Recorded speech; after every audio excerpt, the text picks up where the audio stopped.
All right. We Let's are go. officially live. And first of all, I want to tell everybody that's reading the title, you're going to say, oh, well, it's not Halloween. I'm like, I know, but it's technically Halloween because But in it 3 hours, is. it's going to be midnight. Come on, man. Give me a break. Um, a lot of you have been requesting a special guest and saying, well, when are you going to bring her back? Why don't you bring her back? We like when you and her do breakdowns and stuff. And so Maria has, her schedule, I have mine, so it's not always easy for us to get together. But we were supposed to make a video yesterday, but her head was pounding, my was. I took my COVID shot and I was literally sick like a dog all day today and yesterday. So I took some ibuprofen before I started the show.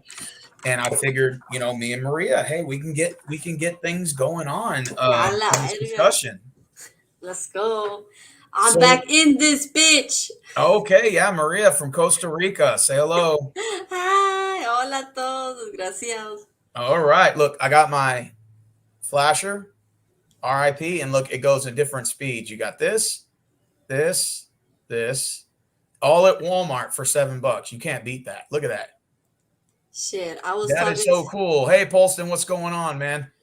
Um, hey, Psycho Candy, what's good, my dude? What's Psycho. good, my Psycho. dude? Psycho. Hey, look, here's what else I got. I didn't show you. Look at this. Watch this. A lantern.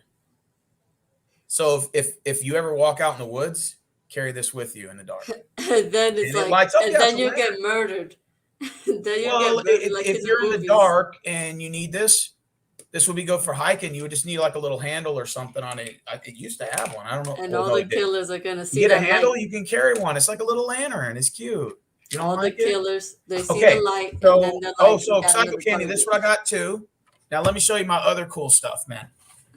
Okay, so I got this right here. It's got Ghost and Ghouls on it, and it's battery run. I had this last year, and the battery's still good, as you can see. You can leave it on, or you can just press the button manually. And I chose to leave it on for this discussion, and it shows Ghosts and Ghouls all on the wall. It's really cool. I got my lights here in the background, and then of course I also have for you guys to see, Mr. Jack Lantern. I like that. Yeah, it's cute, man. I just think, honestly, I wasn't even gonna do a video today. I was like tired because I stayed up till 1 with Polston. Me and Polston were up till 1 in the morning, and dude, I took my medicine, which I know Polston's gonna have a lot to say about that.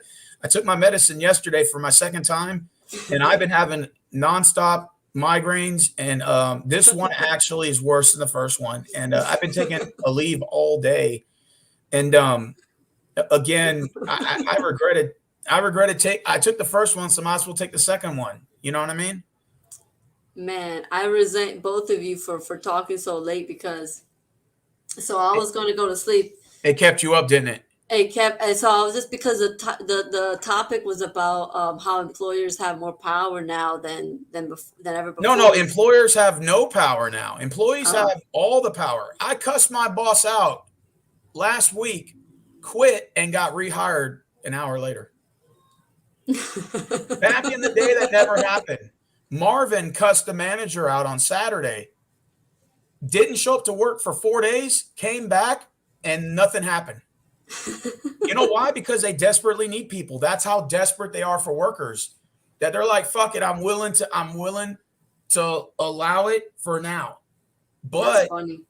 like BNX said, this whole what do they call it? The Revenge of the Nerds is going to come to an end soon. I mean, it will one day, but not anytime soon. But in the meantime, if you're an employee, this is the best time to work. I've told everybody this is the best time to work. There's dozens of jobs hiring. There's dozens of jobs that'll give you hands-on training right as you apply. If you want a CDL license, there's trucking companies out here right now that'll hire you and train you and give you your license on the job. I saw a video about Yes. that because Yes. my algorithm hit me. It was the Telemundo YouTube, right? Or the Look, look, look, Univision. look. He's been stopped and asked to put in applications. Polston. I've had Wendy's and Taco Bell and then literally harass me for work. They've actually thrown applications in my bag, like my go bag. I would find an application. Dude, now's the best time to work. This is the best time to work. Anybody will hire you. Hell, you could be a convicted felon and they'll hire you. Hell, Walmart's even taking convicted felons right now. Yes, the Walmart used to never hire convicted felons. Now they do. We just had a guy that just got out of prison and got a job at Walmart in 5 minutes. He's from Chicago. Really nice guy. He had a DUI and he had a warrant for his arrest. So he had to go to Chicago to do his time. 3 months. And he worked at the Walmart down the street from me. Check this out. They fired him. He went to jail, got out of jail 3 months, came back, applied at this one, and got hired. And he started work right away. He told me they interviewed me and gave me my badge in 5 minutes. And I started work just right there. They clocked me in and everything. Man, I mean, that's how desperate companies are, man. The reason why, so I was just about to sleep, but I always have my fucking phone on my hand. So let me ask you a question. So it's Halloween. Let me go ahead and look up the backstory to Halloween. Sure. Halloween's origin. Nope. Yeah, but so I'm in my YouTube, and the for some reason the Telemundo or Univision, one of those Hispanic channels, YouTube's channel, posts that video about how employers are desperate to get employees.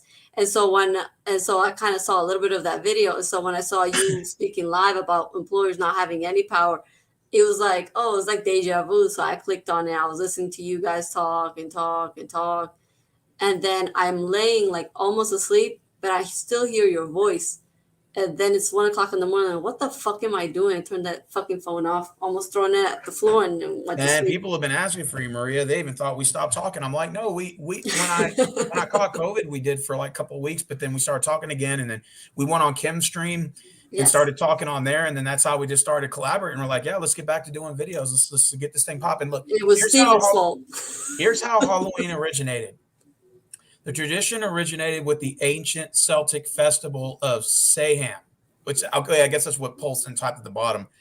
When people would light bonfires and wear costumes to ward off ghosts, in the 8th century, Pope Gregory III designated November 1st as a time to honor All Saints. Soon, All Saints Days incorporated some of the traditions of Samhain.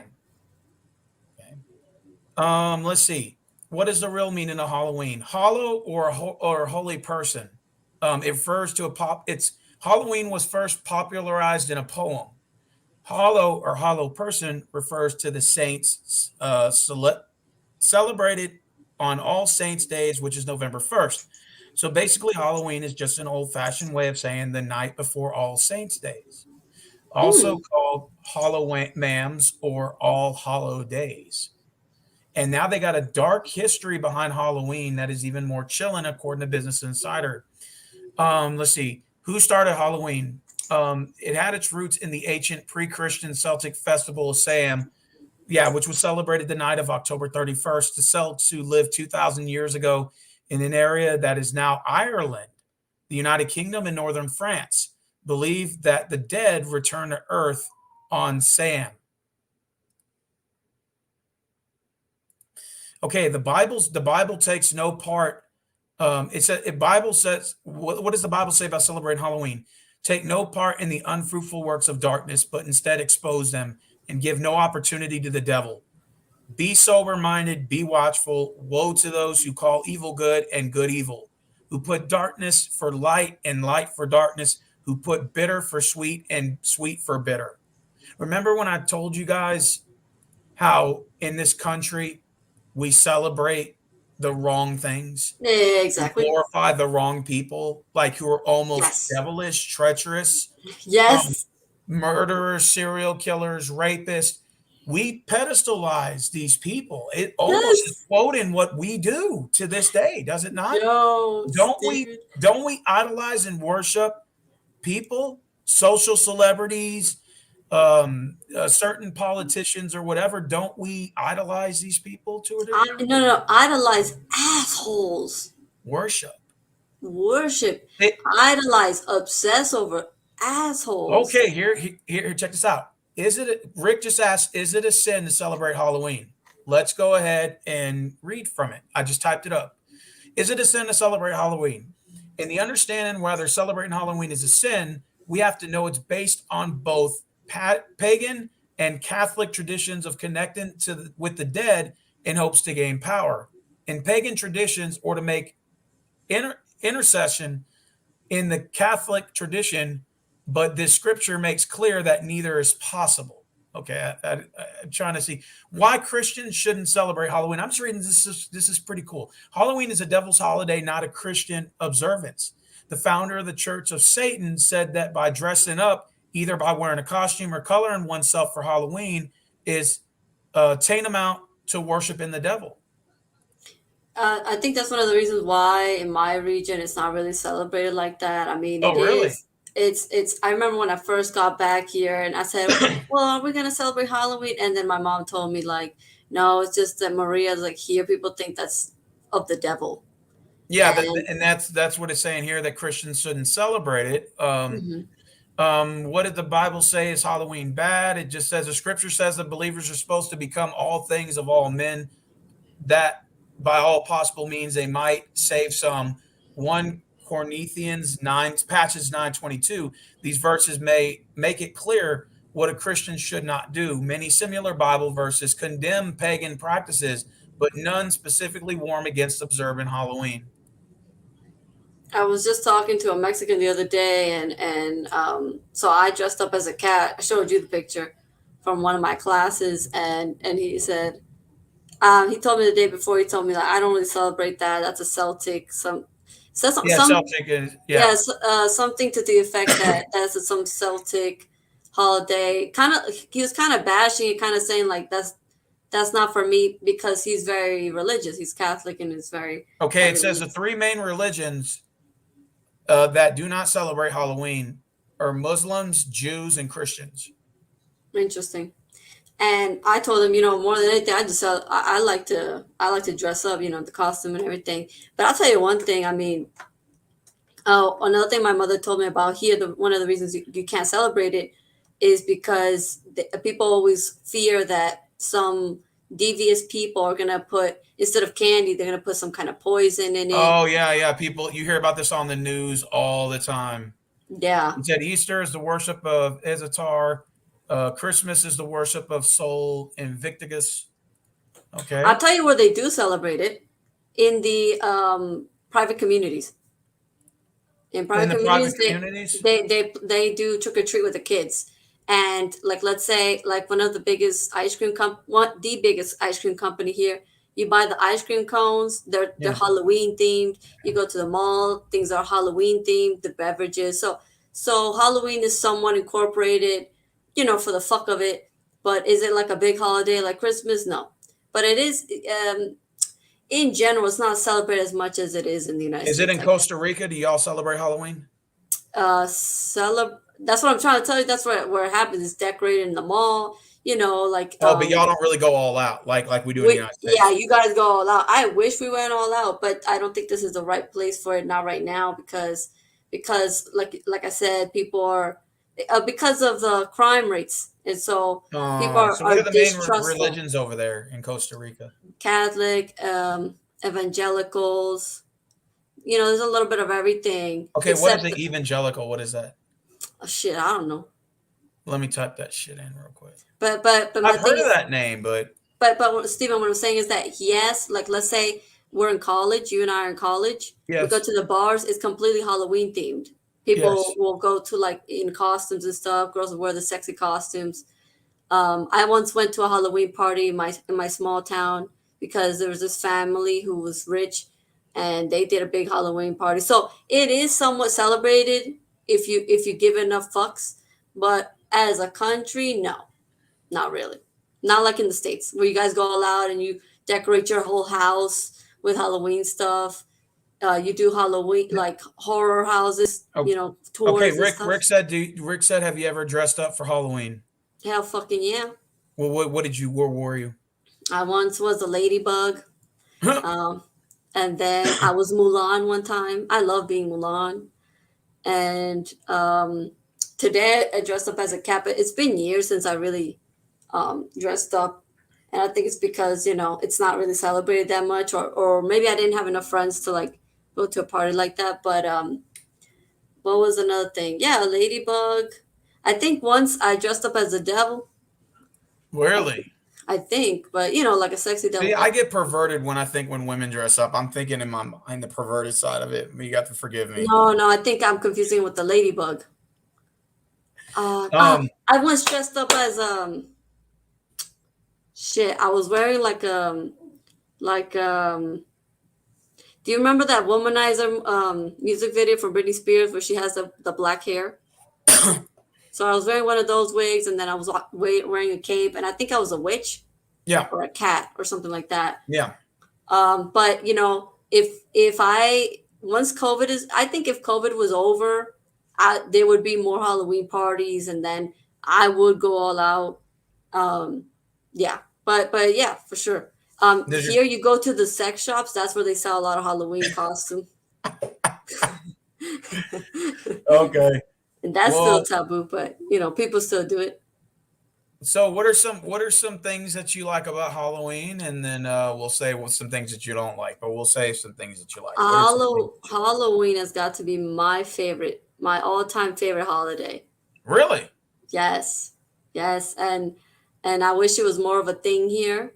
You know, I like it more so than Christmas because Steven, isn't it cool? Isn't it cool that your everyday people you see, your friends or family or strangers dress up as in costumes. Some Yeah, people go and all they out. they go to So parties, they go to like haunted houses, and I've listen, done the haunted man, houses before. I've that's done them what here in Houston. Yeah, they're pretty scary, man. Especially people are all dressed up. They come like the jump scares are just crazy. And you walk through like a house and a shit. mansion, and you go through graveyards. It's really fun to go to the I haunted houses. that's one of the things when I left Texas, man, I'm like, fuck. When I got here and realized it's not really celebrated like that, I'm like, fuck me. No fucking way. Not Halloween. No, what am I gonna do? But as soon as COVID's over and things are back to normal, bro, I'm going all out. Uh the schoolgirl outfit, everything, like whatever. We're gonna go all out. But I always wanted to do like a party. First of all, I wanted to have enough friends who are up for this Yeah, where we would have like a Halloween party, and I would tell them, you have to come dressed up as something offensive, controversial. nice. So You so have to, if you do not come in something that's somewhat offensive, get out of here. so what do they wear? I was imagining that I would do it right, but I would dress up in like a maid outfit because I'm Hispanic. So so to play Nice. on that shit, so it's offensive. So Yeah, my homeboy Francisco used to dress up in like as a lawnmower, see, like a see, custodian, and see then he now would carry a little lawnmower. he has my humor. He has my humor, or So it was humor. yeah, or like I can't think of it now. Um, or let's say a Jewish person dress up as a Nazi, Oh stuff like God, that. I think that'll be cancel culture right there. Oh, fuck them. And See, you know what, Polston? She doesn't have cancel culture in her country. Like that doesn't exist. She could say anything she wants, and there's no cancel culture. exactly, Like, exactly. like, like, like, like over here, you can't even say the F word, or you can't even say nothing that offends gays or transgenders or I would anything. say the You end. don't, I would she say don't, the she end. don't care. She says shit, and she doesn't get canceled. Like she's like that shit don't exist in my country. Facts. As it's here, it's more like it's your intentions. Like you could be a straight up lily white person, and you could say Yeah, the N word. I'm only saying N word because I'm talking to an American audience. yeah. But you could say the N word as long as your intentions are not to insult someone, because then you're going to face consequences. But that if the person you said it to gives a fuck. Because I've had my friend Tatiana, she's light skinned like me, and she said the N word to her black friend basically. Oh yeah. She didn't care because no one cares. Yeah, and that shit does not exist like outside of the United States. Like we take so many things for granted here. People want to cancel each other out, Mhm. but in other countries they don't give a shit. Like they don't care. Like in Mexico when I was there, they don't care. They'll call you the F word and FAG. They don't give a fuck. Here we And have then our you own. you Yeah. you couldn't do nothing about it. Like that Here. was it. That was Yeah. it. Now, of course, there is some discretion in the sense that we actually do want to be respectful. It depends on each person. Like, for example, we have our own version of the word faggot. It's plagio, and so we call straight people plagio. So we're basically calling straight people faggots, but we don't call gay people faggots. for out of respect. Oh, okay, got you, But got you you, could got you. still, if you want to say it, go ahead and say it. I mean, no one's gonna be like, "Oh, you can't say that." Yeah, like over here, you get canceled out for almost saying anything. Like you can't say anything anymore. I Blind remember. the Master are getting canceled. Yeah, There you Polston go. got kicked off of what was it? Facebook. He got his IP address permanently banned. Really. Yeah, they permanently banned him. And like even when I try to click on his profile to DM him, it was like this account is permanently banned from Facebook. I'm like, okay. But I think it's like, I think it's also because of the history is different. Like, for example, um, like someone was telling me that in the United States there's a thing called interracial dating, whereas in my country there's no such thing. There's no such thing as interracial dating. Like in the US, they write books about it, like it's a big deal. It's like Like Ebony, taboo. Ibony, all that kind of stuff. Yeah, Yeah. like it's swirling or taboo. We don't have a word for swirling because since the inception of the country, or for the longest time, people have been quote unquote interracially dating. So it's just not taboo. Like we don't, the BBC thing, that's started in the United States, but that's not really a thing here. And we actually, when we found out about it, we found out about it through Americans. So, Like, so you're saying all this like cancel culture and all these labels, they don't exist over there. it's just like, yeah, it doesn't really exist. Like, I'm gonna get canceled because I said the word faggot. No. And I like that. now Americans are trying to change that. They're trying to make. We've been like, Latin America. The world keeps getting pressured by the U.S. culture for us to get offended heavily, Oh, for y'all to change. for us to change, and it's in a whole lot of different aspects. I would say it's somewhat working. It's infiltrating, and that's one of many things. But yeah, basically cancel culture. No. And now, yeah, so basically no cancel culture. Now, of course, you got to read the context. You got to read the context. I'm not saying that, oh, you can say any offensive thing and it's all willy-nilly. No, no, no. It's just context. But in the US, the context could be healthy, and just because you said the wrong word, all of a sudden people are looking at you crazy. Let And the they're man trying to say the cancel you word. Let out. the man Yeah. say the word. But I also Yep, think, Joker's right. Breathing is offensive in America these days. Yeah, but like, cause my buddy, he's from, I got a buddy from Ghana, and he said that like, and I don't mean to make this political, but he said that Joe Biden was trying to make them accept like the LGBT community. So like they said, we'll loan you this money, but you have to accept like gays or something they do like that to that. And all of Ghana turned Africa. it down. Yeah, they turned the money down. They're trying to push that heavy in Africa. Oh God, they're trying to push that shit. Now an international entity made that a big thing here during our last elections.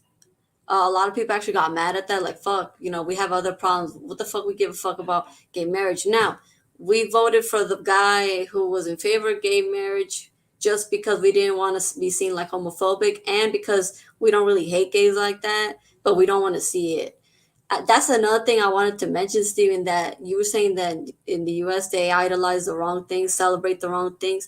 I think that's maybe why we don't have as big of a cancel culture because, for example, and I was talking to Cam about this the other day, that for some fucking reason in the United States they have allowed gay guys to take over, to dominate the beauty industry. I see that. Whereas here, no, no, no. Makeup, that's my shit. That's my shit. And if you have a gay guy, it's gonna be a token, but you're not gonna be the top boss. You're not gonna, no, no, no. But like for example, I was on, and the reason we started talking about this, am I talking too fast? No, you're fine. So I was on YouTube and I see this beautiful bridal makeup picture thumbnail. So I click on it. It's a gay American guy, and I'm like, okay. And I'm trying to look for a different video. So I click on the next video. It's another gay guy, American gay guy. Click on another video, another American gay guy. So if it's an English speaking makeup tutorial, it's a lot of gays. Whereas in Hispanic makeup tutorials, it's mostly women. It's mostly women. And I don't know why American girls have allowed guys to dominate in their spaces. I mean, women in general have very few spaces in society where we're the top boss. We don't dominate in government, education, What else? Yeah, it's those Sports. ESPN show Michael Sam making out with his boyfriend. I remember that shit. We don't dominate in sports, politics, the judicial system. So the little few spaces they want to take it over, and American Girls have allowed men to take over their sports and their beauty industry, which I have no idea why. Yeah, you're right. You're absolutely right. Yeah. Which is going to get into my next point. Well, before we go to this next topic, what are things that you dislike about Halloween? Is there anything that you don't like? I know one thing I don't like about it. Okay. Before we continue about that, let me just say, so Halloween is my favorite holiday. You get to dress up as different stuff. You can play with it. Um, um, it's cool to see people who are usually boring all of a sudden wear something funny. So you see them in a different light, and so you get closer. What do I dislike about it? That it's not celebrated enough here. Well, what I don't like about Halloween is that you got to lock all your shit up when trick or treaters come because they keep coming to the door all the way up till 10 o'clock at night. And I just wanted to lock the door. We got dogs, so the dogs bark. And I just, like right when it hits about 7, we lock the gates and everything, turn the lights off and everything. And I feel bad for not passing candy out. I really do. But it's like they'll come in like a group of like 20 and take the whole damn thing. All the candy. You can't just leave a little bit of candy out there, like a bowl of candy, and like take 2. No, they take the whole thing. They grab the bowl, dump the bowl in the bag. I'm not gonna lie, I did that too. I did that too. You But know. nothing is better. Uh-huh. Nothing is better than coming home after you've gone trick or treating with a bunch of candy. Yes. And you dig through your candy, and that's a day you can gain 10 pounds and don't give a shit. Like I had a neighbor that used to give out the big Milky Way bars and the big Snickers, the giant ones. You Americans with your I big fucking things. love it. And as soon as what's your favorite candy when you sort through, and what's the candy you throw away? Okay. Well, my favorite candies, Hershey's, everything chocolate. But okay, yeah, all the chocolate ones, all the chocolatey stuff. Oh shit, I'm be having like a lot of brain farts. Okay. Okay, I'm about to answer your question, Joe Montana. Can you ask Maria, do Costa Rican girls like Asian guys, and what kind of guys do best there? What kind of guys do best here? Well, Asian guys, if you're a cute Asian guy, here it's girls don't wake up and say, "Ooh, girl, I gotta get me an Asian guy." But here, if you dance, you're a cool person, you're funny, you can get a chick. I look at it like this. I think Asian men are real cool, but I think, and this is just my personal opinion from what I see, is the competition like that they have to compete with in the Ooh, U.S. It's usually black and white guys and Hispanic guys that sort of lead the bunch when it comes to like the dating scene here. who? Wait, I'm And sorry. Who? I missed that. no, What I'm is it? saying that with Asian men, I think that most of the Asian men that I see tend to come off as kind of geeky and nerdy, and it tends to be unattractive to American women. I think particularly it's because American women particularly like those roughneck kind of guys. And I'm not saying that that's a bad thing necessarily, but I've seen a lot of like my Asian male friends that ask me like, so I noticed that like the guys they pick are particularly like the roughneck white or black or Hispanic guys, and like I noticed Asian men, like Muslim men and Arabic men, kind of have a little bit. It's kind of a little bit harder for them to date unless they're dating within their own. I mean, I'm not Here, saying that that's all the considered. Actually, that's considered quote unquote interracial dating if you date someone of a different nationality. But if it's a Costa Rican Asian, they don't have no problem because they're already someone who absorbed the culture, and they won't have a problem. But um, the Asian immigrants who come here, they usually have another Asian chick. But if they're born and raised here, they I've always seen them with a Costa Rican person, man or woman. If they were raised here, they always go for a Costa Rican. But I don't see them with another Well, they Asian. really don't promote a lot of Asian men in Hollywood. It's predominantly black, white, Hispanic men. I don't see Hispanic guys being promoted like that in Hollywood. To be honest, Not as much as what it's predominantly white and black men that are basically the focal points of Hollywood movies.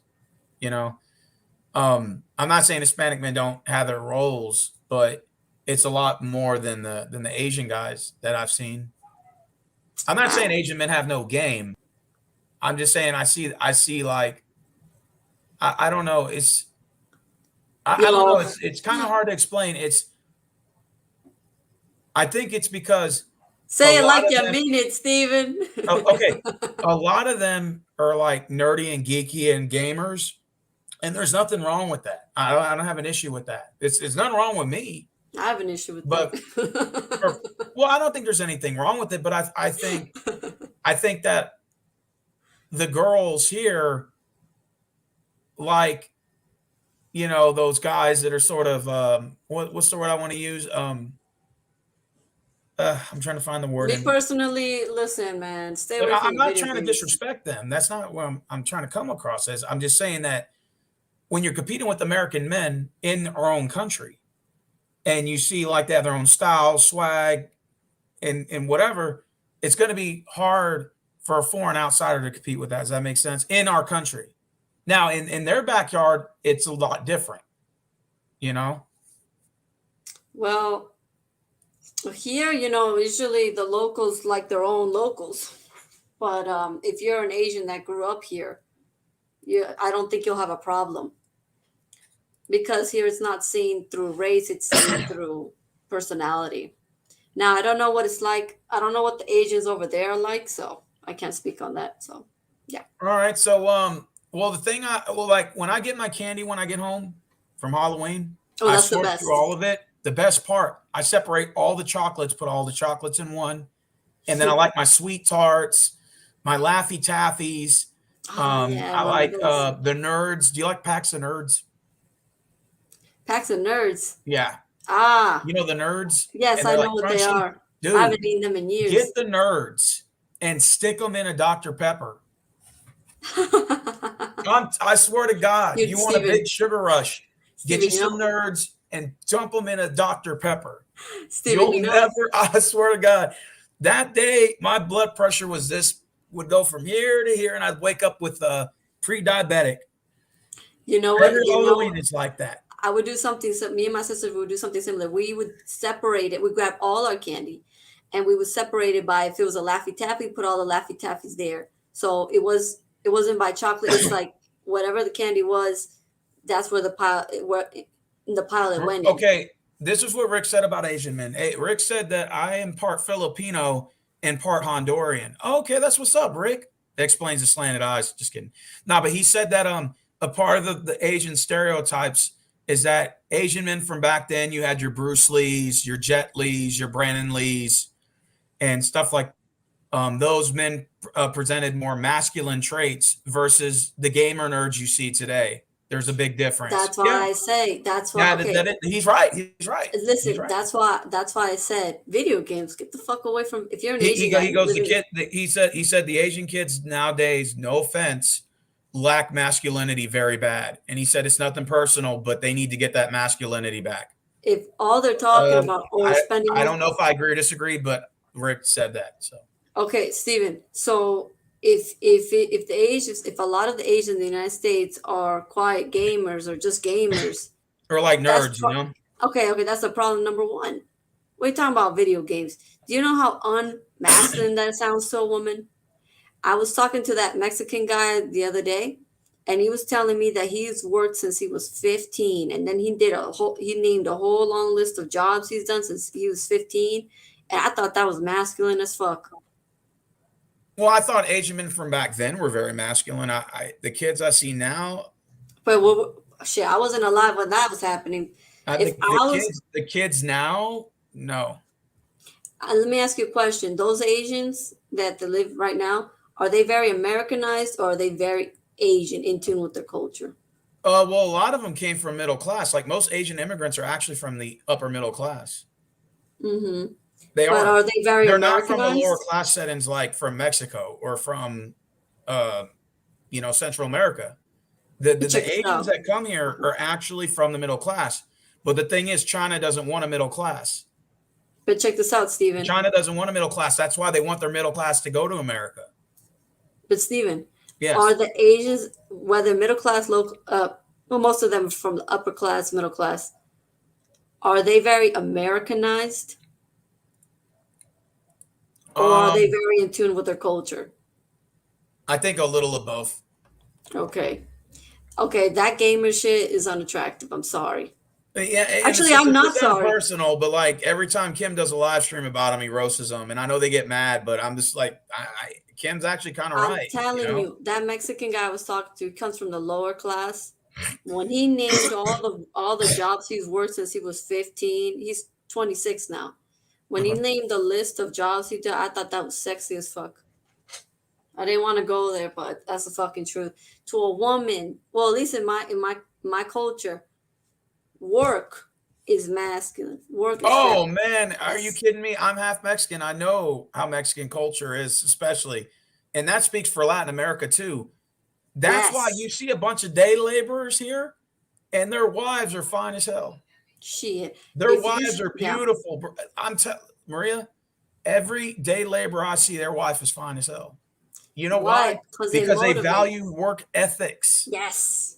They value work ethics over looks. Believe it or not, your looks do matter. There is a physical attraction, but if you got great worth ethics, Hispanic women love that shit. Oh, oh, ah. No, it's when I find out a dude's very hardworking, willing to do anything, work, work, work, like Rihanna, work, work, bro. I have him in the list of important people because as soon as a guy, you kind of figure out this is a lazy motherfucker, he's looking for dopamine. Fuck out of here. Fuck out of here. Steve, can you ask her, are there Asian people in Costa Rica and is K-pop big there? There is Asian people here, mostly Chinese from the lower class. Really? Yes. Because Hmm. I was talking to a Chinese man. I was talking to him in Mandarin and found out his education only went to elementary school. And he Wow. couldn't really read Mandarin like that. Not a lot. And then and he's like, I didn't finish middle school or university. And I told him, well, it doesn't really matter here, does it now? That he laughed because yeah. Um, and then some, I guess I remember there was this guy named Michael who lived in my small town. When he got there, man, he was hitting on every woman that passed by the supermarket because he bought a little supermarket. And I was in my school uniform. I'm a minor. And he's throwing it at me, he's throwing it at anyone. Didn't matter if you were old, young, minor, didn't matter. If you were a female, he was like, hey, ven aquí, ven aquí. You know, he didn't even know any Spanish. I went into one of his other stores he owned, and so I'm looking at stuff, and he's like, hola, hola. And then I'm like, oh, how much does this cost? And then next thing you know, he's touching my cheek. And I'm like, hey, no. And then he starts laughing.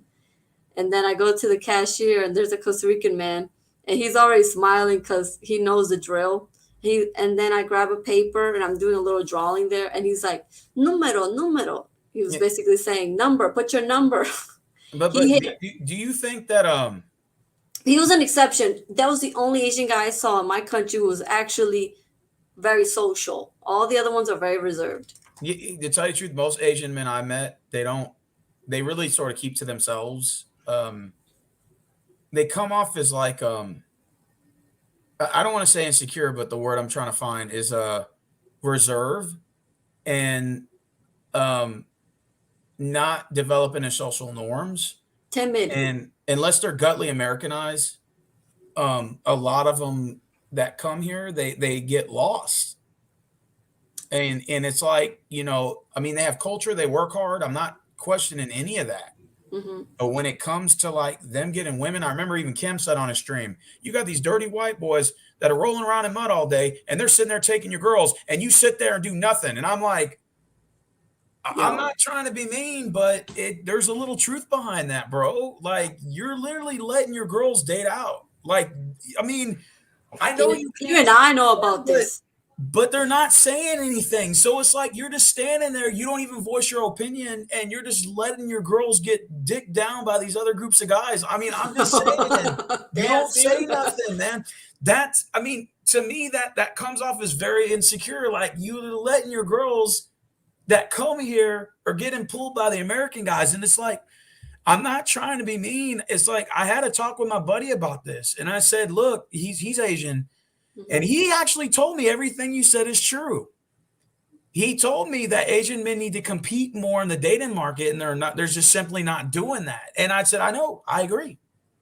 Also, Asian culture, and this is I got this from the Asians who live in Asia, the ones I talked to. Their society is very focused on money or in the hypergamy type of thing. Okay. You okay? And another question he asked is K-pop big here? There's a certain sector of girls who do like K-pop. Certain K-pop bands have actually come here and given concerts. So that was before the pandemic. I met a girl who's really into K-pop. Yeah, there's girls who are into K-pop. Yeah. Me personally, the cream of the crop are Hispanic dudes, just because they can dance, they know how to joke, they can cook. What I like to eat. Well, the thing about Hispanic men that I like the most, and from what I see, is that a lot of them don't really need social media to promote themselves in dating game. Like if you go on Facts. YouTube, it's predominantly white and black guys that are like, "Hey, date me. This is why." They'll give 100 reasons, and I'm not saying there's nothing bad about that, but you don't see Hispanic men just flaunting themselves around on YouTube doing that. You know what I'm saying? They use a um, Hispanic people are kind of very reserved, keep to themselves. Um, Mm-hmm. if you don't bother us, we don't bother you. If that Mm-hmm. makes sense. Mm-hmm. And Hispanic men don't really use social media to promote themselves. They usually the focal point of Hispanic guys is hard work ethics and Facts. family oriented, family building, and It's ins- that's how they focus on it. Steven, did you see what happened in the FIFA Russia World Cup? When No, the Hispanic guys went to Russia, man, they were making out. oh, they were pulling the Russian They women. were pulling I Russian believe it. women like nothing. All he had to do was say hi to her, bro. Or he would get like, let's say he was close to her and he smiled, and then she would smile, and then he would do like a kiss, flexion of the lips, and then she would already be making out with him. She would be pushing up on him. I saw a Hispanic dude, one of those, yeah, Hispanic dude. I don't know if it was Central or South America, was fucking a Russian chick on the beach. It got so I big. think the thing I don't like in this country is like other than cancel culture Mm, is I don't like the strategies behind how they promote themselves as far as dating. Like for example, I notice people like to guilt trip a lot, like make you feel sorry for them, and you don't want to date me because I'm black or because I'm white, or mhm. you don't want to date me because I'm fat, or and instead of just accepting the rejection and just moving on, like you see a lot of these like, oh, you're not going to date me, so I'm just going to bully you until you do it. And then to me, I just think that that's childish. You I know remember I had a black American guy tell me, "Are you with the brothers?" what? And I'm like, "What kind of question is that? I would never get asked that here." But just to finish on the FIFA World Cup thing, they did an experiment. Like the Hispanic dudes were pulling so many Russian chicks, but they weren't even pulling them. The chicks went to them. And I I saw believe it. I I saw believe the it. Hispanic dudes. They were look. The Russian chicks were actually hot, Dude, and Hispanic dudes the got Hispanic dudes got that mystery game they got that that I can pull thing. girls without even having to open my mouth. These dudes got some natural game, Listen, man, without having to talk much. Steven, I've seen look, it, bro. it got so big when during that it reached the Russian news, and the Russian guys were angry. There was a Hispanic dude who was being interviewed by a Russian chick, and this is an ugly Hispanic dude, and he said that he's not like attractive like that, like he's not a pretty boy, and he was saying that it's really hard to make guy friends in Russia but it's easy to be friends with the Russian chicks. Russian chicks are fine. Yeah, I believe it. And Russian chicks are listen to beautiful. me. Do you have any idea? Do you have any idea, Stephen, how many? Um, okay. There's a lot of videos. Well, there's videos of ugly Hispanic men with sexy ass Russian chicks. Oh, okay. Does this make sense? Rick is saying with the K-pop and everything, the problem is that it promotes the femininity of men in Asian countries. Um, Asian men are predominantly promoted as more feminine. I don't And think that's does it. that do you think that plays a part? Do you think that's true? That plays a part, but wasn't that the case before K-pop? Oh shit, I don't even know a damn thing about K-pop. What the hell is that? Okay. Is that like a Basically, boy band or something? yeah, a boy band from Korea, but they okay. So back to the Russian thing, real quick. It got so big that the Hispanic dudes were pulling hot Russian chicks just easily. They weren't even pulling them; the chicks were going to them. And that a Russian man did an experiment. He put on a Brazilian jersey, and he was getting phone numbers left and right. He was getting pictures with the girls, and then he put I on the believe it. Russian. Hold on, and then he put on the Russian jersey, and these women cussed him out. They gave him the finger. They didn't want to take a picture, and he was like, "What in the great fuck?" And I saw some of the Hispanic dudes. They weren't our best, and they were pulling sexy ass Russian chicks. I'm like, "What in the great fuck is this? All right. What the hell?" Um, Maria, what would you consider a nerd? Someone who's really into video games like crazy. But okay, about the nerds, why don't they just get a nerd girl? Um, Are there K-pop clubs in Costa Rica? No, oh, they don't have them in Costa Rica? no, not a club. No. Okay, so Polston has a weakness for Russian men. What about you? Like outside of your men, Hmm. is there any men around the world that you have weakness for secretly? Weakness. Yeah. I would be interested in finding out how Italian guys are, or like Eastern European guys are. Okay. And I wonder what Norwegian guys are like, just because I saw this Norwegian show, but I don't know what they really look like that. Because yeah, one thing is on TV, another thing is in real life. But I'm interested in like Mediterranean, Italian, Eastern European, like that.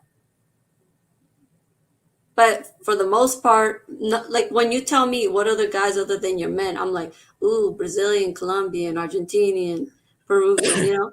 But if you want to go Outside past of this, Latin America. okay, Outside of Latin America. okay, then Eastern Europe, Mediterranean, Italians. That's it. Yeah, I know what you're talking about, Prodigal Leo. We know you're talking about Russian women.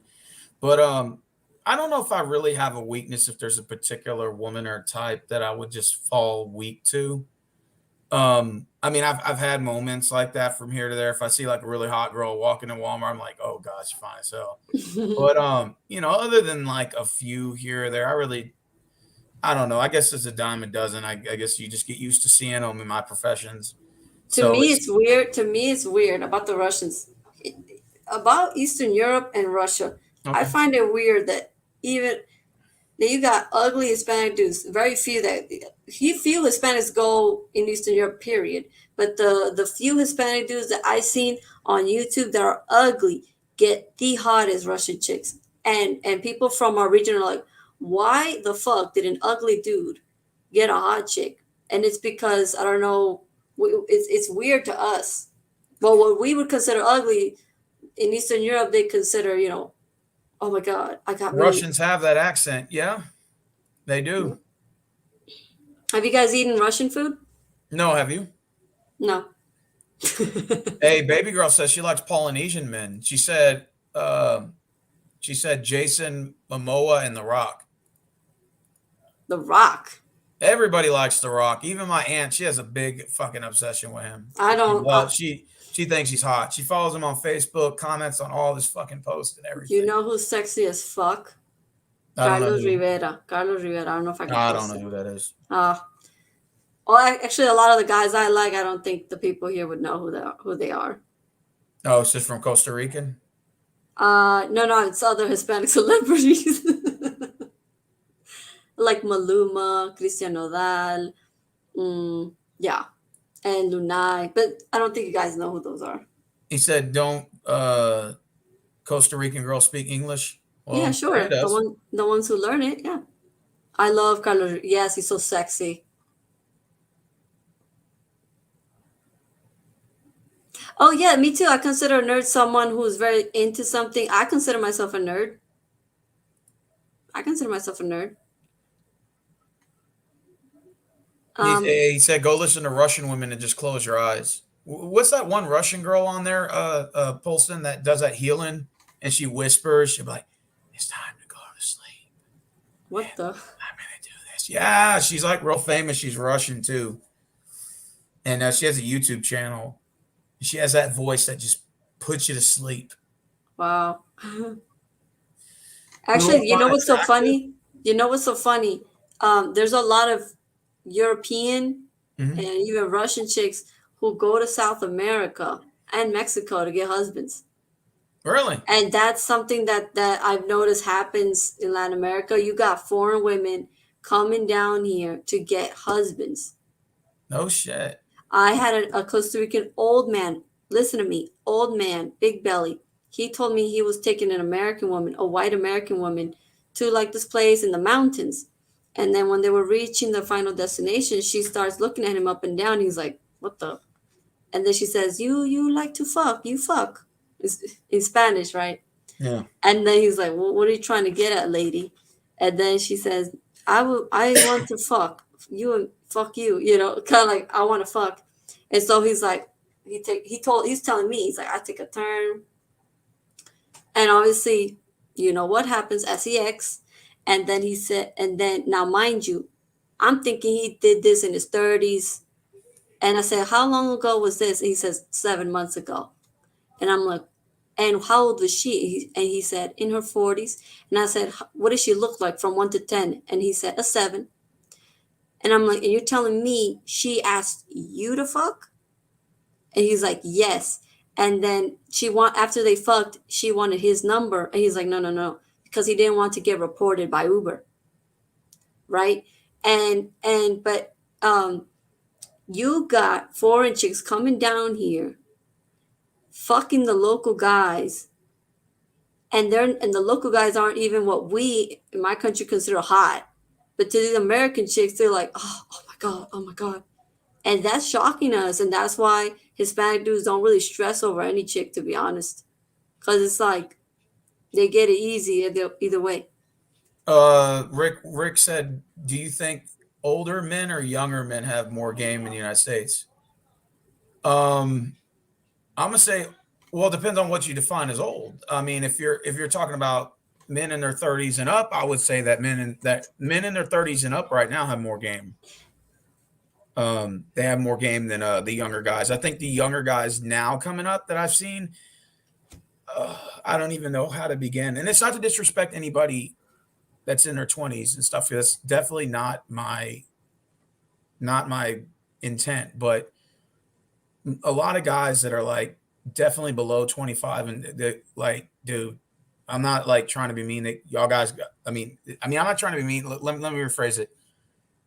Like most of them lack social skills. I've seen this on the workforce and I've seen this in actual like communications with other people. And it's terrible. Do you think it's because now we're reaching a new gamer era, internet era, And like social people are media at the era? house more, they're not going out. Yeah, that's a big Yeah. problem. Yeah, that's a big problem. People are spending more time on the internet than they are going out. But I still think that like with older people that grew up without the cell phone, without the internet and all that, they can always go back to those roots if they have to. You Hmm. know what I'm saying? They just do it now because that's the trend. That's trendy. It's what everyone's doing. But older men can always go back to their roots because they've already been there, done that, and that's why it's like fascinating when I talk to guys about having them going to the mall and going to the movies and getting numbers and having to actually communicate with people and actually like getting girls the old fashioned way. Now it's sort of like this what they call it, this like inner or this validation apocalypse where now like the new form of sex is just getting girls on your panel like you are right now, or just getting like girls to agree with some of the shit you say on your videos. And guys are actually like taking it in and being like, see, I told you she agrees with me, and trying to wear it as some badge of honor. And I'm like, dude, if you're not fucking her, if you're not dating her, then you're not really going anywhere with it. I'm not trying to be mean, but Yeah, I tell that to my brother. yeah. My brother's a teenager. He's not even, he's not dating right now, obviously. But I always told him growing up, getting a number ain't shit. Because you don't know if she gave you her real number. You don't know if she's gonna ghost you later on. And see, the thing about Polston is like he was in the military, so he's been to Thailand, Bahrain, Ivory and Coast, Austria, and Singapore. I've interviewed him before, and one of the things is like Polston is like one of those like mystery quiet guys. Like if he really wanted a girlfriend and settle down, he could. He's a decent looking guy, like no homo. Like he's a good looking guy. He can get girls, and there's really no issue with that. It's like a guy like him can go out and have a drink and meet women and have like natural conversation, whereas opposed to like you meet a lot of these young guys, they're just playing on the internet and they're just trying to get validation on the internet. And it's like, dude, that's not how it's supposed to be done. Like if you're not meeting any of these girls and you're not having interface interactions, then how are you supposed to get anything? Like how are you supposed to get anywhere? You know? Yeah, and sometimes at the beginning of a courting process, a girl doesn't really know, man, is this gonna become something? Is it not? Because I went on a date the other day, and after the date, I'm like, yeah, I'm probably not gonna. We're probably not going to follow up. Like he's trying to fight. Like, see, Polston just said what I said on my stream a couple nights ago. I said the worst thing you can do to a man is waste his time in 2021. I know that sounds wrong. And I know women can say, oh, no, that's not true. Us too. But the thing is women can always go back in the dating game and date. Men, that's not always the case, you know? Now, So like for the worst thing a guy can do is waste his time, you know? Money can come and go. You spend $80 on a shitty date. You can wake up the next day and live to see the next day. Money comes and goes. But that's your time is something you can never get back.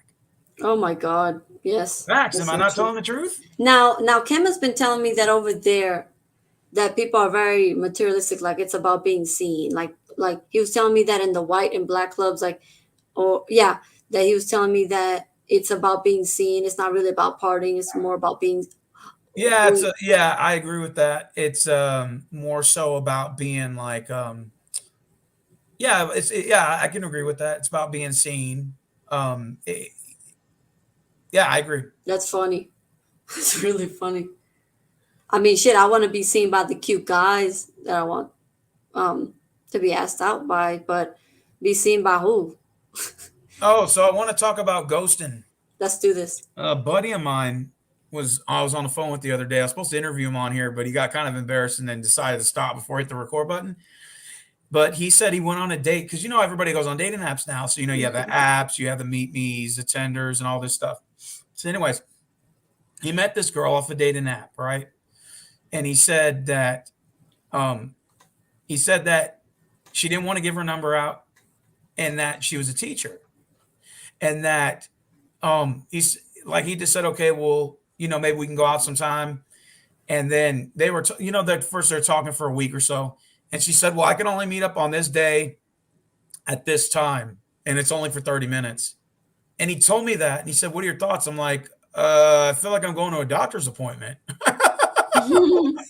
What the fuck are you supposed to do with 30 minutes? And then you can only meet on Tuesdays, the oddest fucking day of the week. Why not a fucking weekend? Why the fuck are you having meeting you on a Tuesday for 30 fucking minutes? Hell, it takes 30 minutes to get the fucking food. What the fuck? Anyways, so he was talking to this other chick. I told him to get rid of that chick, by the way. He's like, man, I'm talking to this new girl. And man, she's fine as hell. I said, okay. He's like, we're going to the movies on Friday.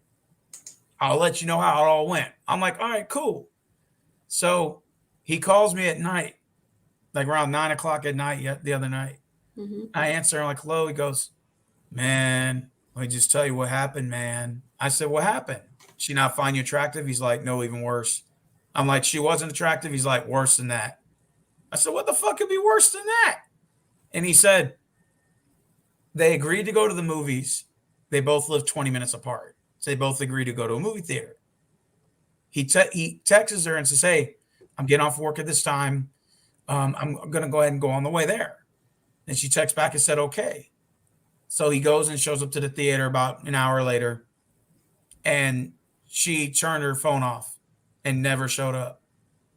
Oh. And what's worse is he went back on the dating app and saw she was back on there. And he called me and asked me what happened. I said, "Well, looks like you got stood up. That's what looks like what happened." And he said, "Damn, that's fucked up." I said, "Yeah, that is kind of fucked up, man." How would I take ghosting and flaking? Have you ever been ghosted or flaking? I've been ghosted by the one guy I actually loved, and flaked. I've never been. Well, ghosting and flaking is the same thing. It's basically like somebody standing you Okay. up, like Well, what the story I just well, gave you. Have you ever culturally had it? here, people are very flaky. Culturally, are very flaky. Really? Yes, yes, that's one thing Americans hate. One thing I hated when I came back, but I had to get used to it. And but that's a cultural thing. Now, when it comes to dating, not so much. I don't flake on dates. I don't know if girls here flake on dates. I've never really heard of that. People in general flake, but they're when it comes to dating, it's a different rules. Tell the story, Maria. Okay, so this guy Juan, I knew him for like 3 years. I met him in high school. He actually asked me to be his girlfriend. Okay. And since I didn't know him like that, I said no, because I didn't know him like that. And then later on, so I got to know him a little bit more. You know, his vibe, I liked it. And but by then he had a girlfriend, to an Okay. ugly bitch. But well, and then we went to the same university and we were studying the same thing. And it was like my friend Andres, myself, and him. And yeah, so three years went by. We went to similar classes and stuff. When I found out he didn't have a girlfriend, so one way or another, I revealed, that I liked him, whatever. And he tried to he kind of look. And mind you, Steven, I was upset. Yeah. I love this guy for 3 years. And I say love because if you have a crush on someone, you can get over it. But this is a crush I It's couldn't like a get over. lust. I call it like a crush is like somebody you lust over. Yeah. It's like you have like a fascination with, but it's not really love. It's just you're fascinated with the fact that they're not giving you the time you want. Yeah, and with Juan, so for me, I'm very shy. Period. I'm not one to tell, hey, I like you. I'm not at all. I'm completely contrary to that. Okay. And so when he knew this, he told me he had a feeling that was true. No shit, Sherlock. He even sometimes would flirt with me, and I allow it. So I'm like, motherfucker, keep going, motherfucker. But anyway, that day I said some things. He said some things, and basically he wanted to put me in a position where it's like to do something sexual with him. Now, because I have standards and was raised right, I did not allow that to happen. And because I did not allow that to happen, he ghosted me. I thought, yeah, that really hurt. But that's the only time I've been ghosted. Shit still affects me today. It's the only dude I really, actually liked like that. I don't want to say I've ever been stood up like my buddy, but like I've had like on dating apps gotten a number and then they never answered or responded to my text. Like I've had that happen before, not all the time, but it happened a couple of times. And then I've had like we go on a date and then I never hear from them again. And they come to find out they met somebody else off the dating app, which is fine. I get it. You have your options and stuff, and I get that for women. Listen. I've never used dating apps. I've never used one. Oh, damn. Well, I haven't used them in like 3 years, 3 or 4 years now, but I used to use them. You know what I'm gonna do this new year? I'm gonna start using the dating app. Okay. Because I haven't gone on dates. I just went on a date like 2 weeks ago, and we didn't follow up with the guy. And there were some things about him kind of told me that he's not someone to take seriously. But I let that slide because I hadn't been on a date for a long time. Which is just my question I was going to ask you. Have you ever ghosted or flaked a guy? And if so, why? Okay. There was this one guy where I was in the city, right? Okay. and it was Here raining. or in Costa No, Rica? here in Costa Okay, Rica. in the state. Okay, you used to live in Texas. Okay, gotcha. Go Yeah, ahead. yeah. Okay, But go ahead. here in Costa Rica, so I'm walking. It's raining, and this guy offers his umbrella and to walk me all the way down to the bus stop. And he's very gentlemanlike and everything, but I don't find him physically attractive. Right? Actually, I thought he was older, but he's just basically at the very end he asked for my number, and me, I really want him out of my face, so I just gave him my number, and then he texts me, and I haven't really answered like that. He's actually talking by himself in my WhatsApp. But Ask Maria what guys do best in the Costa Rican guys with looks, money, game, or status. it's well, I'm assuming all men with money and status have no problem dating, but is it as it's not like it's like this. Let's say you have money. Let's say you game. How should I answer this question? That doesn't really. It's not like, oh, a guy has money. Oh yeah, totally. Oh, game. Yeah. What do you mean by game? Can you dance or not? Status. Guys with low status and high status can get chicks here. So it doesn't. It's not like in the manosphere where they say, look, you gotta have money, you gotta have this, you gotta have that, you gotta go to the gym, and then you'll be able to get a chick. No, no, no. Here, ugly guys get chicks, short guys get chicks, tall guys get chicks, old guys get chicks, Why do you guys think a with lot of money these get average chicks. looking guys run down to Latin America? That's why, because it's not the same here, where you I heard, have to have you know, you have to level up your game. Down there, you don't have to have that much game. here it's just not about game. What do you mean game? It's about courtship. Yes, It's about courting. courtship. Like over here, courting is a bad thing, but over in there, that's not a bad thing. Like over here, you get laughed at for taking a girl on a date, spending $200 and not getting sex. Like you get laughed at that kind of shit over Wow. here. But in Mexico, shit, man, they praise you for doing shit like that, bro. Um, I have yet to be sung to. I am waiting the day a guy sings to me. I know in Mexico they do that more, but I've gotten love letters. The guys I've dated. I haven't dated a lot, but the guys I did date, they were all gentlemen. They were all chivalrous, and that's what I expect. Okay. And I've heard guys. I heard this Aaron Clary asshole like make he. I don't know what it is he got against Hispanic dudes. Every time he wants to insult Hispanic dudes, he mentions like the Guatemalan phenotype, and like being short and stuff like that. And I'm like, here, short guys get chicks, man. It's not a fucking problem. Well, So you see, then look at the immigrants that come here, like from Central America or even from Mexico. They're like 5 foot fucking four and look like the Hobbit, and their yes, fucking girlfriend is fine as fuck. you won't find these guys I in the swear to manosphere. God, I swear to God, I've seen it. I swear to God, Yeah, that's what I'm saying. Like when I that see, shit's not normal here. and that's why That's not normal here. actually to the Americans, If like you're a Hobbit, you're pretty much under the bridge over here. Unless you better come with a lot of fucking money if you're a Hobbit or famous. I've heard But if you ain't one of those yeah. two over here and you're a Hobbit, oh God, you're getting It's- thrown right under I the bridge. I've heard some American guys try to insult Hispanics by insulting them with the height.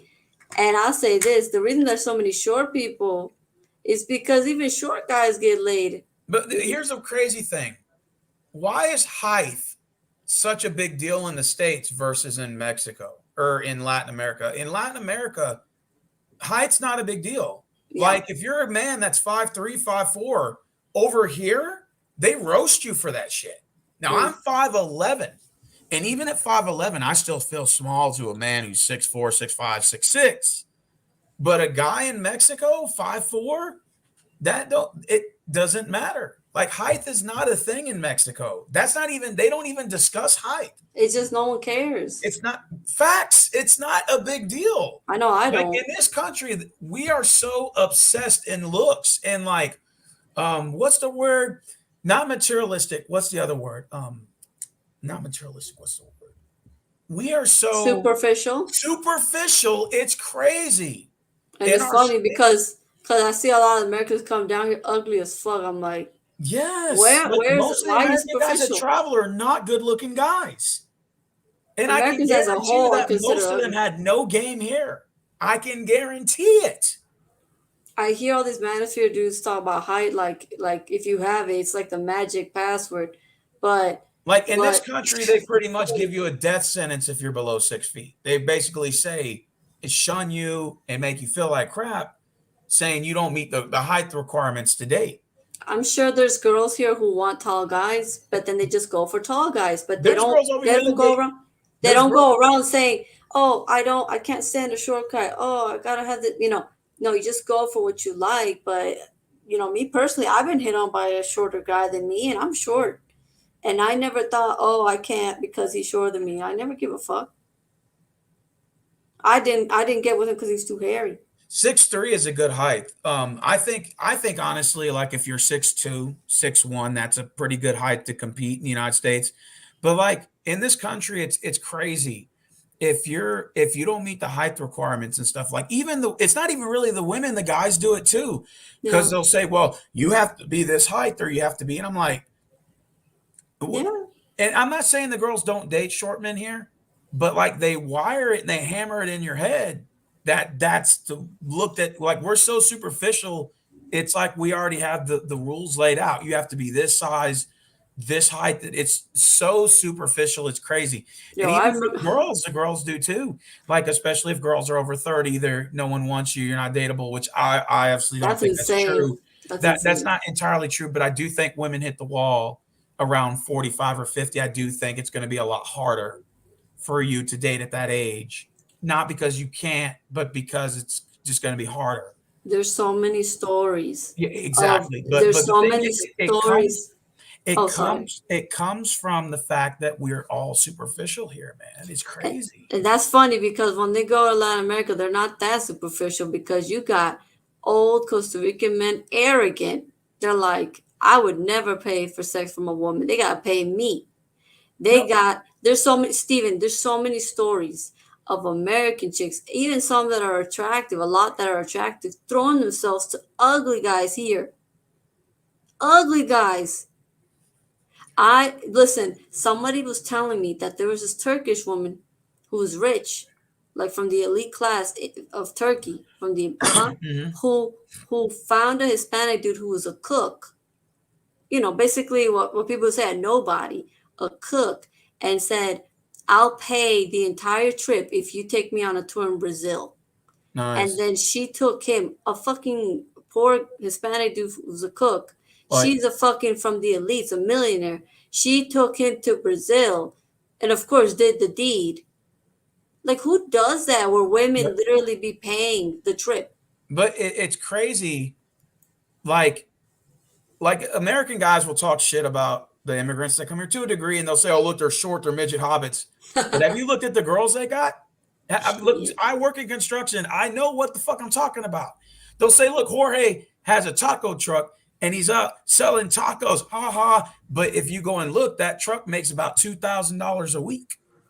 2,000 a week and selling tacos, motherfucker. And guess what? It's all tax free. So here's the thing.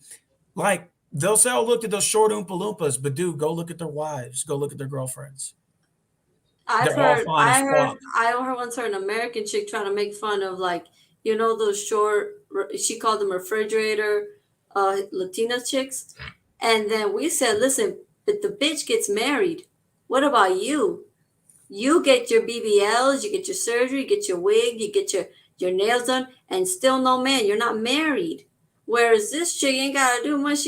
Well, I'm not saying she ain't gotta do much, but she gets married. She gets men. She ain't never gotta worry about her looks like that. Yeah, and Rick says honestly, there's a lot of people. Rick said a lot of people over here have high standards when they themselves are not even good looking. No, facts. I agree. Amen. I fucking agree. Amen to that. The guys are like that too. I know guys personally that are fucking virgins in their 20s, but they have high standards. I'm like, motherfucker, that's why you're a virgin, because you have high standards. Okay, let's go into that. Let's go into And you're that. not good looking, so you're fucked either way. Listen, let's go into that, Stephen. The nice guy, nice girl thing. Okay, let's go into that. That they say nice guys finish last. No. My thing is this: you haven't lowered your standards enough. You have not lowered your standards enough. So, like, let's say you complain about getting chicks. Okay, find an ugly chick. I'm Find an listening. ugly chick. Yeah, no, find an ugly chick. Like, you know what I mean? And I agree the same thing for me. Like, why am I remember I had a guy who asked me, why aren't you with someone? Or why aren't you with a nice guy, huh? And I said, for the same reason you're not with a nice girl. You know where Facts. we're at. Oh my God. Look, dude. Look, It's there's and it was so funny. They can't rebuke that because they know exactly what the fuck I'm talking about without me saying it. facts. You know, the funny thing is, like the whole nice guy thing. I think that's like another way of saying you rejected me and I'm pissed off about it. Like it's a rejection response. It's like you don't want to date me because I'm black. You don't want to date me because I'm white. You don't want to date me because I'm Asian. You don't want to date me. You know what I'm saying? I look at like That's you hilarious. don't want to date nice men, so therefore you don't want to date me because I'm XYZ. I categorize as you don't want to date me because I'm white or black or whatever, and that I categorize as what's called a rejection response. Hmm. That's a response to you saying you're rejected. Therefore, see, that's what I kind of don't like, especially like in the United States. When you get rejected, it's like cancel culture. They want to Hmm. cancel you for that I once instead of saw just a taking yeah. the L and moving on. It's I like, dude, once it's yeah. not that big of a deal. You can move on. But instead, they want to cancel you for rejecting them. Like, I'll give you an example. One guy, I never forget, he was a YouTuber. And Hmm. he asked, would you ever date a transgender woman? And he said, no, because I only date authentic born women. And the transgender community tried to cancel him. They tried to get him removed from YouTube just simply because he said, I don't date transgender women. Hmm. So if you don't date transgender women, then why the fuck you want to cancel me for? You Find see what I'm yourself saying? another bitch. That's dumb as fuck. It's the same thing when you get rejected and throw that nice guy card out. Oh, well, let me see if she'll feel sorry for me and give me a pity. What I call sympathy pussy. Is to give her a last second deal to give me some sympathy pussy. I've been there. I've done that. That shit's lame as fuck. And if any guy still does that in 2021, man, you got some problems. Joe Montana ask Maria what K-pop guys that she thinks is cute. I see one or two.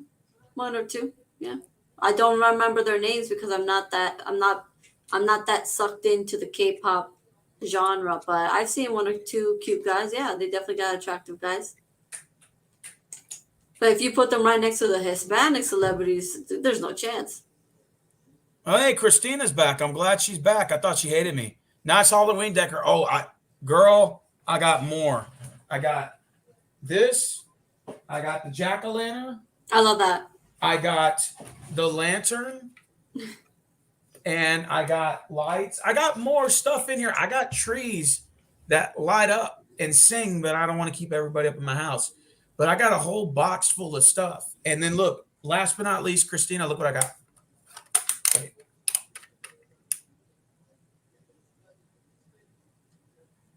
Look at that. So when I put it here, look at this. That's cool, isn't it, Maria? Yes, my cousins had that when they had parties. They would turn off the lights and they put that thing flashing fucking fast. Man, I would dance my ass off. How do you pronounce that gentleman's name? The prodigal heel. Prodigal. What do you say? The Prodigal Heel, Polston.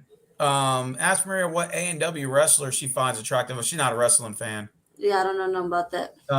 Well, your sister likes The Rock, but he's not AEW. He's I don't find The Rock attractive. That's just me. you know, No, my aunt fucking loves the fucking Rock. she needs to look at more celebrities then. I'll put it to you like this: the nice guy, nice girl thing, the like the whole concept behind it. I think it's just a rejection response. I think it's the same thing as you don't want to date me because I'm black, or you don't want to date me because I'm I white. once saw You don't a want to date me black because I'm American guy. He wasn't even ugly. Like he was actually a funny YouTuber. The thing is, he said, if a non-black a girl rejects me, I just say, oh, they're probably racist. and see, we live in this society where it's like you have to feel sorry for me and give me some sympathy pussy. That's the But it's society we got to live be in. because of my race. I'm like, You give me some sympathy pussy or I'm gonna cancel you. That's how people are now. Like they can't just take a rejection or an L or a simple I'm not interested. like I feel like you almost have to fuck somebody just to make them go away. That's how it's becoming. I can And understand. especially for the girls, it's like I have to give Yes. this guy some sympathy pussy so he can go away. Mm. I gotta. Ay, ya se me olvidó la pregunta.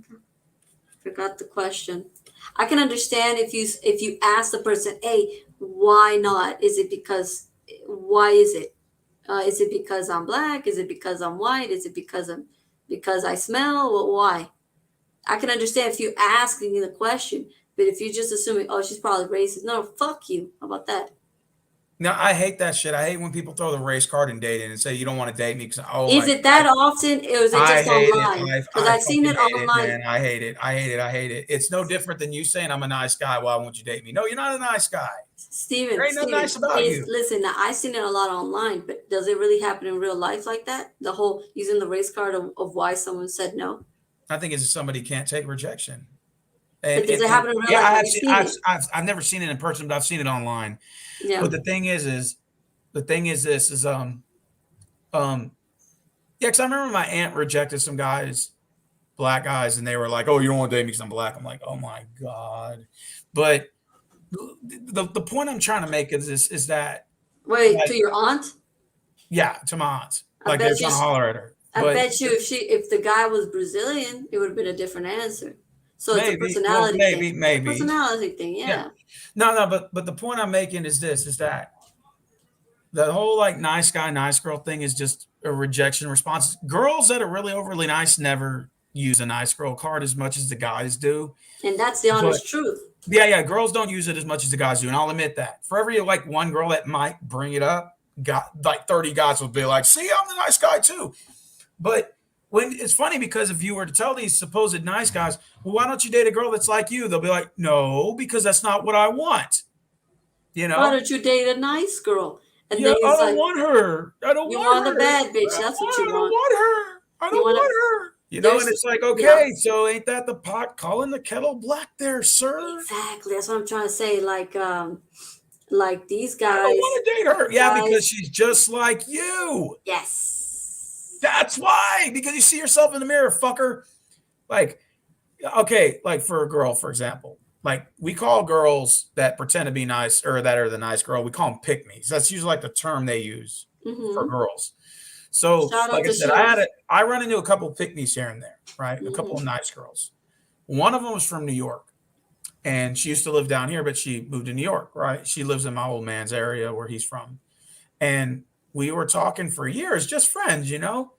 But she would always say, "Well, why don't we ever date?" I'm like, the reason why, because first of all, you live far, and second, I don't do long distance relationships. Okay, Hmm. that's the facts. Okay, so then she said, so then I just said, well, fuck it, I'm going to go ahead and play devil's advocate, right? I'm going to go ahead and accept her offer, right?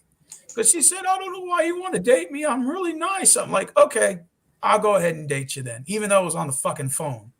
So I said, yeah, sure, I'll be your dude, right? And this, I was just fucking with her, but I said, I'll be your dude, right? But listen, there's a point to it. I go to work the next day, right? I'm in construction, mind you. You cannot be on the phone.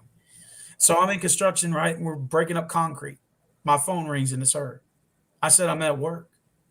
And she said, uh, I don't care. Like, let's just talk on the phone. I'm like, no, I'm at work. Right? Wow. The worst thing oh my God, the worst thing you do is call me when I'm at work. I fucking hate it. I So, almost, anyways, uh-huh, I yeah. hate it. I hate it. I hate it. Unless I'm on break or lunch. But most time I hate it. But anyways, Hmm. she kept cussing me. She kept like not cussing at me, but she kept yelling at me. Mm. And I said, this is the reason why I did this. Because it's to show you you're not fucking nice. You're not nice at all. Hmm. And I hung up. So the thing is everybody who swears to God they're the nicest person, maybe there are to a certain degree. Maybe they're nice. Maybe there's a little bit of degree they're nice. But they also don't tell you that they call you constantly. They demand that you answer the phone. They start trying to control your every thought. And then they try to control you. And it's like, those qualities right there, motherfucker, you ain't nice. There's Hmm. nothing nice about I'm you. a nice guy. I'm a nice guy. No, that tells me you're an No, you're asshole. not nice. In fact, You're you're an the opposite of that. asshole. No, You're you're an not even an asshole. asshole. You're just fucking annoying. You're not fucking nice. There's Listen, nothing nice man. about you because you don't have a thing called fucking common courtesy. The And guys, there's yeah, no niceness from that shit. yeah, yeah. I once had a guy who, no, I had a friend who told me that she, that there was this guy that asked her out. She said no, and he's like, oh, okay. He's like, it doesn't matter. It's okay. We'll just stay friends. And then later on, she fell in love with him because he was so, But by then, he already had a different chick, And but she liked the fact that even after she It- rejected him, it- that he actually was a nice guy. He was a cool ass person. yeah, well, don't get me wrong. There are some people that are generally nice. You're right. But they don't call Um, themselves nice. I mean, if They you have to don't. go around emphasizing how nice you are, That then means you're a bitch. I wouldn't go to say that, but I would say there's definitely some skeletons in that closet that hasn't come Hmm. out yet. And Hmm. it is Halloween, so we will find out what skeletons. I just hate when people use the whole "I'm nice" and that's why you don't want to date me because you date fuck boys. Look, listen. Um, let's get to that part now. Do you But think? uh-huh. And I think men do it too, to a degree. Ooh, tell But I me. think it's more emphasized on women doing it, right? Because women ultimately choose their mates, right? Hmm. Men do tend to criticize women for making bad choices of their Hmm. maiden partners and or of their partners. Hmm. Um, a lot of the guys they tend to be very manipulative or maybe certain qualities about them is would be deemed non-dateable. Do you think that uh, I guess the question I'm trying to ask is, do you think they like those qualities in a guy, if that makes sense? I've never really liked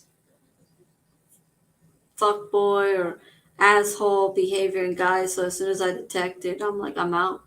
So I don't understand when I see girls who will put up with it. I See, really I don't. think it might be an American thing because, like I said, when I went to Mexico, most of the day laborers are not really like bad guys. They're just like hardworking guys and just they're really nice and respectful. And yeah, they may be a little tense on the work, but they don't it's not like they're walking around with a fitted cap and baggy jeans and fucking, medallion hanging on their neck. They're just And a that's the lot of them lower dress class. like hobos. And, Like and, and check this out, they're the lower class. Now, can exactly. you imagine the working high class? So let me ask you this. Do you think it's an ego? Do you What do think you mean? that maybe Americans are egocentric when it Yes. comes to dating? In gen, look, the stereotype about Americans is that they're arrogant, stupid, fat. What else? Ugly, ignorant. Um, Especially the yeah. younger generation. Go ahead. But as a whole, like it's like if people of other countries want to talk about politics or just things in general, like about politics, something geopolitics, they make sure an American is not in the discussion because Wow. because it feels like talking to a toddler. It's like, no, this is the adult table. Get the fuck out of here. And maybe that's why I kind of noticed that a lot of immigrants that come here don't really mingle with Americans. Like, I'm Yeah. not saying that Americans are just bad, but I'm just No, I'm not not saying that American. either. But I'm just saying what I'm saying that's that yeah. is that if you look at Koreans, you look at Vietnamese, you look at Chinese people, like they keep to themselves. They don't really mingle. They got Chinatown, a Vietnam town, and they don't fuck with Americans like that. If you go and you look at Pakistanis, Indians. Now, the difference is they do mingle with Americans, but they have large connections in their businesses. And especially if it's like they dominate that sector, like at Walmart, most of them fuckers are managers or they got 40 hours in the pay they want. But what I'm saying is that most immigrants, Hmm. they keep to themselves here. Like they don't really mingle with Americans like that, Yo, unless if one it's yeah. like a Yo, business you know what's transaction. so funny? I Yeah. didn't realize it. Now, I do notice that the lower class Hispanics will mingle with other people. They're more open minded. Okay. But any Hispanic that has a little bit more, whether it's working class or upper class, they don't really fuck with outsider. They don't really fuck with other people like that. I'm sorry, they don't really mess with other Americans like that. They Uh, just stick to their own. Look, Joe Montana, we don't like. I've seen her outside of here, and her and her sister are both beautiful. She hides herself on here not because she's scared to show herself, but just because for exposure and all that. She likes to be private. Now, maybe if you knew her outside of here, maybe it'd be a different story. But me and her, we talk on Instagram, and she shows herself, and I don't judge her. I think she's a very beautiful woman. In fact, Maria and her sister are both fine as hell. I call them, what did I call them? The princess twins. The princess twins. Yeah, you Oh, guys are thank both you. sexy. Thank you. And I've told you that. I said, man, you and your sister are fine as fuck. See, But I don't say it in a 'cause- thirsty way. I'm just keeping it. yeah, it's not thirsty to me. It's Yeah, not I'm just thirsty. saying it. I'm just saying, yeah, you're fine as hell. Like, you want me to lie? Like, no, Yeah. I'm just keeping it. No, 100. it's just that you know what it is when you say on Yeah, YouTube, yeah. this And- person is beautiful. People are like, stop the cap. Yeah, and I don't say it in a thirsty manner. You know what I'm saying? Yeah, yeah. See, No, so sorry. do you think that and you used to live here? Yeah, Do you as a think- child. Do you think that the guys here are thirsty to a degree? Yo, Or desperate? it's insane how thirsty American guys are, especially the white guys. Really? Yeah. Yes, they are. Okay. Black guys are very thirsty. Just anyone who's not black. The black American ones, they're thirsty. Anyone who's just not black. Black American chick. The white guys are open for everything. Very freaky like that. That's what the Uber guy was telling me. So do you think that But that doesn't mean that there isn't. I do think that black men tend to be more persistent than white men when it comes to the approach. You know, I've talked about this before on my channel. But white men, I'm trying to find the right words for this, but I still do think that older men sort of have the natural it factor. Yes, when it but comes isn't to that dating. like Yes. isn't that the case for everything? You're older, you have more experience, you know the game better, whether it's career, whether it's anything. Experience? Now, stuff I'm like not that, saying yeah. I'm not saying there isn't attractive American guys. I'm just saying as a whole, the black guys are openly thirsty, and the white guys, they're not too full. Okay, to me, they've been thirsty as fuck. Okay. Except for one or two that actually met here, but they were young guys. They were university young guys. They seemed one had a girlfriend. He was really weird. He had nail polish on his fingers. He looked like a hippie. The other guy, I actually liked the way he looked. I liked the way he carried himself. Very shy, very quiet. But there was an Argentinian in that class, so obviously I put my attention towards the Argentinian. Well, I still think that older men, the ones that didn't grow up without the usage of going online, have actually had to go out and experience talking to women face to face. I think that's diminished, and I think that's why you see a whole generation of men that just live off the internet and just get the validation on the internet. Does that make sense? Yeah, I have a question, Steven. Go ahead. Do you think American guys date girls for sex, or they actually they pursue a chick because they're like, oh, okay, this one I really like?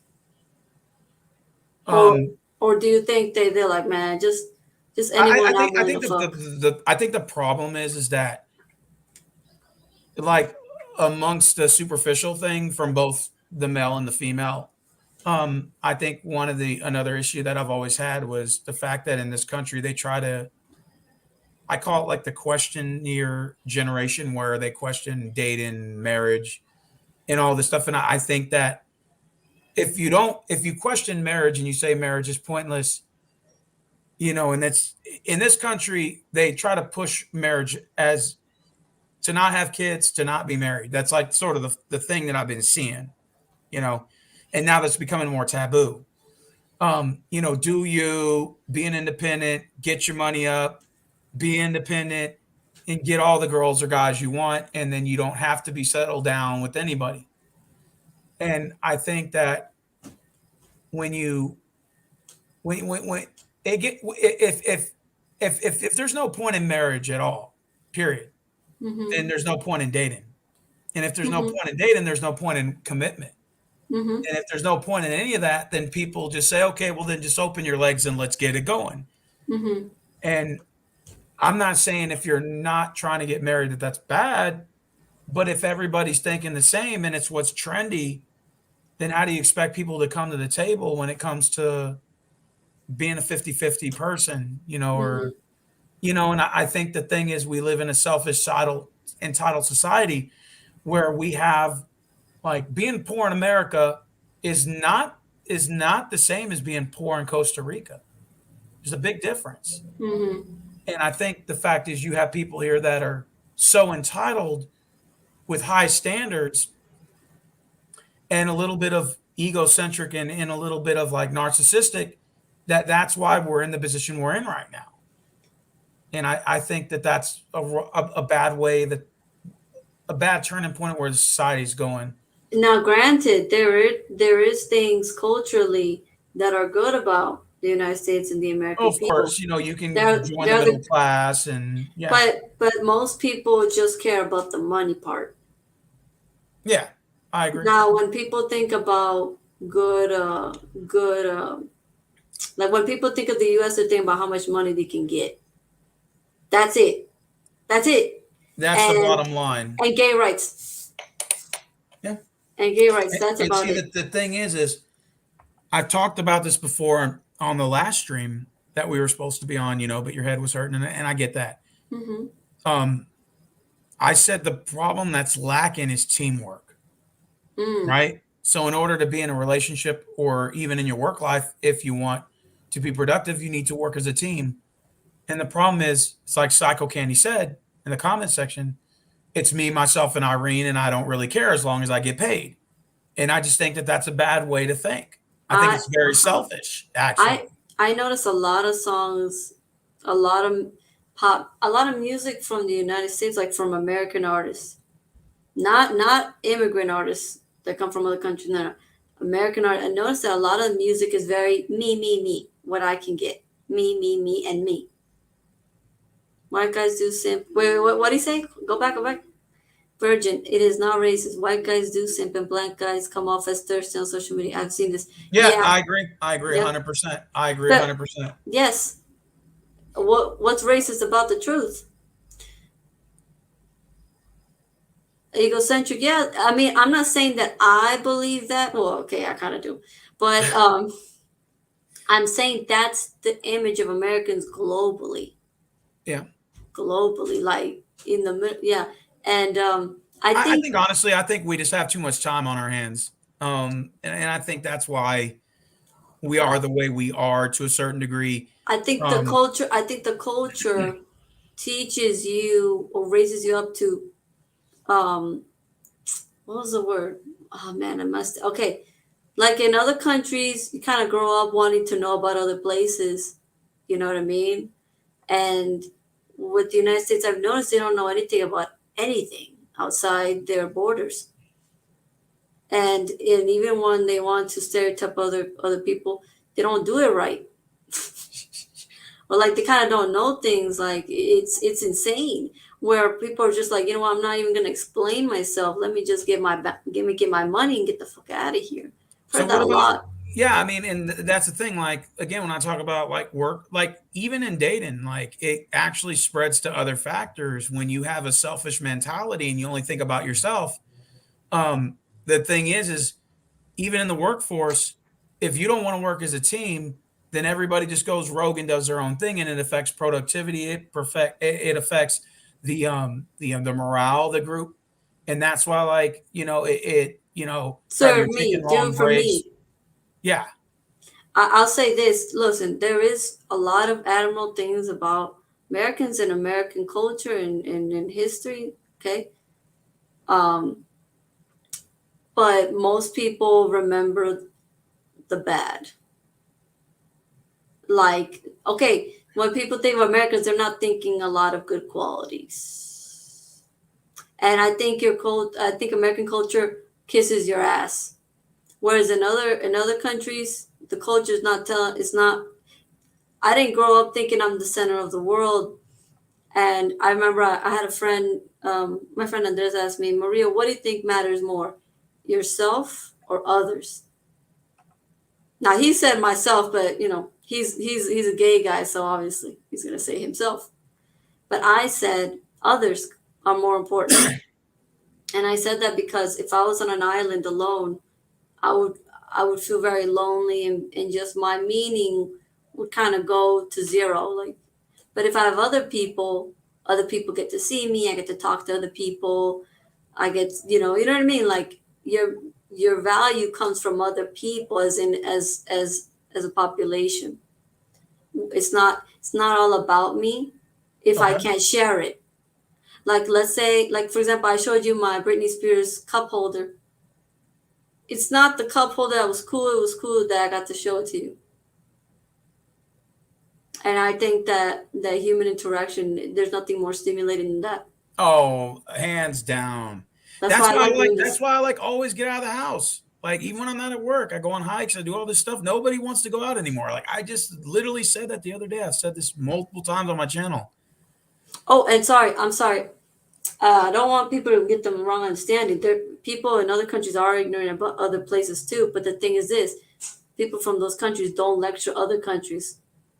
You know what I mean? Like, you don't see a Norwegian lecturing a Mexican what Mexican culture is.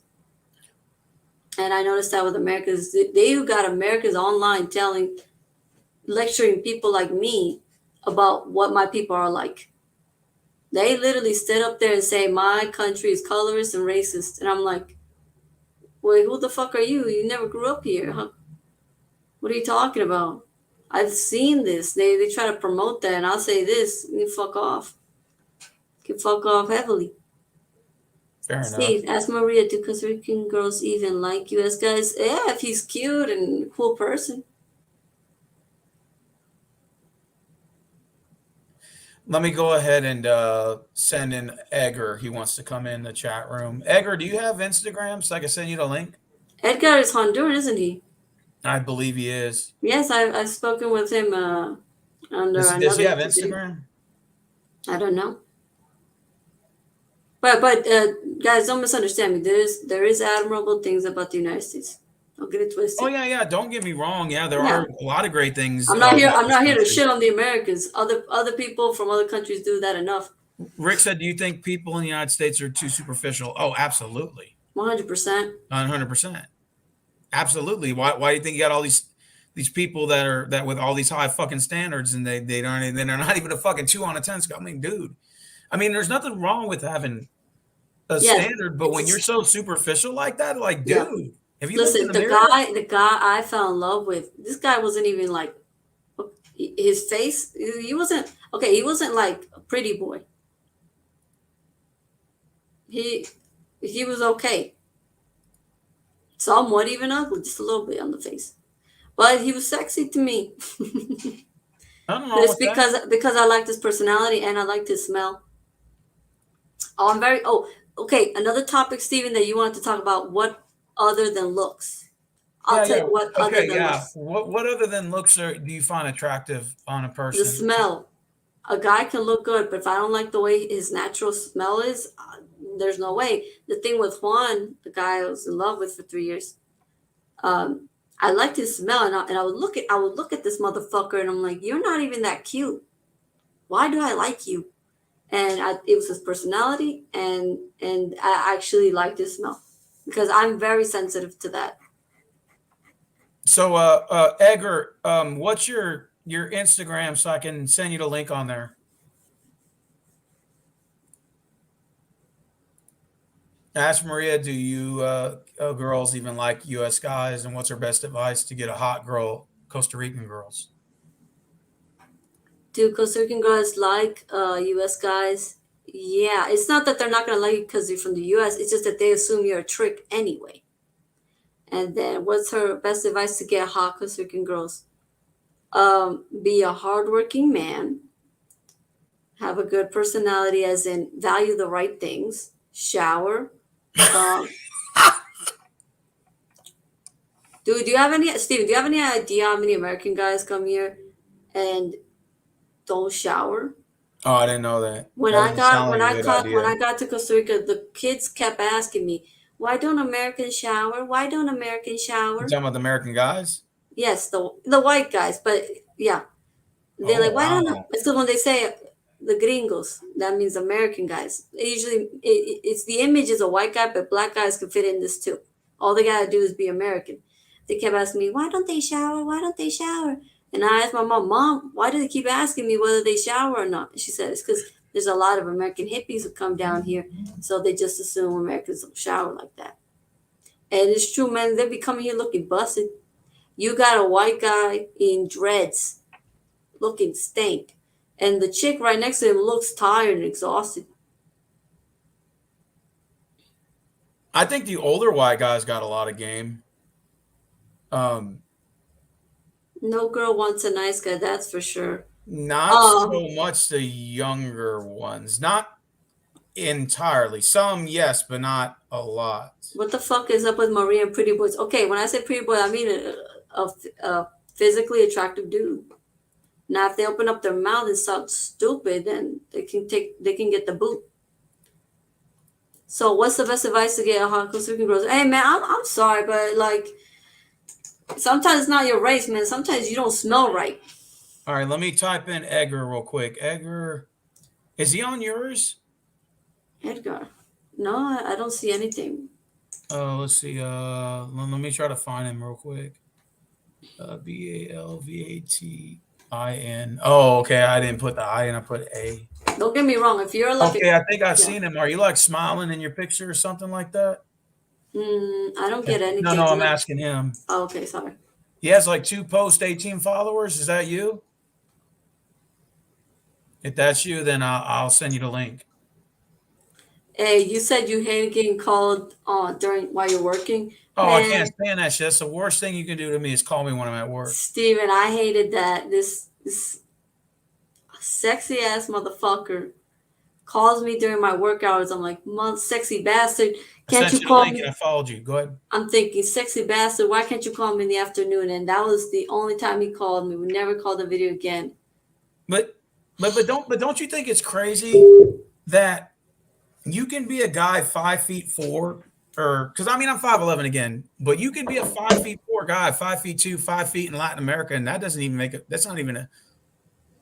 I That's not once even an saw, issue. yeah, I once saw in the old province I used to live in. I once saw this short guy, but you could tell like they're kind of ghetto-ish. You know, they're not high class or anything.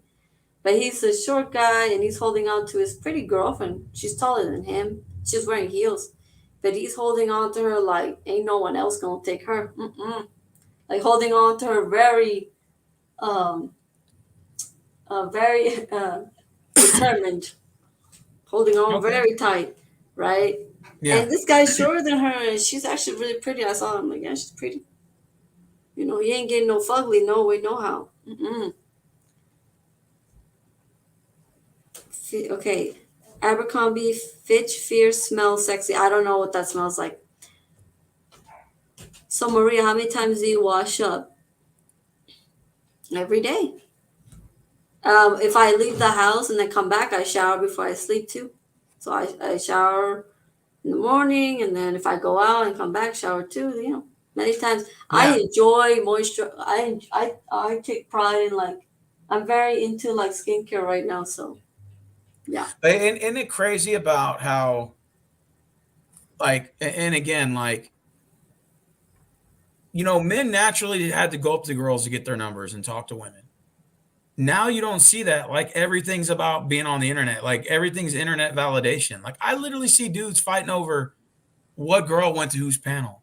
what? And they fight over dumb shit like that on the internet. And then they'll say, well, I got all these women on my hangout and stuff like that. And I'm like, as if it means something. And I'm like, dude, As if girls don't use the internet. Like girls use the internet. What are you well, I talking mean, about? it's like them basically saying I have all these girls. And I'm like, no, you don't. Look, No, look, you look. don't. Big Dog said YouTubers like AMS, I don't know what that is. Steph Steph is is cold. cold. I know that guy. Alpha Male Secrets, etc. taught me a lot about being alpha. Okay, Big Dog, let me tell you something about them. Those guys are not alphas, they're tricks. Mm. these quote unquote American dating coaches are the biggest tricks. They're the best sugar daddies because these dudes base themselves on money, gym, and money. You guys are tricks. To chicks, you're tricks. I think Edgar's calling me on Instagram. Hey, bro, don't call me on there. Click the SteamYard link, man. Hey, big dog. If you want advice on how to get chicks, go to the day laborers and start asking questions. How about that? Because they sure as hell got bitches. I'm telling you right now. Hey, Edgar, you gotta click the link, bro. Yeah, he tried to. He's calling me on Instagram. I'm like, dude, click the link. I sent you the link. He's not clicking the link. Rick says, I think every man was a simp at one time before they. Yeah, because you had to get the experience to talk to girls, right? So every man was a simp in his day. Some are still now, some aren't. Listen, I was just laughing because my Brazilian friend just sent me a picture. He has the Saw mask and he's right next to a barbecue. And the way he's posing is so hilarious. That's why I was laughing. Okay. Hey, guys. Who's more superficial in this country, the men or the women? Oh, God. Ooh. That's tough. Only That's you a know good one, that, Rick. Steven. Only you know that, Steven. I don't. Rick, you got to click that SteamYard link. Look, a big dog. He said, agreed. I have heard those guys are not real alphas. You think? And then he says, however, their advice has helped change my mindset. Listen, if you want advice for getting chicks, go talk to the Hispanic guys. They got bitches left and right. They're the ones rejecting chicks. Damn. You got ugly guys in my country being arrogant, getting offers from American chicks just to fuck on sight. And these are ugly dudes. And they're arrogant. I'm like, and you know what? You know what Kem told me? He says the sex is so bad, from where they used to live, that getting with one of the ugly guys here is like the best sex in their life. Oh, well, wait. And I was telling him, I don't know about that. And he says that, yes, it is. I'm like, what So, do Maria, you know? I know you've only lived in Texas for so long, but like, based on what you see, who do you think's more superficial, the guys or the girls here? The guys. The guys? Yes. Because they're the ones going around online saying, you hit the wall at 30. With single kids, you're done. I think the girls are more superficial, but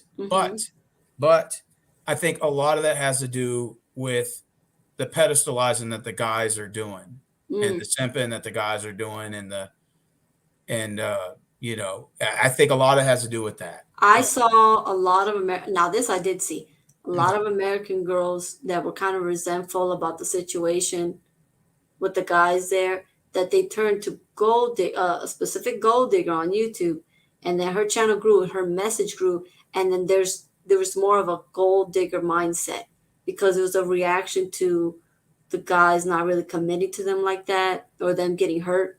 Well, I think the girls are more superficial, but let me explain. I think a lot of that has to do with the fact that males are giving them way more attention than they deserve. Yes. And I think that has a lot to do with why they're egocentric at times and why they have these social media sites with millions of followers, and how they're talking shit at guys, and and guys are still hitting the like button, still following them. And it's just, and to a degree, I mean, the women, I think, in my opinion, are becoming cockier and pickier and meaner, but it's because of the fact that there's so many guys that are just throwing themselves at them. And I think that to the wrong girls, and the guys are doing it in the wrong way too. And I think because here you can be a pretty chick, but if you don't have good personality, a down to earth personality, you get the boot.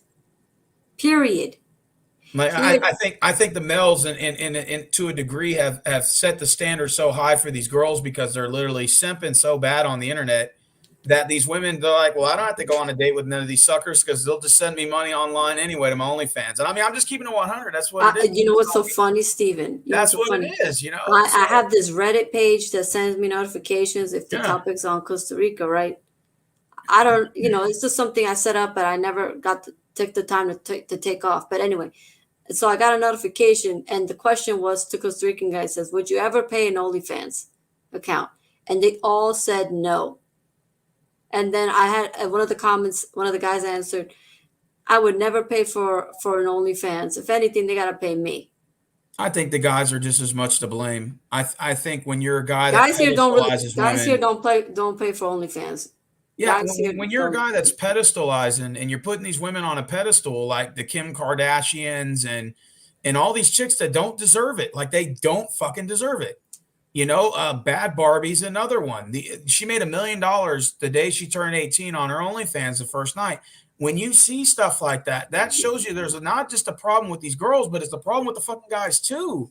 And it's Yeah. like when you're pedestalizing and worshiping these women like they're some sort of goddess, this is the type of response you're going to get, and that's the problem. And I The think the quote unquote bad bitches in the States, the American girls, when they come to other countries, I can't speak for Asia or Europe, but or Africa, but when they come to Latin America, they're humble.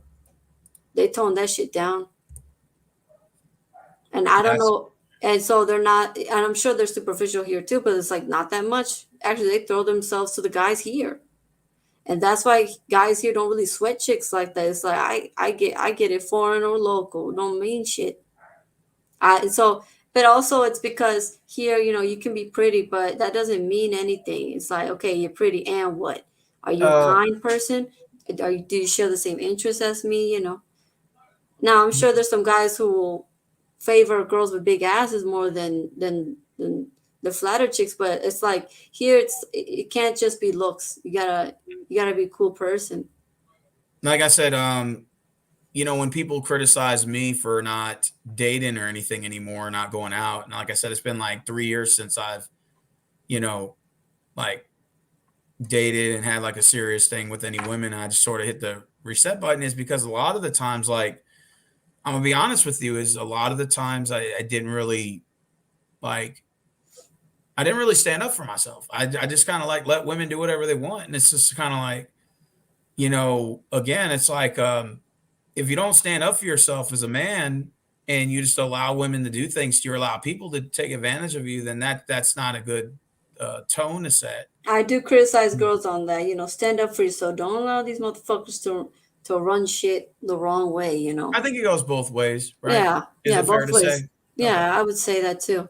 Um, Other But than I looks, do man. think, Rick, that's an obvious question. I think dating apps are more designed for women than the guys. And the reason why I say that is because like women can make a profile and maybe like two photos and their DMs light up versus a guy who makes a dating app is getting bots and spam and what's the other one?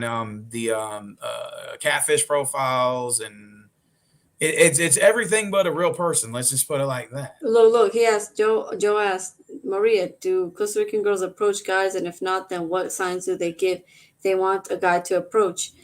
They look at him and smile. But women here don't approach guys. Guys approach girls. That's the way it should be. And if you're a girl, listen. Me personally, I'm too shy to approach a guy.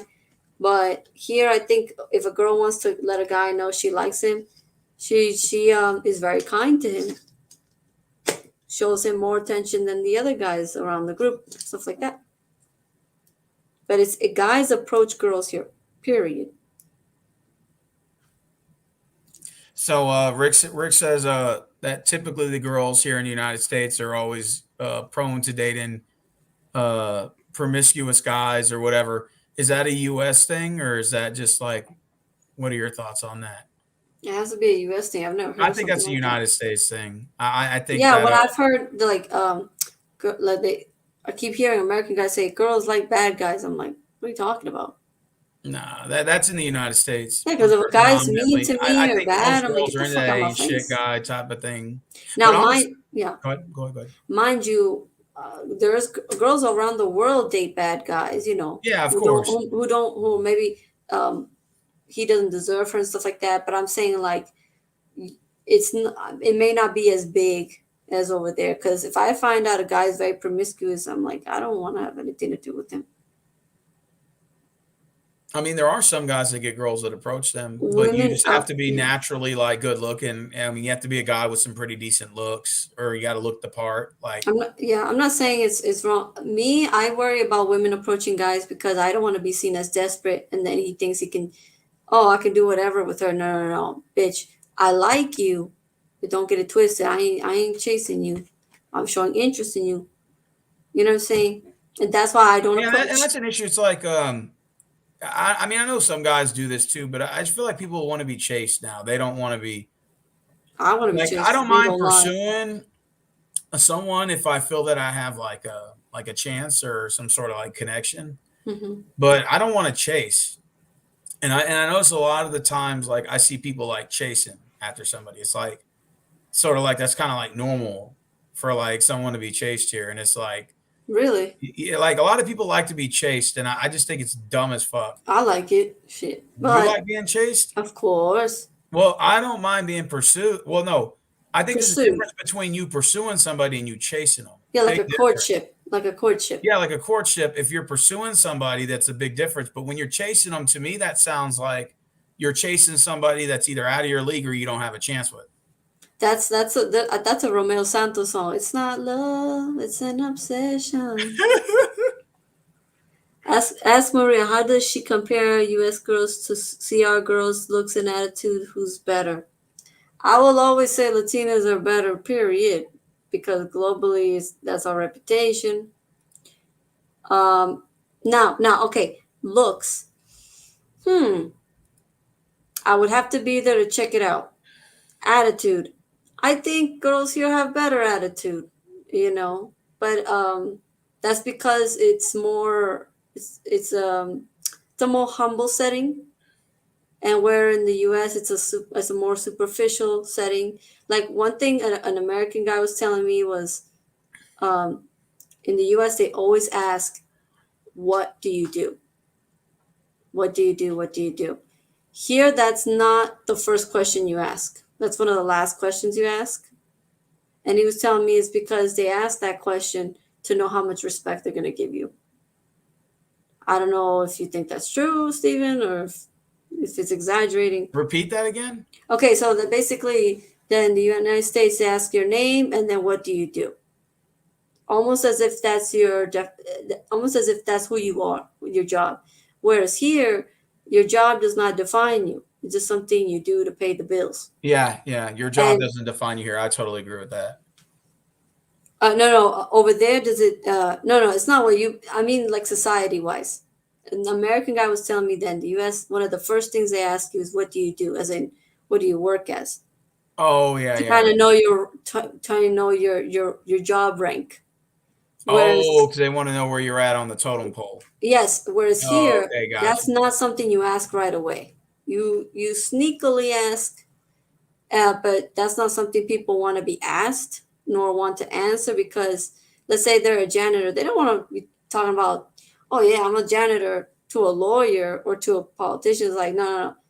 We can ask that when we get to know each other a little bit better, or they say, so what do you do? I don't know. It's just it's not a we're not trying to remind each other of our status in society. It's like, no, who are you? What are you into? You know, what's your personality? Yeah, that's a good point. So let me ask you this: who's more? Wait, do you think the way that the women act in this country has to do with the guys and Uh, how they're approach? uh, Oh, definitely, with the definitely. guys, because here, guys, if a girl, her attitude's fucked up, they're not gonna keep at it. Like I think good behavior is more rewarded here. Like the courtship, that's a good thing. A guy opening the door, it's a good thing. Yeah, the courtship here is shunned upon. It's Like, called simping. It's called simping. yeah, it's called simping basically. Like, if you're not having sex with her, they call it simping, and I'm like, Hmm.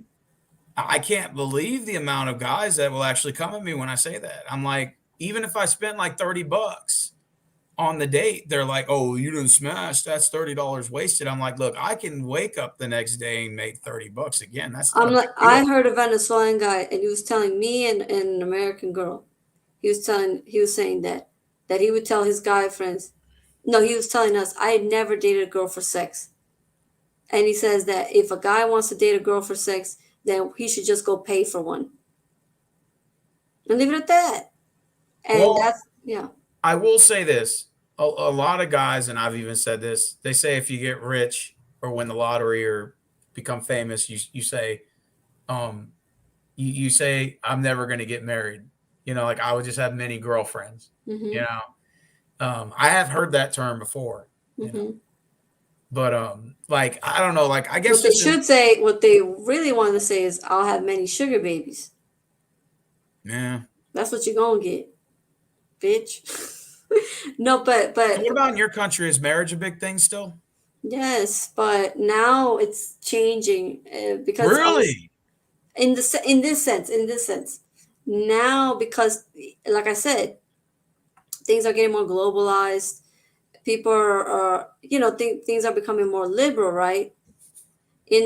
But marriage is still a thing. Family values is very much a thing. The thing is that now there's a lot of cases of long-term relationships. But that's always been a thing though. Like in Mexico, for example, you could have two people together for 30 years, never Yes. married, but they were still together. Yeah, that they live like they're That's married. always I've seen that before. Okay, so that's what I'm Yeah. talking about. That there's long-term relationships as if they were married with kids. It's like it seems like here everybody wants like 1,000 boyfriends and girlfriends. Like no one wants to commit. No one wants to, get You know what's insane, Steven? So and I like think I think it's yeah. crazy. I don't know. Maybe I'm backwards or something, No, Steven, I'm 24, and a couple of months ago, my friend tells me that Hafez, one of my classmates in high school, is married already. I can't fucking believe that. I can't believe that. And that's something very normal. Another classmate, she already has 2 kids now. I'm like, wow. Is she married? I don't know. I didn't check. I Is just she saw still her. with the guy? I don't know. I don't know. I just saw Oh, pictures of okay, her with the okay. kid. But my thing is that my old classmates married. My I know here people get married really early or get in long term relationships really early. Like over here, it seems like people don't want to marry till they're like in their 30s. This is kind of like what I'm hearing about. Like, That's how it's wait starting till to your ducks become. line up, and then in your 30s is Yeah, when you should take marriage seriously. that's how it's becoming here too. But my parents frown on that kind of stuff. They were telling me like, no, we were told that you're supposed to be married after high school.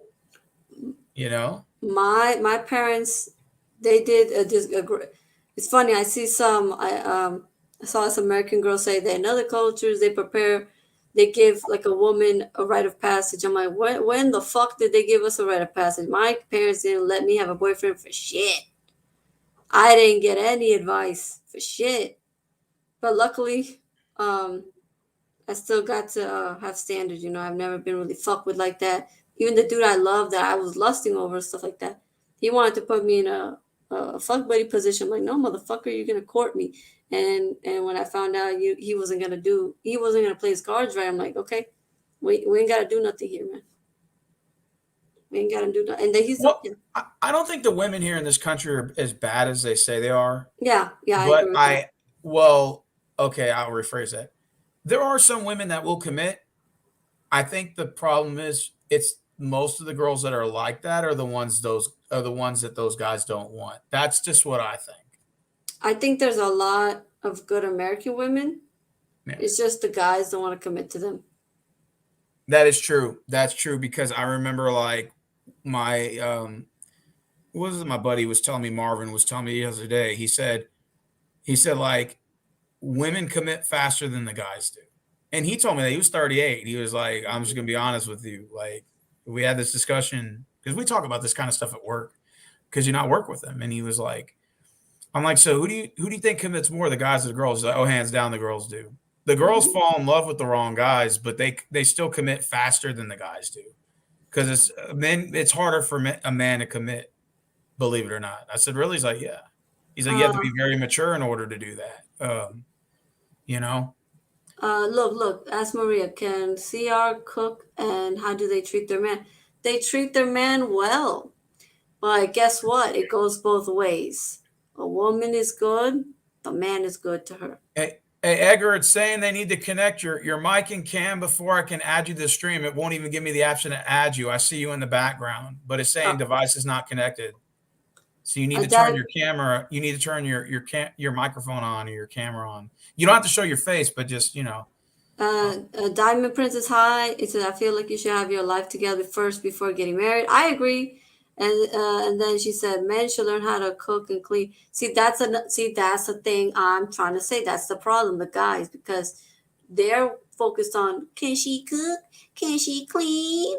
Motherfucker, an adult needs to know how to cook and clean. You fucking idiot. Not yeah. direct this to you. I mean to the people who preach this. It's like, no, no, no, no. I always thought of it that marriage was like this. You find someone you really like, you vibe with, you get along well, you lust over them, but you also really fuck with them like that. Like you really like who they are. You like their presence, you like being around them. So you put a ring on it and you have children with them. And that's that. I never thought of it like an age thing. I never thought of it of a status thing. I thought just someone you wouldn't mind sharing a home with. You like their conversation, or you like them genuinely, and so that's why you would marry them. I never thought it would be this whole can you cook, can you clean, fucking idiot. You know what, my dad, when he wanted my mom to go to the States with him, you know what my mom said? But I can't cook anything. And he said, doesn't matter, we'll buy hamburgers. Yeah, it's saying right here, Edgar, it's for some reason it's not. I can see you in the background, but it's saying device is not connected and won't even give me the option to buzz you in. Like it just says device is not connected. His microphone, his camera's not connected. So I don't know what that means. But you see what I'm trying to say, Steven? All these American guys or relationship gurus saying it's because these American women, they don't cook, they don't clean, they're not submissive. Motherfucker, if you gotta ask a woman to be submissive, you're not masculine. You ain't shit. Why would a woman want to submit to a bitch? Ask Damn. Maria. Ask Maria. Damn. Can a woman change her mind and view a male as alpha if she previously viewed him as beta? Do you believe in the alpha beta thing? No. What the fuck are you talking about? But you do say that a guy classified as a bitch, would that be classified as a beta? I mean, you can make Yes. Yeah, sure. It's just that, do I label? Okay, I call a man what the fuck a man is, doing man shit, which is work. Not sit up in the internet and bitch and complain about girls. So, motherfucker, don't you have a job? That's what my father would say. Hey, Polston, man, I think that's Dark Horse trolling you, dude. No, you're getting trolled by Dark Horse. Maria sounds like a feminist or no? Damn, I mean, the masculinity is so low in the States that a girl who just doesn't want to be straight up lectured by a nobody who doesn't have a job is considered a feminist. Joe, I'm not trying to go at you. It's just that the way y'all be talking shit about American chicks, just because they say they demand the most basic things, it's outrageous to me. I've heard American girls, why can't guys commit? That's a good valid complaint. And the guys, you know what they say to them? She's a feminist. Why does she hit the wall? No, motherfucker, grow up. Grow up. He's like, I don't want to commit. That's a scam. No, bitch, you're a bitch. All right, you scared? Okay, why you scared? So let me ask you this: what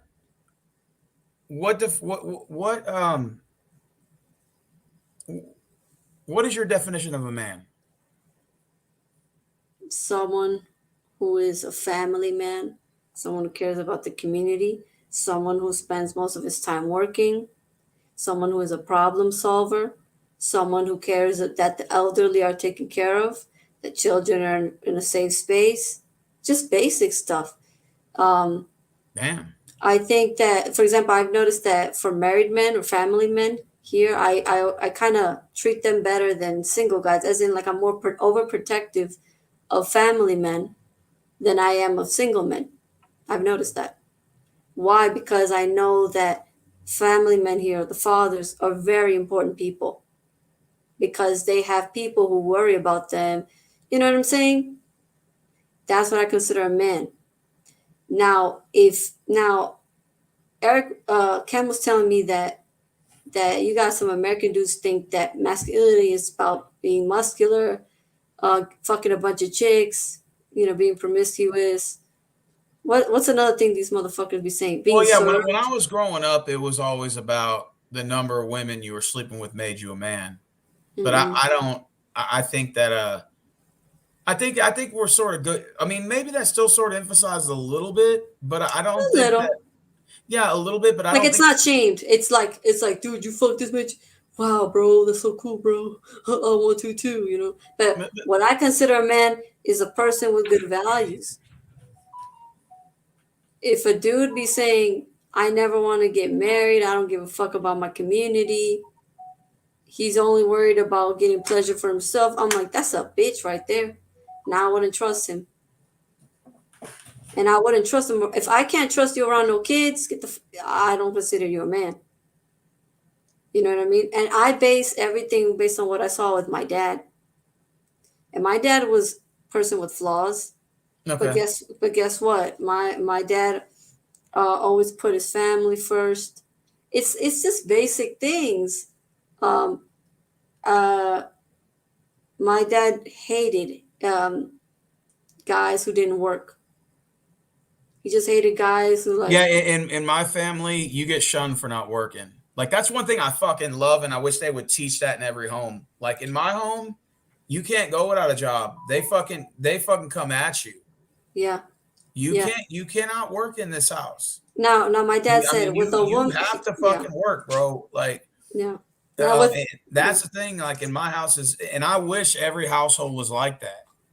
If you lost your job, that's fine, but you better get up the next day and start looking for a fucking job. like my dad hates the homeless men here. Of course, it's because mostly because they're on drugs. But he says that he always hates homeless guys. He's like, "You're a fucking male. You're a fucking male. You can work a construction job. Fuck out of here. I'm not giving you no money." Facts. I'm sorry when I see a lot of these young guys, especially like that are not working. I can't respect that. I'm sorry. I just can't. I'm sorry. I'm not going to sit here and say I have a lot of game, but like one thing, I get up and go to work. I can't see why you can't do that. I'm sorry. For I example, can't like respect yeah, that, man. I remember like if a guy tells me, "Oh, no, I can't talk, I'm working," like I see that he's working a lot. I think that's Yeah. sexy. Yeah. When I see, it's like these young dudes, man, they be like wanting to like go home early and not work. And then it's just like, dude, it's A like man, I think, is you have someone you can trust. it's like you need, don't you want residual income? It's like you have to have some sort of income. Like, why are you not wanting to work, dude? It's like that doesn't make any sense. And it's like it's You crazy know what's 'cause the worst thing on a guy? what? When he thinks the world revolves around him. Whereas I just kind of grew up seeing that it was the opposite. All my uncles, now mind you, they're all flawed. They're human beings, but I always saw that they were so focused on work so they can take care of their families. I mean, I get it that it's like, no one wants to work for Yeah, like of minimum course. wage, and like I understand like the whole concept, but dude, if you're not making money off TikTok or something, I mean, if you're doing that's fine. Hey, no problem. But if you're not doing that, you better get up and start applying for work because it's like I get people make money on the internet now, so that's why I'm not going to totally say, oh yeah, you got to get out and apply for work. But if you make money on the internet, it's cool. Like I can respect that you got residual income coming in. Hmm. But like if you don't have that residual income coming in, you need to get up and go find a job. My dad said You know? women can get away with not working like that. Like women can Oh get yeah, away because with. women were naturally housewives and took care of the kids, and I mean, Yeah, but like my dad was. Well, I'm just going by what he said. He said like women can get away with that, but guys, absolutely not. Absolutely not. You get the fucking work. that's how Get out my of here. grandfather is. God rest his soul. He was in the Korean War veteran. Even had a school named after him too, and he was part of the civil rights movements with LULAC and black activists and Hispanic activists back in the '60s, dude, when they were marching for rights and stuff like that, and we can eat at the same table and blah blah blah. Like he told me, like basically, like he told me, like nothing is worse than a man that's not working. Like he just flat out told me, like that's just it's like You just don't do that. It's just like a cardinal sin for a man not to work. And it's like, it's crazy how nowadays you see just a bunch of dudes, like whether they're millennials or even Gen Z guys, that they're not working or not applying themselves as much as they should be, and they're not driven. And it's like, dude, like, Guys like those scare what did me. your dad teach you? Like, did your dad not tell you to work? I mean, like, what the fuck is it? Like, you should be embarrassed, And you know what's so funny, you know, Steven? Those same what? guys you're talking about, they can have like a cute face. They can look cute. Let's say on the outside. Soon as I find out this motherfucker doesn't really work like that, it's not really red flag. Get the fuck away from me. Get the fuck away from me. Whereas a dude who may not be a pretty boy like that, he's telling me about all the jobs he done did since he was 15. I'm looking at him different. I'm like, hey, where do I get in this picture? You know, and and it, a guy you can rely on. I think that's sexy. If It's you just feel look, like you can't I rely on understand. him, I look, yeah. Rick, I understand the girls are superficial here. I get that. I'm not going to deny that with you. I think any guy in this comment section will agree that the girls here are stuck up. But the problem is too, is that you got a bunch of guys that are not focusing on themselves and focusing on their career and focusing and being driven to advance in life. And I think that's, I think if honestly, I think guys focus in this country focus way too much on women they don't even have a chance with. And I think Hmm. they take that focus away from their work, and they take that focus away from their career and career building and being a better person, but instead they'd rather chase women that they have no chance with. It just doesn't make logic sense to me. Hmm. And Hmm. I think men need to start focusing on themselves more. I think men deserve it. We deserve to start focusing on ourselves more and building on ourselves. That's one thing I think QB Willie said that I kind of agree with, or that I do agree with, is that men need to start focusing more on themselves and improving themselves. When you man, it's just like if you hear a girl talking a lot of horrible things, what makes you think you want to take her seriously? So the same goes for the guys. If you're a chick and you hear him say a lot of fucked up shit, what makes you think you can take him seriously? You know what I mean, Steve? Yeah. Oh, we have Mr. Mjito in the house. I think that's Wrestling Otaku. Oh, he's this guy who hates women, I guess, and he makes videos about them every day. What are you doing Listen, in here? you know what I never understood about MGTOW? It's men going their own way. But I Yeah. saw like a TikTok compilation of MGTOW. I was curious. I Yeah. clicked on it. They keep talking about women. I'm like, bitch, weren't you going your own way? Why you keep talking about That's us? one thing like I'll never understand about those guys. They have to remind us every day with videos about how they're going their own way and how they're supposedly better off without women, but they have to constantly remind us every day. I'm like, dude, I'm I'm so like, glad I why do you have don't. to Yeah. remind us every fucking day, I'm bro? I'm so like, glad that's not a thing here, man. I'd kill myself if that shit had so happy, you know. hey, okay, Edgar, now you're on, bro. What's up? What's good, man? Hi everyone. Hola, Edgar. Hola Maria. A la verga. Okay. Hey, so Edgar, what's going on, man? Talk to me. What are your thoughts, man, of this whole discussion? I wish he got on earlier, man. Because Yeah, I know, but is Mike I know it's my first time. I'm a boomer. you're a boomer. You look like you're fucking 16 years old in your picture. I'm 22, Oh, you but ain't no then, damn boomer. but I do act like one. Oh, you're sometimes. okay. You're a young boomer. Yeah, yeah, Yeah, yeah. fair I enough. bet you got that high value. So Edgar, Alpha male sigma. let me ask you a question. What are your thoughts? About this whole thing? You have anything you want to say? On what specifically? Okay, well, we'll start off. Who do you think's more superficial, men or women?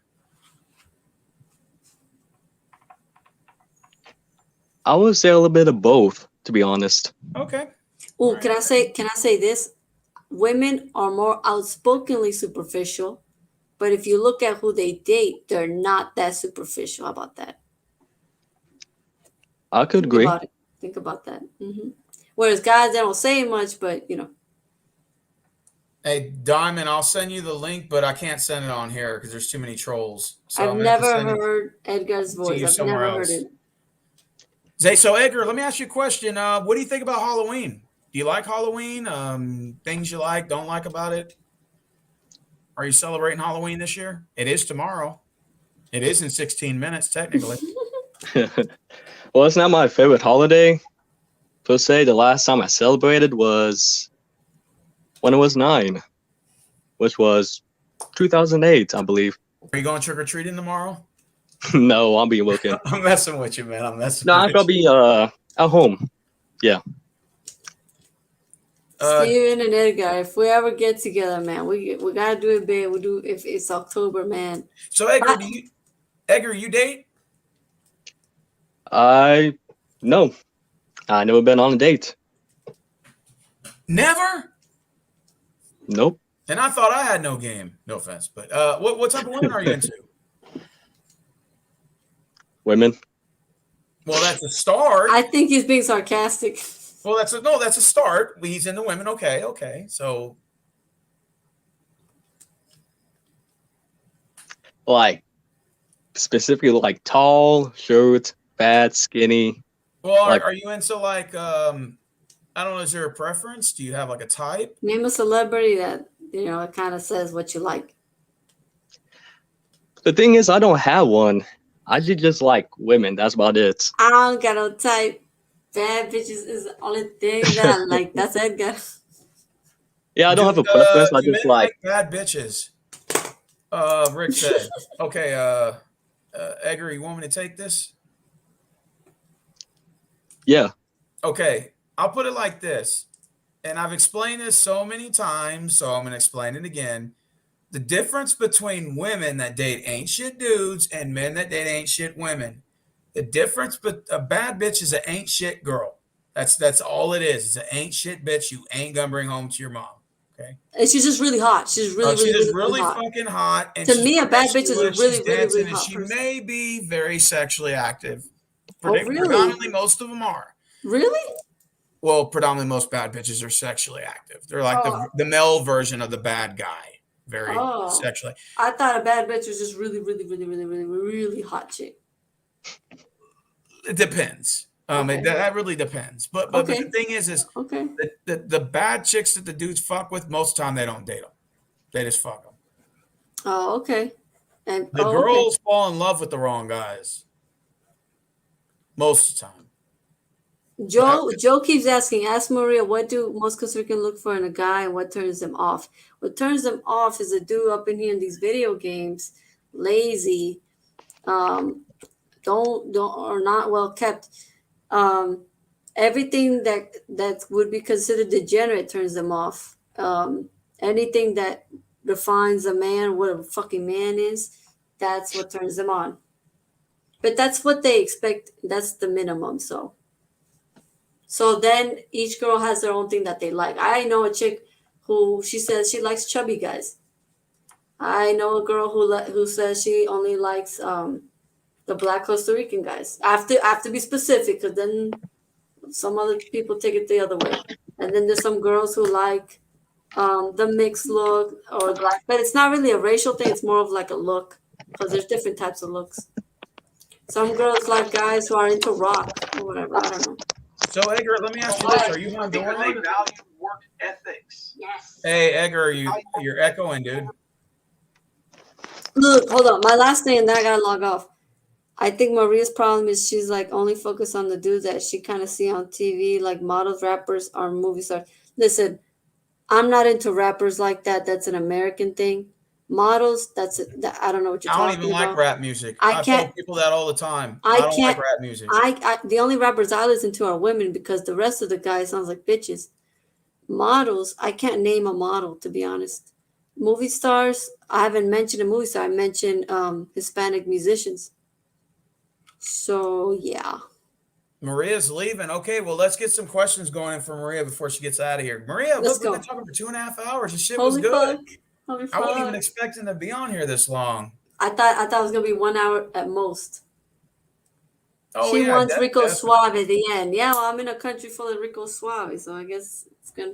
The problem is, right? It's just that I think with the whole pandemic, people have been more inside, and the point is too, I'm very shy, so that doesn't help. I'm very shy. That's the reason I'm single, and because I'm kind of lazy. So I blame myself. I take full accountability. Exactly. Hey, I like that. Yeah, it's my fault. I know that. Ain't nothing wrong with this. So you guys didn't decorate Halloween? Anybody in the comment sections? Y'all didn't do any of this right here? I live in the country. You live in the country? Yeah. Are you in Texas? I'm Okie. What? I'm an Okie. Oklahoma. Oklahoma. That's what's Yeah, up. I'm your I friend thought up you were in north. Canada. No. Oh, Wait, you thought I was in Canada? yeah. So what's How it like in so? Oklahoma? It's nice. Like it. So what do you do for fun? For fun, play When video you're not in the games, house. not in the house. Yeah, when you're not in the house. I don't Ed- just Edgar, you're Honduran descent, correct? You're Honduran Mexican. descent. Mexican. Oh, Yeah. oh, okay. So I confused you with a different guy. I think you confused me with Psycho Candy, I believe. No, another one. But that's fine. I just want to answer a few questions here before I log off. It says, "Ask Maria, are you single?" Yes, I like your voice. Thank you. That's very sweet Maria of is you. single. Yes, and completely Rick my said, do you fault. have any crushes right now? Do you have any crushes on any guys in your country or whatever? Yeah, I see some cute guys, but I'm too shy to approach them. Really? Yes, and then he says, "What is the ocean like in coastal Rica?" It's different depending on which part you go to. A lot of foreigners like the Guanacaste area, which is the east side of the country. Okay. And let's see. Thanks, Maria. You're a really cool girl, but you don't sound shy at all. Yeah, because I'm online and I'm anonymous, and I've talked to Steven, and I got over my fear of talking on panels. So Yeah. Maria, trust me, there for the longest time I knew Maria, I didn't even know what she looked like. I just barely knew what she looked like about 4 months ago? And I known you for over 2 years? Right, Maria? no, it's only been like 2 months. Damn. It's Wait, I known you confusing. longer than 2 months. Okay, 3 months ish. No, No, you okay. don't know me like You that. barely revealed yourself 3 months before, Okay, but I known you prior to that though, like at least another 6 or 7 months because we'd always be in Kim's chat rooms when he does live streaming. but has it been that much? No, it's only been a few months. It's because you've been on Cam's things for a longer time. That's why you feel it like it's a longer time. Oh, I mean, maybe my I've mind. only been around these circles for like 3 months tops, So and you've only been on Kim's channel for 3 months? it feels like that, like a little bit less than that. But yeah, it's been a Oh, recent wow, thing. okay. I didn't know And- that. yeah, Okay. so it says, I am not a pagan, Stephen. You are lucky. I'm here in the Sabbath. Okay, I don't know what that is. I remember it took me a long time to get on Ken's stream, and the first times I was on, my jaw was shaking like crazy. Like I was very anxious, but I still kept going, and now I'm over it. So that's why I'm talking all calm with you guys.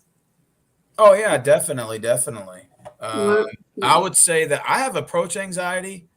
If I like for Me some too. reason when I see women, I don't even approach them at all because it's not that I'm scared; it's I have approach anxiety. Like when I Yeah, meet me new too. people.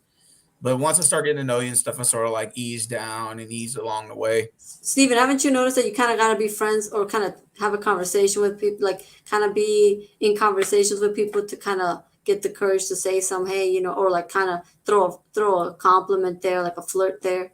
Oh, I definitely agree with that. Yeah, I Yeah. think that's what's missing. I think people don't talk anymore. You know what's so funny, Stephen? Hmm.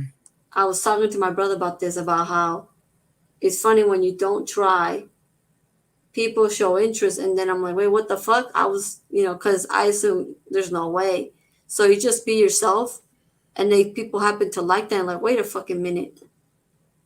But I acted away. Okay, so for me, when I like guys here, I behave a certain way, and then with guys I wasn't interested in, I acted in a different way, and they actually liked that, and I'm like, wait, whoa. I kind of just, and my brother told me the same thing, that it's like when you like someone, you start acting different. Whereas if you don't like them, you actually are yourself, and then they actually end up liking that. And so we were both talking about how like we gotta try to always be very authentic, because if not, the person's not as interested because you're acting too good or too politically correct. So I don't know if I'm explaining myself. No. I think you explained it well. Ask Maria, what is the main reason women ghost men when texting? I have no idea. Oh, I I've never technically been like standing up like my homeboy did. He was telling me about. But I've had them like, I've been on dates before and then never heard from them after that. And that happens. I used to get angry at that kind of stuff. I don't even care about that no more. I didn't know people did. I didn't know chicks did that like that. Like a Well, lot. I understand girls have options and they're dating, whatever. There's nothing wrong with that, by the way. I don't take stuff like that personal anymore. Like a lot of guys, there's some guys get mad at that shit. I don't. But is it really like, okay, guys wanting, okay, I don't know. It's just I don't know how to feel about that because you say I got a lot of options. I'm like, okay, yeah, but my question is, are the options good? No, they're never that good, and that's for both men and the women. Like, and that's a good topic right there, because most of the men and women who claim they have options, most of them ain't shit anyway. Mm-hmm. Like most of those options you're supposedly bragging about are not really good options, but they brag about that shit. Like, for example, like if a guy was to say, well, look at all these chicks I banged. And I'm like, yeah. So like, for example, if a guy said, well, I banged more chicks than you did. I banged like 40. And I'll be like, yeah. And you probably wouldn't even introduce any of them to your mother. Exactly. I said, probably about 30 of them were probably ugly as fuck anyway. About 35 of them are probably hookers. Yes. And again, that's low quality women you're talking about. So anyone can get sex. Yes. If you have a dating app, you can get someone desperate enough to fuck, because there's weird people out there. Or if you got a little cash in your pocket, you can do that too. Especially. But my question is, what, like the real challenge is, did you get the one you wanted? Are they quality? It's the same. That's a bragging right. Exactly. This is what I stress all the time. I stress this all the time. It's not about the quantity; it's about the quality. Yes, I told my brother. Guys need to get their head out of their ass about this quantity bullshit, because they'll fuck 100 nasty bitches and try to wear that as a badge of honor. That's not a badge of honor. Should be embarrassed. That's not. No, that's not. That's trash. You know what I told my brother? Because that's garbage, dude. Because my brother, he's a teen, but he's asking me about that. He says, does it really matter, being with a lot of girls or not? Okay. And I said, Jason, think of it like this. Do you want to have 20 Nokia phones or one iPhone? And he said, an iPhone. And I said, are you sure? There's 20 Nokias. There's a lot of Nokias. He's like, no, what the fuck? And I said, that's the same goes for women. Why waste your time, money, and effort and energy on 20 hippos, on 20 hippos, when you can spend that same time on someone who's sexy, attractive, kind, nice. Beauty is subjective. With, exactly, who he finds attractive. Yes. Like, put that effort, that money, that courtship into someone that's worth a damn. Like, for me personally, like, I would rather have, like, if you did a comparison in terms of like quality, I'd rather bang 5 girls that I knew were good quality than 100 nasty ones that were not quality. Amen. I feel the same way. Like, that's how I look at it. Like it's not about the number. Get your head out of your ass about the fucking number. Because 100 nasty bitches is 100 nasty bitches, but 5 good quality women that you would bring home to your mother that's actually marriageable material. Now that's something to talk about. For someone you really dig like that, like you're like, wow, like when they text you, you immediately check your phone. And the same thing. Get all giddy. Let's just say the same thing for the girls. Let's say, for example, girls tend to get like this all the time, especially like when they have Instagram and all these. They'll be like, well, look at my DMs. I got thousands of DMs and guys wanted me, and there's a line of guys, and I'm like, okay, so there's 1,000 guys in your DM. How many of them are actually marriage material? How many of them would you actually give the time of your day to? How many of them are actually fuck boys? How many of these guys are married? How many of these guys are not single? How many of these guys got problems? And so when you look at that, you look at that 1,000 DMs, sure, you got 1,000 DMs, but if 995 are ain't shit guys, then that really means you only got 5 decent DMs. The other ones are trash. Exactly. So stop with the numbers game. The numbers game is stupid as fuck. It's like it I should be the hate that quality shit. I game. hate when people keep talking about the fucking numbers. Stop talking about it. It's quality, not quantity. Facts. I can buy a bunch of cheap shit at the Chinese store.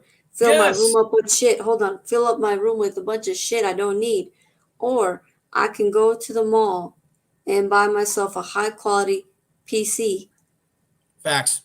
So would I prefer a bunch of cheap shit I got from the Chinese store, or top of the line, top technology PC that I got on my table right here? I'd rather have the PC. Exactly. It's just I hate when guys go back and forth, and it's like some guy will come on my screen every now and then. I fuck more bitches than you, and I cringe every time I hear that. I fuck more bitches than you. When I hear that, I'm thinking they lied. Or how many of those are over exaggerated numbers? How many of those chicks are a bunch of dusty ain't shit chicks, nasty ugly chicks, fucking hooker chicks that pussies for everybody, drug addicts? That's nothing to brag about, my guy. That's nothing to brag about. Nothing. And to be honest, that's Steven, trash. And to be honest, Steven, if a bitch is giving it up easily, willy-nilly like that, 9 times out of 10, that bitch done did drugs. Let me put it to you: if that bitch ain't marriage material, she's trash. Facts. If she's not marriage material, she's trash. Period. Point blank. I'm sorry. If she's not marriage material, she's the girl you slept with is trash. Facts. Period. If I had more energy, I would say it doesn't get any better, worse than that. Sleeping with some hooker, that's nothing. That's trash, dude. I remember, and Shira said it best. She said, "Get with someone you can be proud of." Exactly. Someone you can brag on. Now that's some fly shit right there.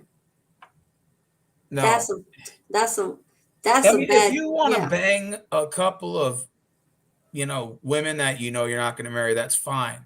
But when you brag about that kind of stuff, I'm like, get out of here. I have to kind of check you, because I'm like, and who else hadn't fucked that?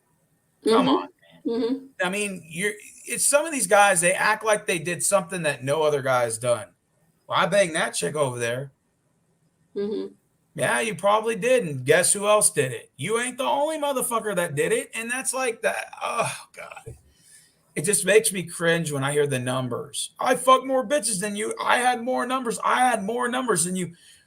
I'm like, yes, of low quality value women. Yes. Of if women they ain't with marriage issues. material, that's trash, bro. If they're marriage material, then I'll count the number of the ones you slept with. But if they ain't marriage material, they ain't nothing, bro. Yeah. That ain't nothing to brag about, my dude. I'll say it again because I gotta log off. But I'm liking the stream. Too bad, it's getting late and I'm losing energy. Okay, Maria, I'm gonna end it on this. Okay. You can't brag that you got this person right next to you. You feel embarrassed to show them to someone. You got a low quality bitch or a low quality if dude. she ain't marriage material, she's low quality. If you don't want to brag, that's it. Look, Steven, if I'm messing with a dude and I don't want to show him off to everybody, I got a ain't shit dude. Yeah. But if you got someone, Steven, if you got a chick that you want to show everybody, like, this is my chick right here, man. Check this out, man. This is my chick. That means you got something worth a damn. Let me put it like this. She could be a hoe and change her ways. And I'm not saying she can't be quality value, but what I'm saying is that my argument is this, is if she could be marriage material and you may not marry her. Just because she's marriage material don't mean you're going to marry her. But I count quality over quantity. And most men come to me with this quantity thing. Well, I fucked 100 bitches. What have you done? I can hoard my house with a bunch of shit. Exactly. That doesn't make me rich, bitch. But I remember I saw this documentary on Spaniards living in Costa Rica, and so they go into one of the houses of the wives of the president's wife, no, Yeah. a girlfriend. And so we're going into this private community, and then they go into the house. The house is big. It has very few things. Looks gorgeous, but it has few things. You go into a poor person's house, it's hoarded with shit. So what does that tell me? Those But- who actually have something, that have options, they don't have a lot, but they have quality. But to be fair, it's even for the women too. Like when the women brag about the number of guys that throw themselves at them, but most of those guys are the ones they don't want, and they just don't want to admit it. Mm-hmm. It's an ego. Mm-hmm. You know, everybody.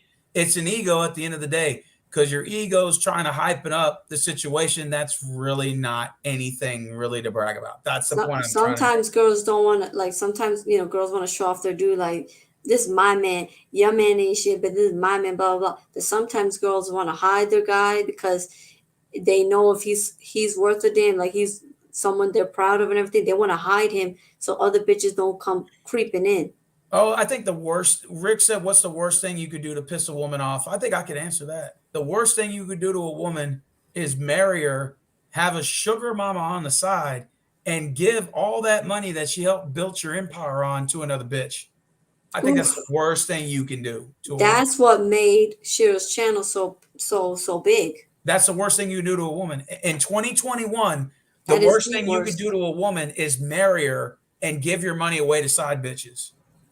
Oof. Because most likely that woman helped build your empire. I'm not saying you weren't No, rich before you met her, she did. but if she did, helped you build your empire and that money is supposed to be for retirement and for your family and for your kids, and come to find out you got a little sugar mama on the side and you're breaking sugar, yeah, Benjamins, sugar baby. Get the Oh, sugar baby, yeah. I think that is the I'd sword kill that camel's him. back. I think that's war. Look, I The would spend worst the thing you rest. can do. I would spend the rest.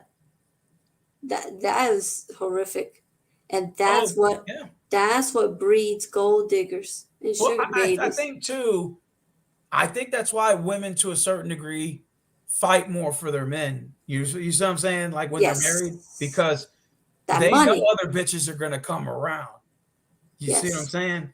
Listen, man. Yeah. Listen, man. You're telling me you gave your good years to help build a man, Yep. but the guy's ego doesn't want to admit that it was thanks to his wife that he leveled up.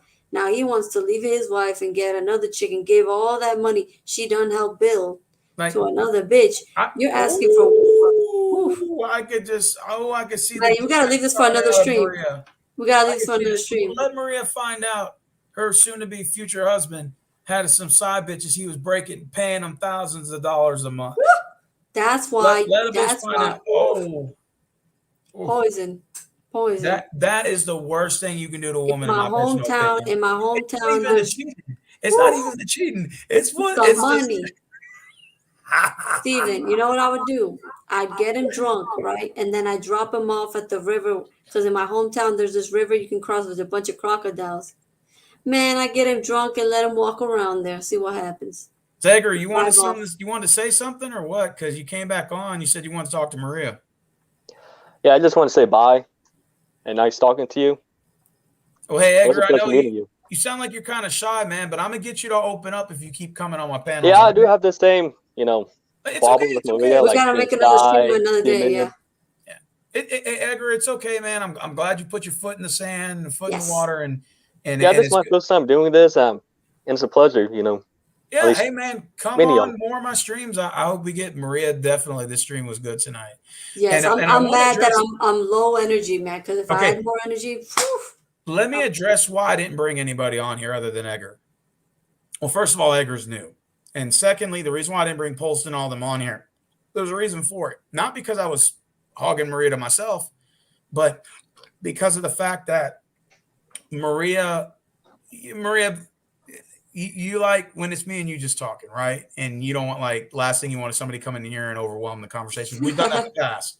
yes. And you've told me, you've checked me before on Instagram. You're like, look, Steven, I love you to death. You're a good dude. But when we have these streams, can it please just be us? Remember? Did I say that? Did my sister say that? Well, was it you or your sister? Was it Holy shit. probably my sister? Because I don't remember saying that to you. I remember telling you there should be turns when people talk. turns. Oh, okay. Well, then maybe I was wrong. Holy shit, my Yeah, mind is. bro, my sister. Yeah, Oh, okay. Well, I always get you and your sister confused anyway. yeah, Y'all we're are twins. identical twins. You look just the same. I listen. I just need a minute after Maria leaves. I got to pitch something. Okay, I'll log off now. But we need a repeat. I love the topic. I wish I had more energy so I can go in. But I hope you guys liked the points, the talking points I mentioned. Hope I added to the conversation. I don't know. All right. Well, yeah, I want Polston to come in and tell me a little bit about Halloween because he has a lot of information on that. So Oh, I okay, guess this totally. will be the time for you to log off, right? Yes. So guys, goodbye. Remember, the manosphere is trash.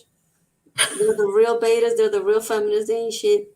They're gonna be my country's tricks when they hit their 50s.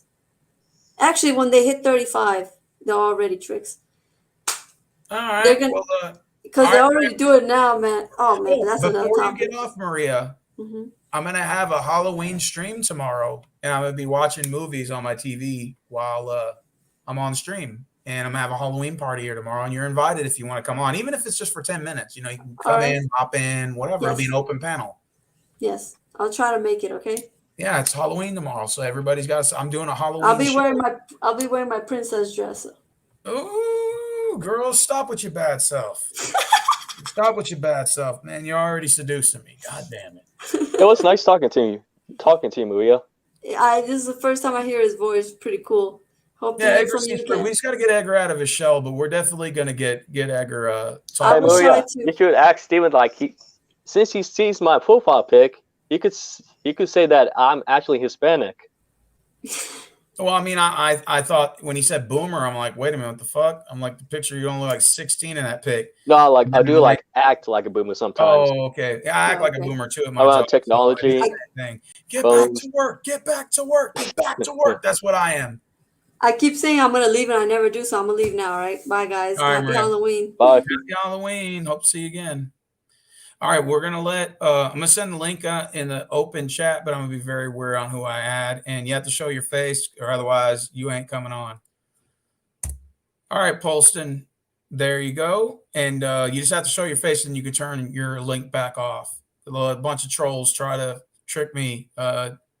Same thing with anybody else who wants to come on. Psycho Candy, that goes for you, and that also goes for um, uh, um, Diamond Princess. I already know what all three of you look like. I just want to see a glimpse shot of your face. I know it's you. Then you can turn it back off, and then I'll buzz you in. There's a bunch of trolls try to come on here and do porno shots, and I ain't got time for that shit. You know, fucking idiots. I put the StreamYard link below, guys.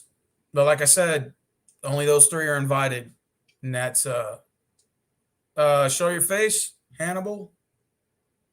Okay, cool. All right, add to the stream. Okay, How's it going there, Stephen Rose? all right, Psycho Candy, show your face. Show your face. I ain't gonna let you on. You don't show your face. That's probably a troll. How's it going there, Stephen Rose? Wait, show your face again, bro. Wait. Okay, that's okay. Turn it off now. All right, you're good.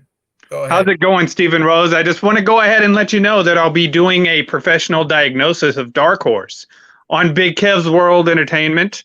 You can go ahead and check him out on Big Kev's World. I will be doing a full diagnosis. Think about it, Dark Horse. Think about it to promote my new book. You can buy it at Amazon or any of these major retailers like Barnes and Nobles or Books A Million there, Stephen Rose.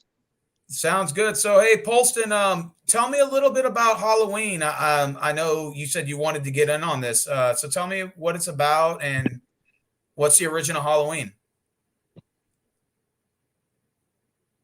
Okay, he just buzzed off. Damn, Polston, why the hell did you do that, brother? A Psycho Candy. Are you on? Yes. Okay, so tell me about it. What are your thoughts about Halloween? Do you like Halloween? Is it your favorite holiday? If not, what's your favorite holiday? Yeah, it's not really. I don't really care for all of these holidays too much. You don't like Halloween? Not really. I mean, it's just it's nothing to me now. I could care less. Dude, I think you need to have more fun is what you need to have. You guys need to get out of more, man. See, that's what the problem is. These young guys are not getting out, man. No, I would say that is not really the problem. I would say the problem is just like how a lot of people are today, it's just weird. Why do you call yourself Psycho Simp? Well, people say I'm a simp, so I just changed my name to Psycho Simp. Come on, man. Don't say you're that about yourself. I hate the self-defeating attitude, man. Well, that's the only way for me to cope. Well, don't listen to nobody. You got to believe in yourself, Psycho Candy. Yeah, Just man. Be more confident. Look at me. I believe in myself. Yeah, but you don't have a woman that's interested in you. Well, I mean, I've never really thought about it. I get a bunch of crazy chicks that hit me up every now and then at my job, but other than that, trust me, let me tell you guys something, man. I don't get the kind of chicks you think I do. All right? The chicks I get are the fucking ones that call my phone 40 times a day, that call me at work, make demands, the pick-me's. It's sort of like the nice guy version of the girl, the same thing.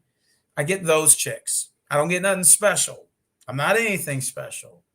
I mean, I guess that's good. They're at least interested in you. Yeah, but trust me, it's not the ones you want. Try dating them. Wait for about 2 days. You'll go crazy. Well, I mean, I had this chick that I talked to online from Minnesota. She's 26, has bipolar disorder and borderline personality disorder. Sounds like a catch. She wants to off herself, but like I had to stop talking to her because it was bad. Prodigal man, show your face. I want to know it's you. Like, what's the sense in being with a chick that wants to kill herself? Oh yeah, well that's like for example, like I knew this one homegirl of mine. She used to say that there was this guy who would always threaten to cut his wrist and shit every time she would break up with him. And I was like, well, tell that motherfucker to cut his wrist. I'm sorry to say this, but that's bullshit, dude. Like when you do bullshit like that, like I'm going to kill myself if you don't date me. Well, check it out. What the fuck is wrong with you, man? You need to go see a doctor and get your head checked and examined. She's going to wait until her mother dies to kill herself. And like she's the last surviving sibling. Her brother. Okay, then yeah, you need to get out of that. That's fucking weird, dude. It's like one of those Tales from the Crypt episodes. Yeah, some Twilight Zone shit for sure. I gotta agree. That's kind of. Rod Sterling's gonna come out here. I mean, she's really beautiful, but it's just sad, like how ruined. And beauty's not everything. And see, that's why Psycho Simp, I just told you, just because somebody likes you and they throw themselves at you doesn't always mean it's good. And ladies, I mean, she doesn't throw herself at me. I throw myself at her. I just that's all I want is love and acceptance. You don't have to go. Oh God! I'm gonna give some advice real quick, and I know I've given Steven this advice. I've given Travis this advice. Yeah. And I'm single. I'm 43. So I mean, if you feel like you're lonely or whatever, it's there's at the end of the day, I have free will, so I can pretty much do whatever I want to do. And like I said, particularly for guys, are the more experience you have, the more value. So my suggestion is invest into yourself. You know what I'm saying? Facts. Learn stuff, make yourself more valuable, and don't just sit around. Like Steven says, that a lot of these guys like wrestling otaku, dancing with his goddamn fucking Sailor Moon doll in his basement, watching A&W wrestling. Facts. That's what that guy. That's why he's MG Toe. That's why these guys are MG Toe. But invest, Christian. Yeah. Invest in yourself, learn new stuff, like I'm writing right now. I'm writing a book. You know what I'm saying? Yeah, yes. Yeah. Tell us a little bit about it. Well, I mean, you don't have to go into detail, but. Well, this isn't going to be the kind of stuff that it has something to do with that. I'll mention that in the book, but it's going to be more of a science fiction. I've already got a few pages, so I've already started into it. But like there yet again, guess what? I'm not taking the VA double X, so I got let go of my job. Now I have all these people lining up to give me a job now. I'm going to take my time and I'm going to sit there and see, and especially whenever all this stuff starts to, collapse and they're starting to look for people. Well, now you're dealing on my terms now. I'm no longer dealing on your terms. And that's the way that you need to go ahead and take it. Don't sit there and rush into anything. I've done this. I was y'all's age. I rushed into a lot of stuff. I lived life pretty promiscuously. You know what I'm saying?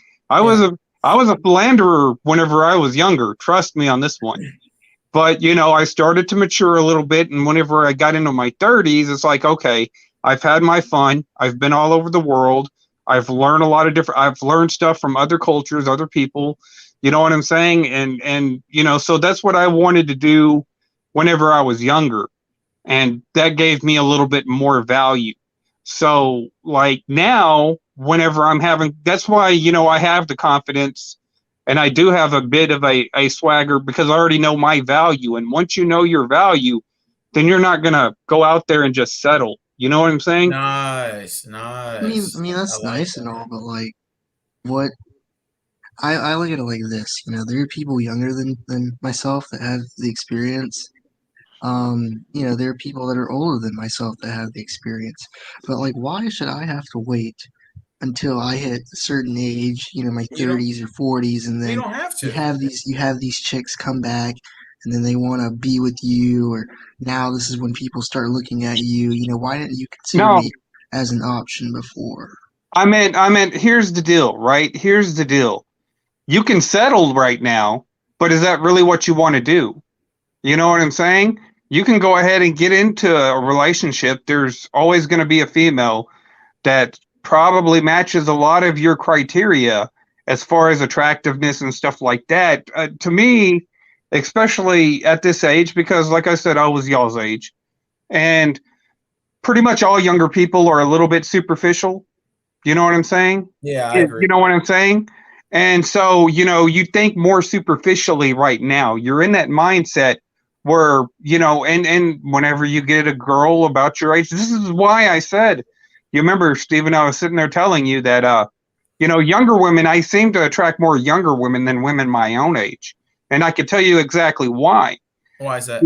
The older a guy gets, yeah, I'm set in my ways. Don't get me wrong.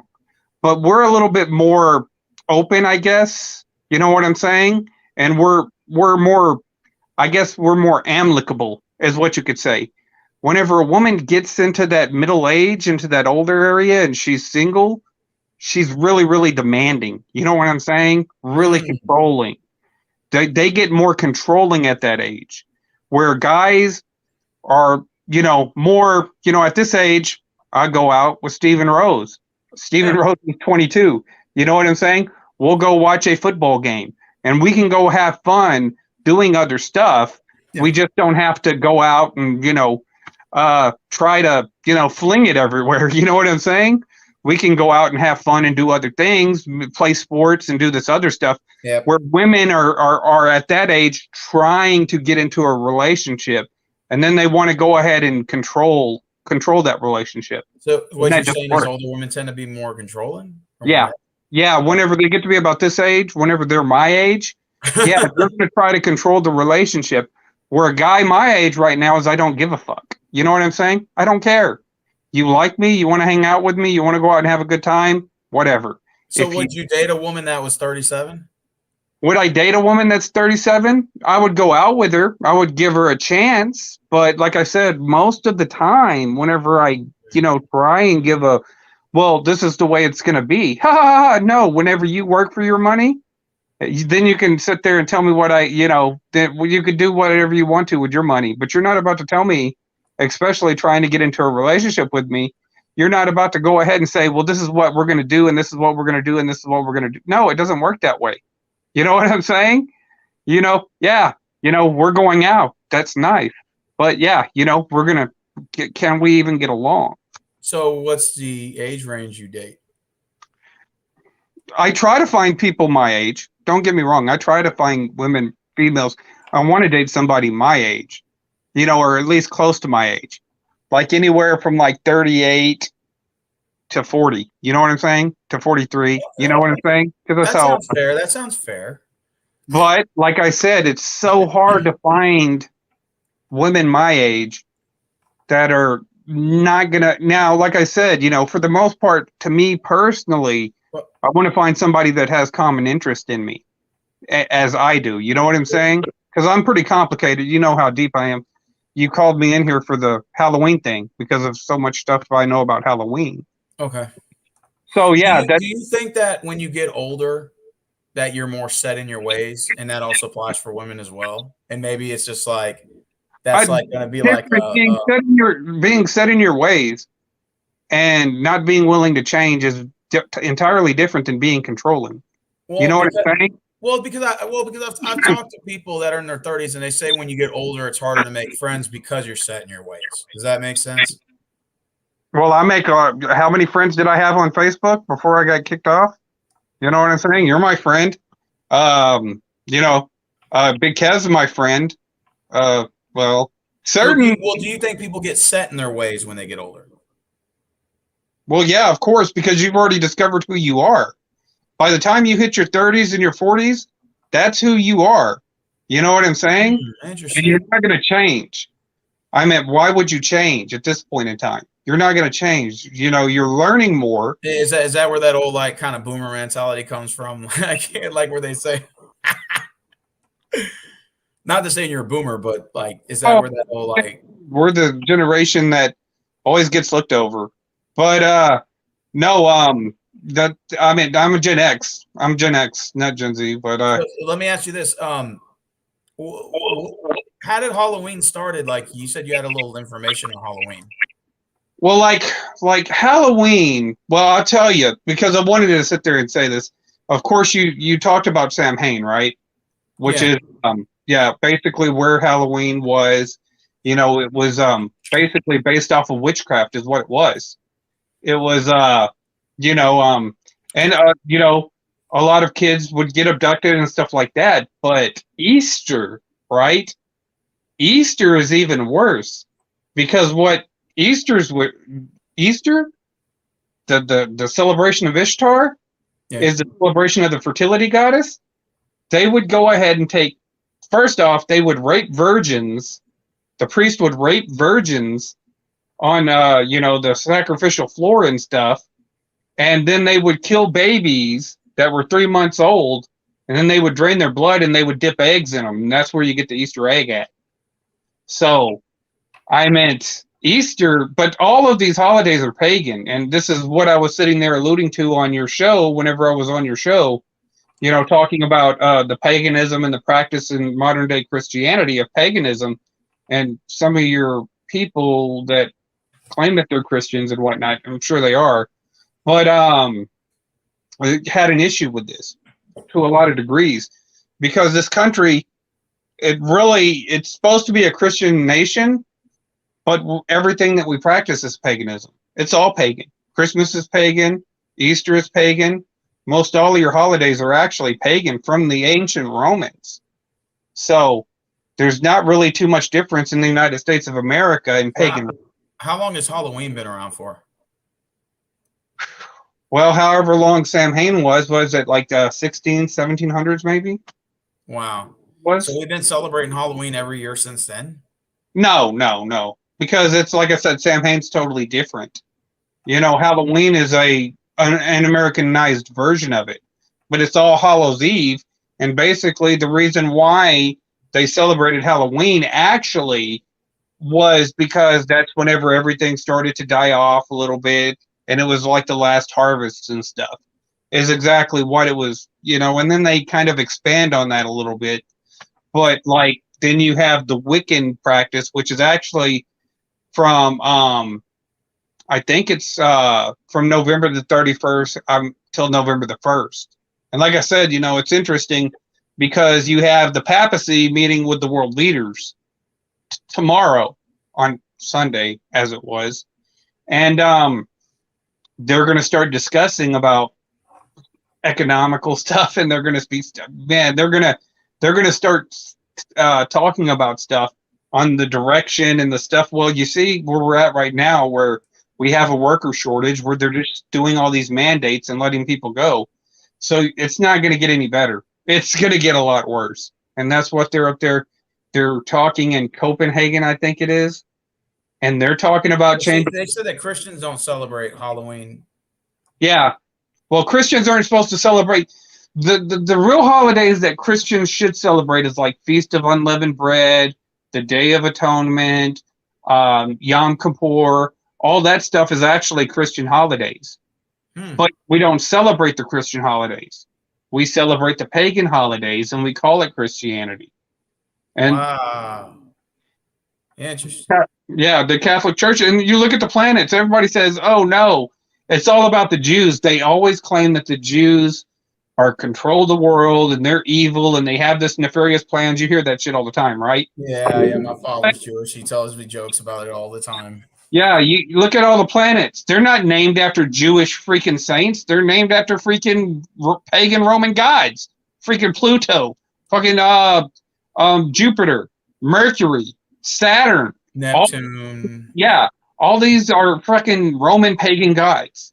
And then you have the Sol Invictus in the middle, and then you go to school and you learn how to worship these planets in the solar system and all this other stuff. There's, like I said, it's all set up on paganism. It really is. But it's the Jews, and like I said, I hear that stuff all the time, and it's like, oh, you got to shut up. I mean, how much control do the Jews actually have in this country? Because as far as I see, everything is pagan Rome still.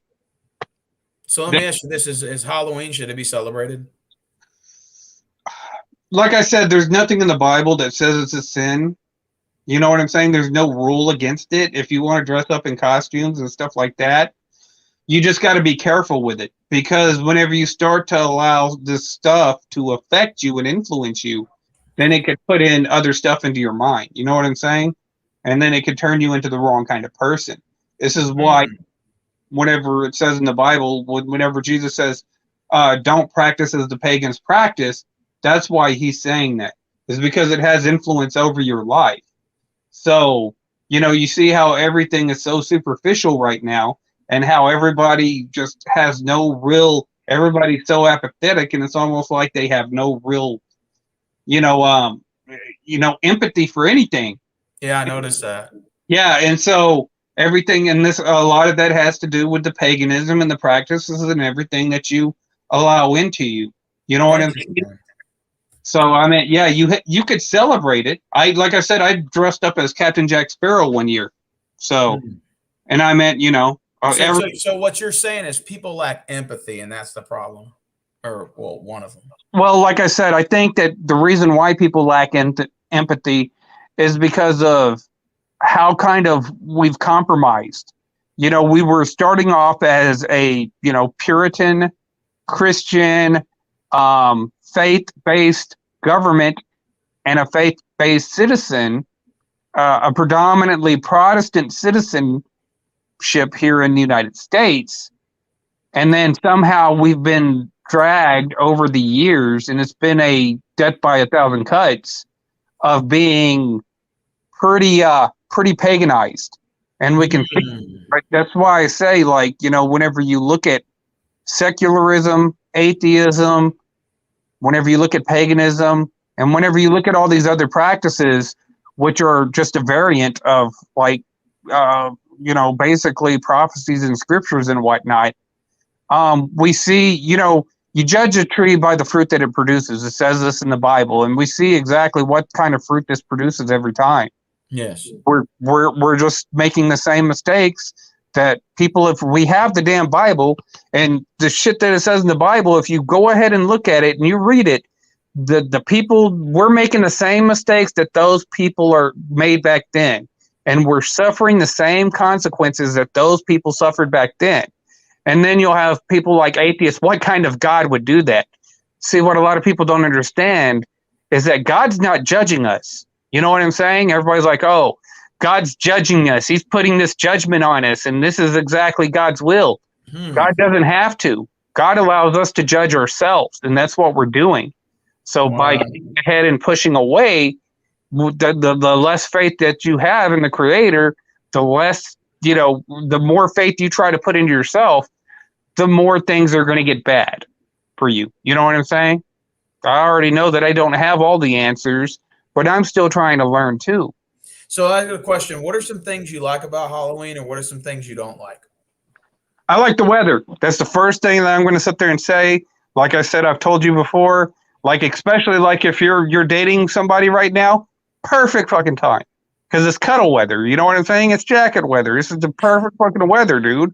I love the weather. It's not too hot, where you're sitting there sweating. You can put on a nice jacket. It's not too cold, where you can still go out, have fun, go outside, have a party, stuff like that. And, like I said, it's great snuggle weather. It's just right there in between, perfect time of year, dude. That's my favorite thing. What about when you used to go trick-or-treating when you were a kid? What candy did you like? Did you like the chocolate? Were you more into the other stuff? Like, Dude, candy you threw out of the bag? I'll tell you, and I still like these damn things, but we used to call them candy cigarettes, but now they're called candy sticks for whatever reason. Mm-hmm. Yeah, I like those things. For some reason, For some reason, I never liked Laffy Taffies. Every time I saw them, I always chunked them. I hated Laffy Taffies. I had some jokes made it on Laffy Taffy at one point in time. Like, they had the little jokes inside of them and stuff. Yeah. I had a couple of jokes that were on Laffy Taffy at one point in time. Had my name on them and everything. And the Tootsie Rolls, I love the chocolate Tootsie Rolls, but also love the other color ones, like the white one and the orange and the green one. They had like different flavors. Oh, man, I was a Tootsie Roll king, man. I would just shove like 30 of them in my fucking mouth and just chew on them. I tell you, those, dipsticks or whatever the hell they are. Yeah. I used to love those damn things too. Those ones where you stick the little in there and it's like got the little Kool-Aid stuff, powdery stuff in it. Oh, you dip it and then you eat the stick too. Yeah. Yeah. Those things right there. Those were fucking awesome. Okay. What is y'all's favorite candy? Comment section. What is y'all's favorite candy? Edgar, what is your favorite candy? I would say Kit Kats. Chocolate Kit Kats? Yeah. Okay. Psycho Simp, favorite candy? I had a whole bunch, but what I mostly get now is just the Reese's Fast Break. Oh, okay. Yeah, it's like the Twix of Reese's. Okay, Really that's good. cool. And I never even really liked Reese's like that until I started working at Family Dollar, where I had to upsell chocolate. Okay. What about you, Polston? What's your favorite candy? I'd probably say the dark chocolate almond Hershey bars. Those are pretty decent. I like classic Reese's Pieces M&Ms. I fucking love them, man. I could just put like 50 of them in my hand and just gargle them. I'm a Reese's Pieces motherfucker. I love Reese's Pieces. I don't know why. I just do. Whether it's the M&M or in the cup form. I used to whenever I was younger, like the Reese's Pieces.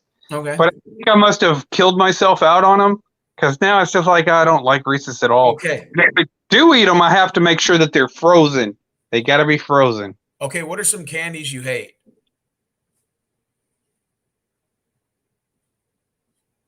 I'll tell you what I don't like. I hate licorice. I can't stand it. I don't know how people eat that shit. I fucking can't stand licorice, especially black licorice. It's just nasty. I like red licorice. Red one? Okay. Yeah. And I don't know how people eat this either. I don't like Twizzlers. You like Twizzlers? Oh, To me, dude. they're very bland. I bought into it. It's supposed to be strawberry. I never really tasted it. It just tastes like plastic. Yeah, that was my shit back in the days when I was in the Navy, man. Okay. Let's see. What else did I didn't like? I hate the Jawbreakers. Now, don't get me wrong. Jawbreakers is good to suck on, but when you have to chew on that motherfucker, oh my god, it cracked my teeth up. Yeah, I don't like the cinnamon ones. Yeah, I don't like those ones too much. You know But what I I'm do saying? like Gobstoppers. I love me some Gobstoppers.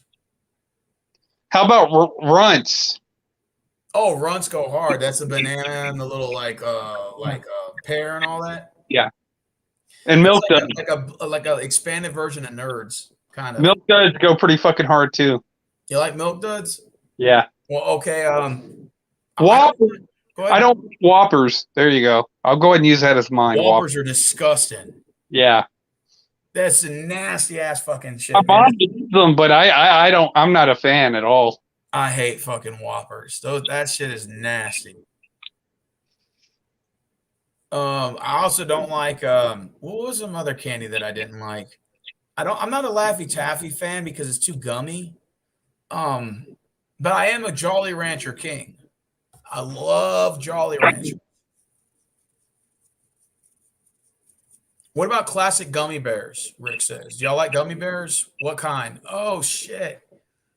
Dude, I just had some gummy bears the other day. It was called raspberry. They had red and blue, and it's that Circle K for like $2. You got a big ass bag of fucking gummy bears, and I loved it. Like I ate the whole thing. It was a big ass bag of them. Yeah, I like gummy bears okay, but I like the sour ones the best. Okay, so do you like Sour Patches? Yeah, they're okay. I tell you, I used to work over there at M&M Mars, and yeah, you know the sour. I use every once in a while they put me on the sour Skittles. Man, I sit there okay. They'd have some out there. I'd be Oh, they eating gave them to you? well, they sometimes they did, but these they would be like coming off the line and stuff like that, and some of them would come down. Yeah, they'd have a little box down there, and I just sit there and just pop every once in a while. Give me Regular stuff. M&Ms or peanut M&Ms? Oh, I'm a peanut M&M guy. Oh, this love was peanut M&Ms. Skittles, man. Huh? We didn't make M&Ms. We made Okay. Skittles. What's your favorite pack of Skittles? The sour kind. Yeah. I like the mixed berry.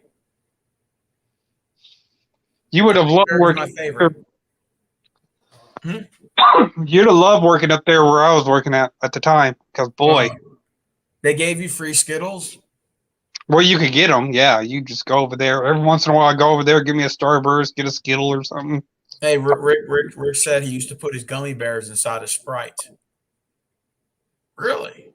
I put gummy worms in my Dr. Pepper, and that was good. Have you ever mixed stuff up like that, Polston? Not really. I've tried the Nerds Slurshee thing at freaking Sonic's. Wasn't a fan. It wasn't good? I never tried it. I tell you, the worst one was the freaking Red Bull one, though. I never got another one after that. Holy shit. Oh, they had a Red Bull slushie? Yeah. That And I like doesn't sound Red good. Bull, and I like slushies. But the Red Bull slushie, no, Damn. wasn't good at all. Damn. So what are y'all doing for Halloween? Are y'all doing anything special? Like me, I'm gonna do a stream tomorrow. Well, I might hop in on your stream if you do a stream, but Yeah, we'll just shoot the shit, talk, whatever. yeah, I'm probably not going to do too much. I'm going to do an interview with Big Kev. Oh, you are? Cool. Well, I'm not, but my buddy Hannibal is. You know, he's my friend from way back. You didn't know I hung out with intellectual heavyweights like that guy. You don't work tomorrow? Tomorrow, Sunday. Oh, yeah, that's right. I totally forgot. My bad. I just remembered what you told me. Hey, Edgar, man, you're not doing nothing for Halloween? Psycho Simp, nothing for Halloween? Probably not. Psycho Oh. Simp, nothing? No, just stay at home in my room like I normally do. I'm not at work or running errands. Oh, Psycho Simp, you have to name me candies you did not like when trick-or-treating. Candies I did not like. Or candies you don't like now. Candies I don't like. Raisinets, Oh, yeah, Raisinets are Um, disgusting. Goobers, and maybe some other kind of disgusting candy. Anything Swedish with like Fish? nuts or almonds. I don't like almonds. What about you, Edgar? Well, I don't like Swedish Fish. Oh, Swedish Fish. Did you like Swedish Fish, Prodigal Hill? Hell, I don't even know if I've even heard of Swedish Fish. It's those little like red fish things in a box. No, I haven't seen them, so I wouldn't know. Okay. Maybe, maybe not. I didn't like the cinnamon flavored jawbreakers. Those were fucking nasty. Oh, I tell you, one fucking candy I'll never eat again. What? Ike and Mike's. You don't like Mike and Ike? Well, see, what happened was whenever I was in the Navy, I was a brash young man just turning 23, and we had got out under deployment, and it, wasn't too far before my birthday. Whenever I turned 23, so the guys they caught me in the back, and they said, "We heard somebody had a birthday today," and I tried to play it off. Oh, Furley, you have a birthday? That's nice. No, it's not me. Oh, Walker, it's your birthday. Happy birthday, bro. But no, they wasn't having it. So one of the guys that was on the ship looked like Bam Bam Bigelow come up behind me. And then they stretched me out, and then they pulled my shirt up, right? And I had a nice little washboard, freaking six-pack going on. And it was pretty hard. It was pretty tight. I hadn't been out of boot camp that long, so I was definitely well defined in that area. And the guys decided that they were going to give me a pink belly, which is when they slap the shit out of your stomach and make your belly pink. However, that being said, since I had like a fucking washboard stomach, they decided that they wanted to tape Icon mics all over my belly to see if they could break one on my belly while they're giving me this pink belly, while they're just slapping the shit out of my stomach. Wow. And so they tape Icon mics all over my stomach, and then they started fucking slapping the shit out of my stomach. I'm laughing my ass off the whole time, so don't think that I'm sitting there, because I'm not going to give them the satisfaction that wore my ass out. And then the next day, whenever I got up, Icon mic, freaking purple and pink belly, dude. It was fucking purple where the Icon mics were, and it was fucking pink all around it. So they succeeded, and I'm like, yeah, I don't think that I'll ever have any Icon mics ever again. Yeah, that's a weird experience with candy there, Polston. Yeah, well, we are quite creative in the military there. Rick says, do y'all like whatchamacallit? Oh, yeah, whatchamacallit goes hard. Yeah, whatchamacallit is definitely the good. Yeah, I saw the commercial on that the other day on YouTube. I was looking up like old candy, and they're like, whatchamacallit, chewy, chocolatey, crunchy, munchy. Yeah, whatchamacallit goes hard. I also like Nestle's Crunch. Do you like Nestle's Crunch? I do, but it just depends. I have to be in the mood for it. You know what I'm saying? I like Mr. Okay, Goodbar. it's cool. Go ahead. I like Mr. Goodbar better. Okay, so you're a Mr. Goodbar fan. I'm not really a fan of Mr. Goodbar. It's got an aftertaste. But I do like the other one. It's called what is it called? Like Crazel or Crackle or something? It's like a knockoff version of Nestle's Crunch. Or 100 grand. 100 grand. Oh, 100 grand goes hard. Yeah. Those are pretty decent. I mean, I don't eat a lot of candy, but when I do, those are the ones that I get. Generally, whenever I get a lot of candy, it's my mom giving it to me because she's trying to get rid of her candy. So she'll send me home with like a box of fucking candy. Really? Yeah. Like, why do you get it? Give it to me. What about Butterfinger? Are you a Butterfinger guy? Not really. Not really, because it stays in your teeth for like ever. Oh, yeah, that's true. I love Butterfinger, man. I especially like the Butterfinger BBs, the ones that comes in the big circles. I'm a Butterfinger guy, but no one touches the Nestle's Crunch. Well, I will tell you this. Mm-hmm. If you have a Snickers straight off the line before they put the chocolate on it, when it's just a nougat, you're probably not going to want to eat much else, man. Because, Really? yeah, it almost tastes a little bit like peanut brittle, but it's not as, stays in your mouth as long. It's really good without the chocolate. Rick said, have you ever had expensive chocolate? Well, I've been to HEB Central Market, and I've bought like $20 chocolate before, like white chocolate and strawberries. I've had Costa Rican chocolate. I've had South African chocolate. The thing is, though, when the darker the chocolate, it's like less sugar and less milk, and it's got a very, very acquired taste. Like, you have to really like dark chocolate. Yeah, I like dark chocolate. That's my favorite. Okay, but what's the percentage? Because they have different percentages where it's like 75% cocoa, 62% Well, I'm not weighing out crack, Steven. I'm just fucking, just like dark chocolate. I'm not All trying right, to that's cool. fucking black I mean, market but it. how do you like dark chocolate when it's got zero taste? I like dark chocolate, man. It just, especially like the like if you get the chocolate covered cherries, the darker chocolate is better. I know people like their milk chocolate. I get it. I understand it. I'm just more of a chocolate guy. It's just got that kind of, like you said, it's an acquired taste. You know what I'm Yeah, saying? it is an acquired. It's got like a tardiness to it. Does that make sense? Like a tardiness taste? Yeah, but I mean, like for me, I like it, and I like it whenever it comes out of the icebox. So I like it cold. You know what I'm Oh, you saying? like it cold? Yeah, it kind of gives it a different. It's just different. You know what I'm saying? It gives it. Is there any good places to get some good chocolate where you live? I mean, like some good quality chocolate, not like your store bought chocolate. Dude, I'm sure there is, man. There's all this place is like, all of these specialty shops around here. You know what I'm saying? That's why I was sitting there telling you if you came down here, and we hung out, Yeah. A lot of these, like I said, it's like another freaking, as far as like food goes and stuff like that, Yes. it's like a totally different world down here because these people will start businesses because Baylor is a good business school. They'll start businesses and open them up around here.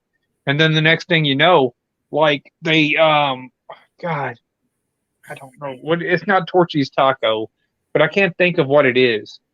But somebody opened up a taco place around here, and I forgot what it's called. It's on Baylor campus. And then when one of the Baylor graduates moved to Oklahoma, and then he said, well, he missed. I've never been there, but I heard that their tacos are fucking awesome. And he demanded that they open one up in Oklahoma so he can go to it. And it's like, oh, okay. So, like, I think that Waco, where I live at right now, is like ground zero for like a lot of your future. Like I said, if you would have went to Papa Rolo's with me, dude, I'm telling you, every time you would go to another pizza place, it wouldn't matter. You'd be like, damn, I really wish this was Papa Rolo's. That's what you're gonna. Yeah. I want some good quality pizza. I know this sounds cliche, but Sabero's always makes good pizza. Yeah, I've had Saberos, but like I said, whenever you go to Papa Rolo's, because it's not like your typical pizza. You know how your pizza, it looks unhealthy and it's got a lot of this extra it's a little bit maybe to greasy or something like that. Okay. This pizza is like it's almost it's just really good pizza. You could tell I like thin crust. Do they got thin crust there? That's basically what it is. But like I said, it's just so good, man. It's so good. And whenever you look at how they put on the toppings, oh, dude. What's y'all's favorite pizza? Rick said. Rick said he likes Hawaiian. I like Supreme. Pizza's pretty good. You're a Supreme guy? I like everything on my pizza except for like anchovies, stuff like that. But like I like anchovies. Oh, I like the Supreme. So I get the works when I go up there. I get everything. Anchovies, is that like sardines that they just put on the pizza? Yeah, it's like that. Oh, that's disgusting. It's even worse than sardines, though. Oh God, I don't even like sardines. Now you're gonna put anchovies on there. Oh God, that's disgusting. Oh, I'm not putting anchovies. I don't like anchovies. Oh, basically, anchovies smell like straight trash. Oh God, John's, they smell like garbage. Oh God, I think I'm gonna faint now. Donovan said he likes New York hand tossed pizza. Well, I'm telling you that like Papa Rolo's, it's another experience as far as pizza goes. And we got a place down here called Whiz Bangs. Okay. Oh, dude, I'm telling you, man. It's all Whiz Bangs is spelled W-I-Z. WHIZZBANGS.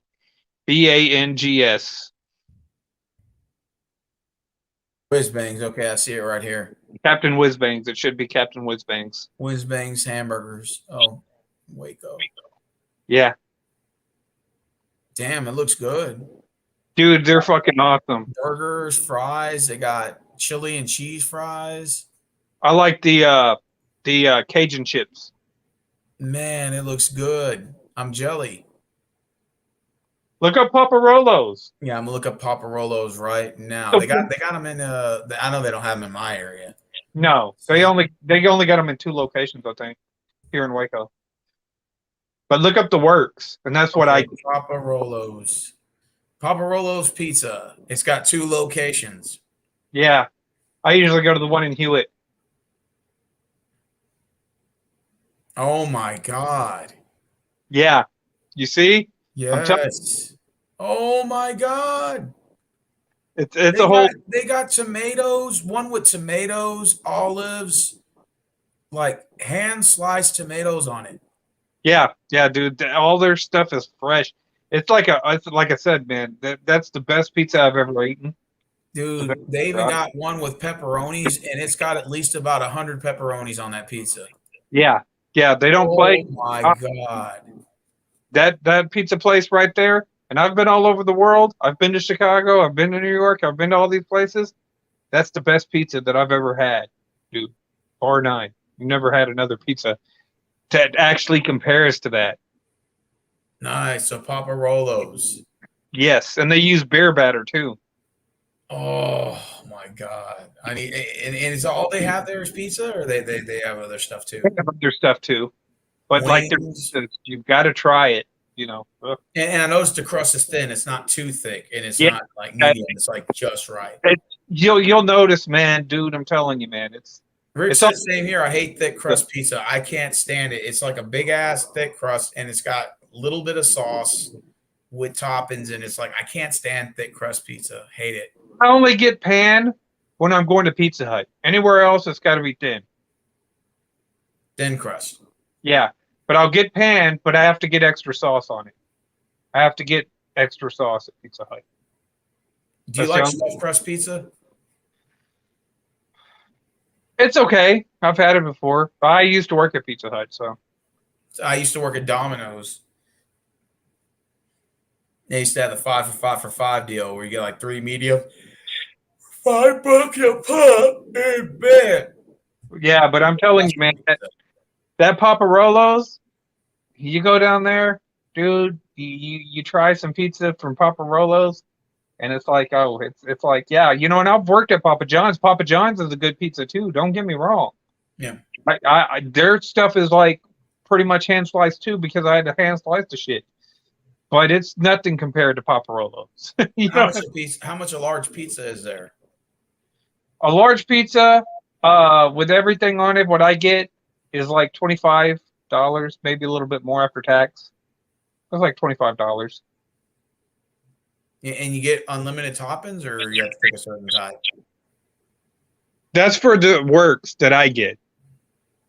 Nice. It's $25. I get What do you put on yours? look at the works. Look it up. Oh shit. Look up the works at Paparolo's. That's what I get. That's usually. Do you ever get wings there or cheese sticks? No, I just get pizza, man. Just one box? Yeah, I usually just get one, and then I'll eat on it for a few days. But look at it. How I can eat on that sucker for like a few days. That's not bad at all, dude. I want some pizza now. God damn it. Yeah, but like I said, it never compares, man. I go out and get pizza at Shorty's or one of these other places around here, but it's nothing like Paparolo. The only bad thing about the people who own Paparolos is they're quite left. You know what I'm saying? They're leftist, but you know, I don't care what your politics is, as long as your pizza's good, I'll support you. Okay, so what about any good ice cream places? Well, we've got several Baskin Robbins around here. We don't have a Brahms. We used to have a Marvel Slab, but they got rid of our Marvel Slab. Then we had a Stone Cold Creamery, which wasn't as good. You know, it's basically just a basic as far as that goes. But you have your Bahama houses and stuff like that here. You know, you have your daiquiri huts and stuff like that here too. You got a lot of stove cone places, surprisingly, around here. But yeah, I mean, you know, you got a lot of cupcake shops around here. I'm not sure if they serve. What about any good like burger joints, like a really good mom and pop burger joint? Well, I just told you about Whiz Bangs. That's yeah, a mom. Banks. Yeah. Then you got Cups, which is the best, but they're only open until 2. You said it's called Um, Cubs. Cups, like a drinking cup, Yeah. you know, with an extra P. It's CUPPS, I think. How far is that from you?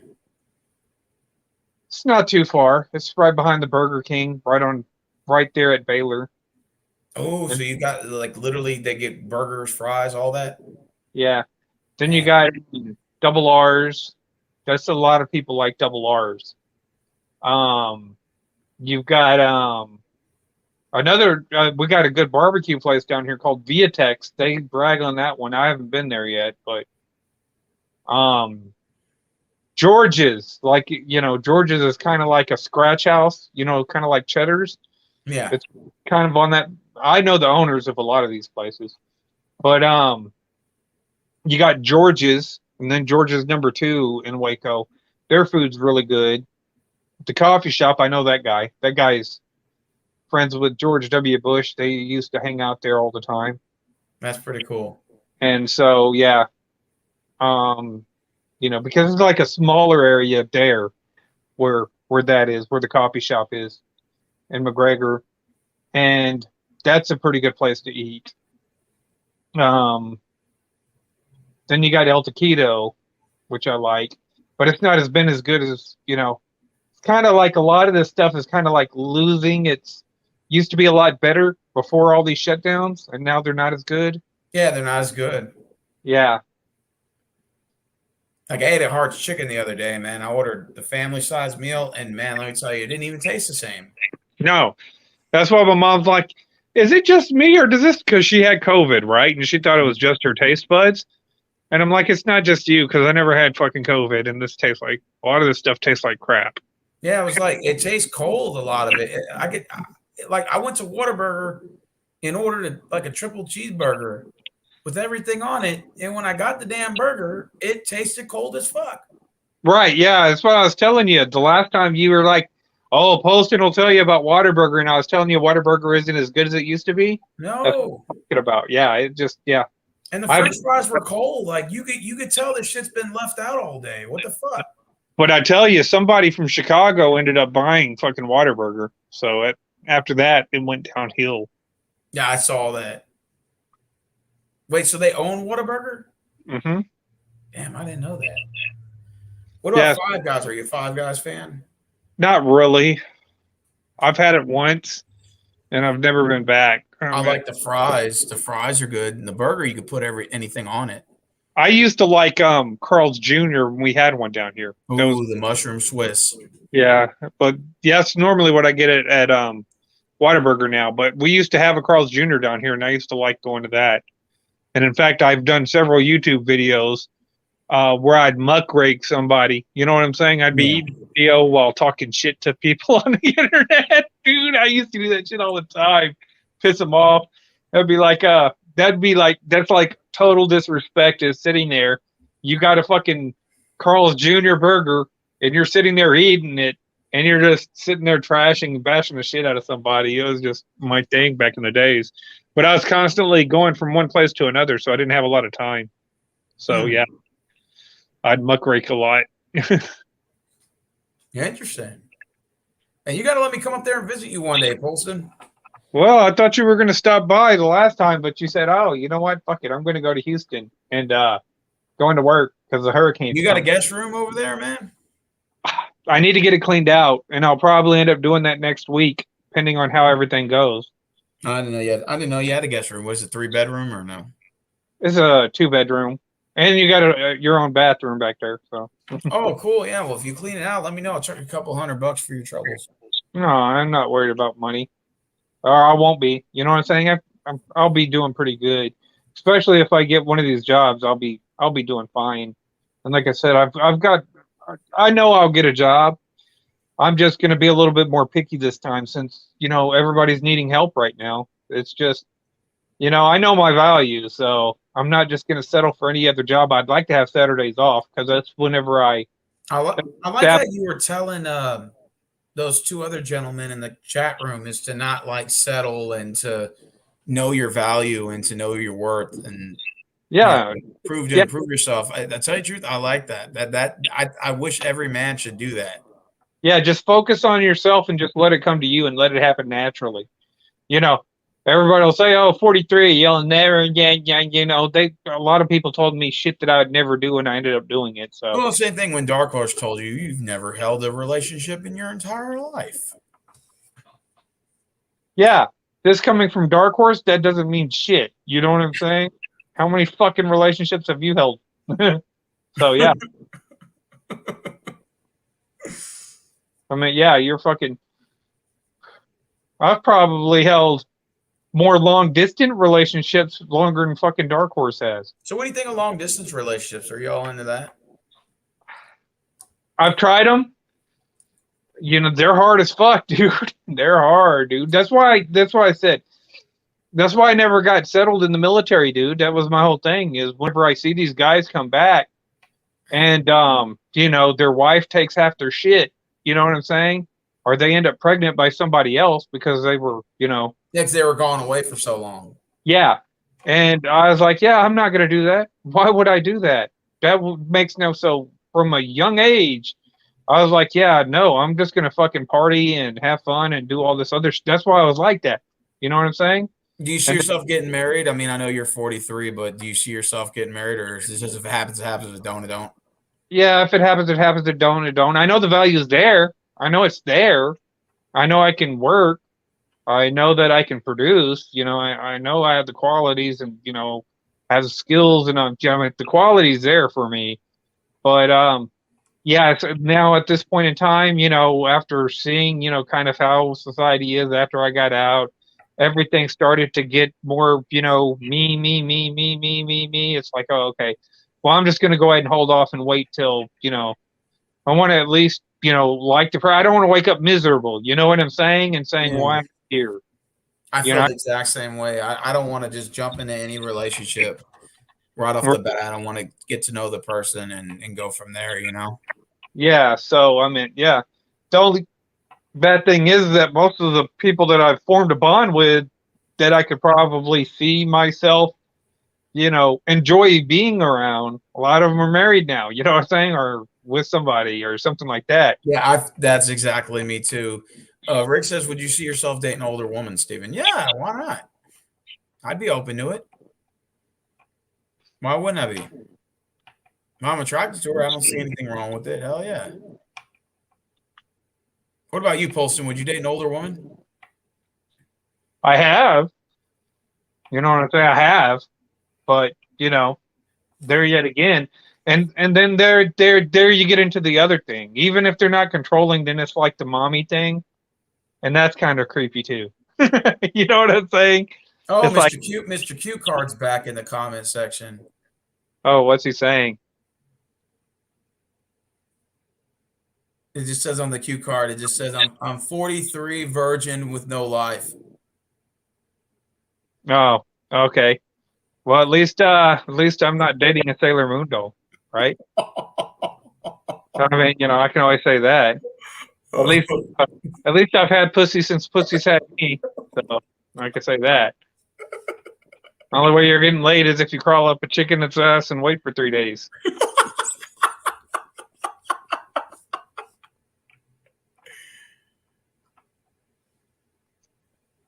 Dark Horse, that's got to be you, bro. It's if you're talking about that new MG Toe guy, yeah, it's Wrestling Otaku. Oh, okay. And you seen that motherfucker? You know what? How the fuck do you have armpit? The Q card that says I'm 43 and I failed at every relationship I had in my entire life. How does he know? God, is he doing a documentary on me? Are you following me, bro?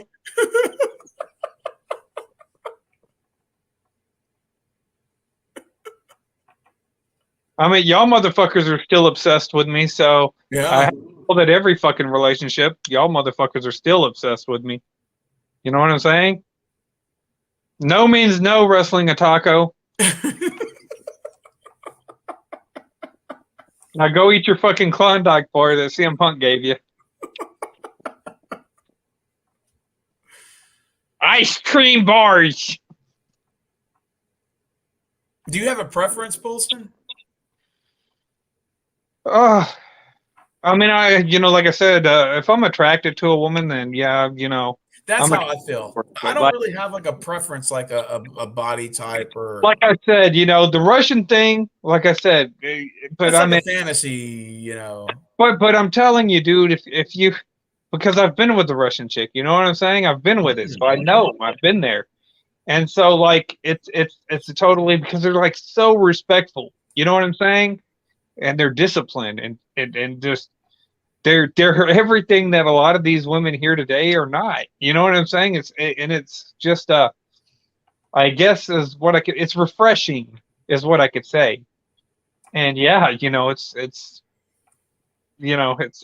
one of my things, dude. It's like fucking yeah. She talks to me in the Russian. Hey, you very handsome. Rick has a question for both of us in the panel. He said, "What would it take for you guys to settle down? And when would you know? And how would you assess, like, if you knew you were in a serious relationship?" Ooh, you want to take that first? Balls to bones. Any man is gonna know whenever it's the one. You know what I'm saying? It's just like I said. It's balls to bone. You're gonna know if you're in love with this person and if it's the right one. And you're gonna sit there and say, well, you're not gonna be, oh, well, I want to fucking, what's the new little fucking trendy fucking hip hop, trend of fucking fine chicks now, like Ariana Grande or something. You're not gonna look at them girls not like I look at them with any kind of real lust, anyways. But with that being said, I'm sure that there are guys out there that simp. Yeah, you're gonna be like, no, why the hell would I go after this whenever I'm totally in love with the person that I'm with right now? You'll know it. It's. Rick says, could you see yourself settling down with one girl? Yeah, I think so. I'm not at that point where I don't want to say that I'm not like running away, but I don't want to say I'm not looking either. I'm kind of like Polston. If I find it, I find it. If I don't, I don't. It's not really like an importance right now. Yeah, and like I said, it's totally different. It's for guys. Guys can still be single at my age and still have a good time. For women, they get a bit neurotic whenever they're alone at this age. They're almost like Dark Horse. Dark Horse, you see how neurotic he is? Yeah, imagine if he was by himself. He'd be even more fucking neurotic. So yeah. Wrestling Otaku said you hit the wall at 43. Just admit it.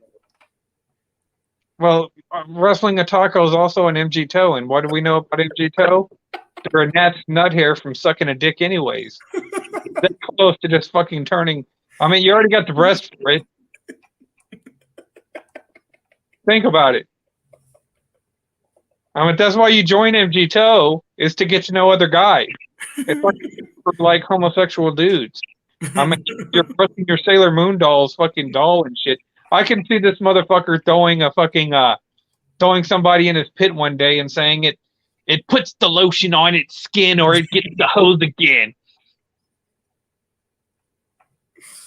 Man. So I mean, Wrestling Otaku can go on his channel and then watch it do his A&W response saying CM Punk called me a bitch. I don't give a fuck.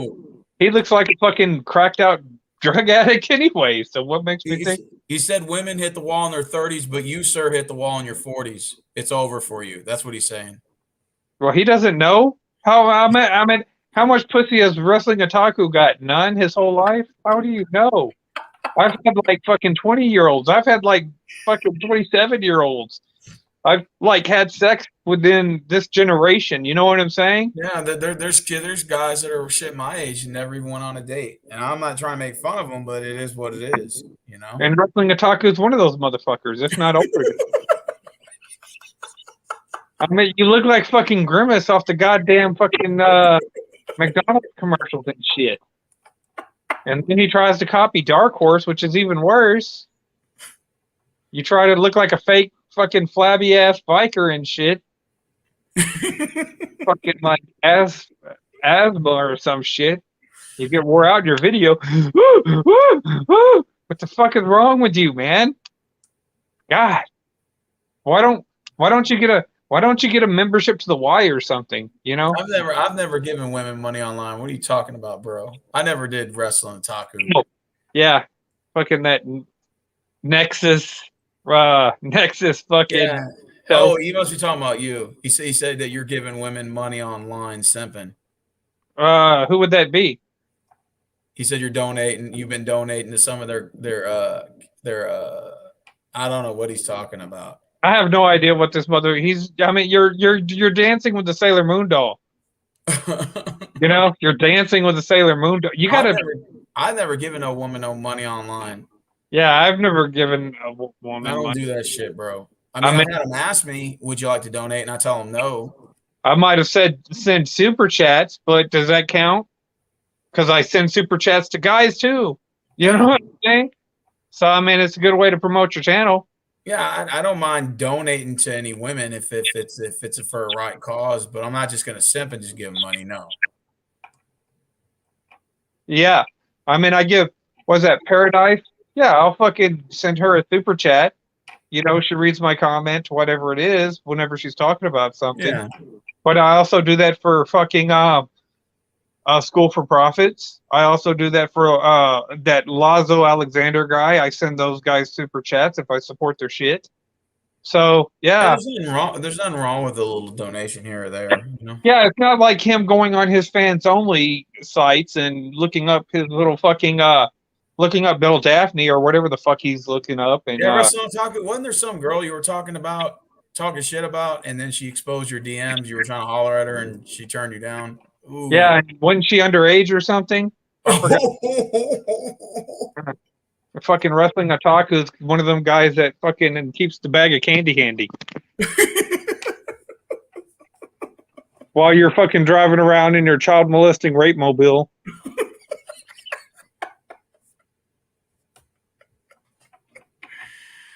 Man, this was a good stream tonight, man.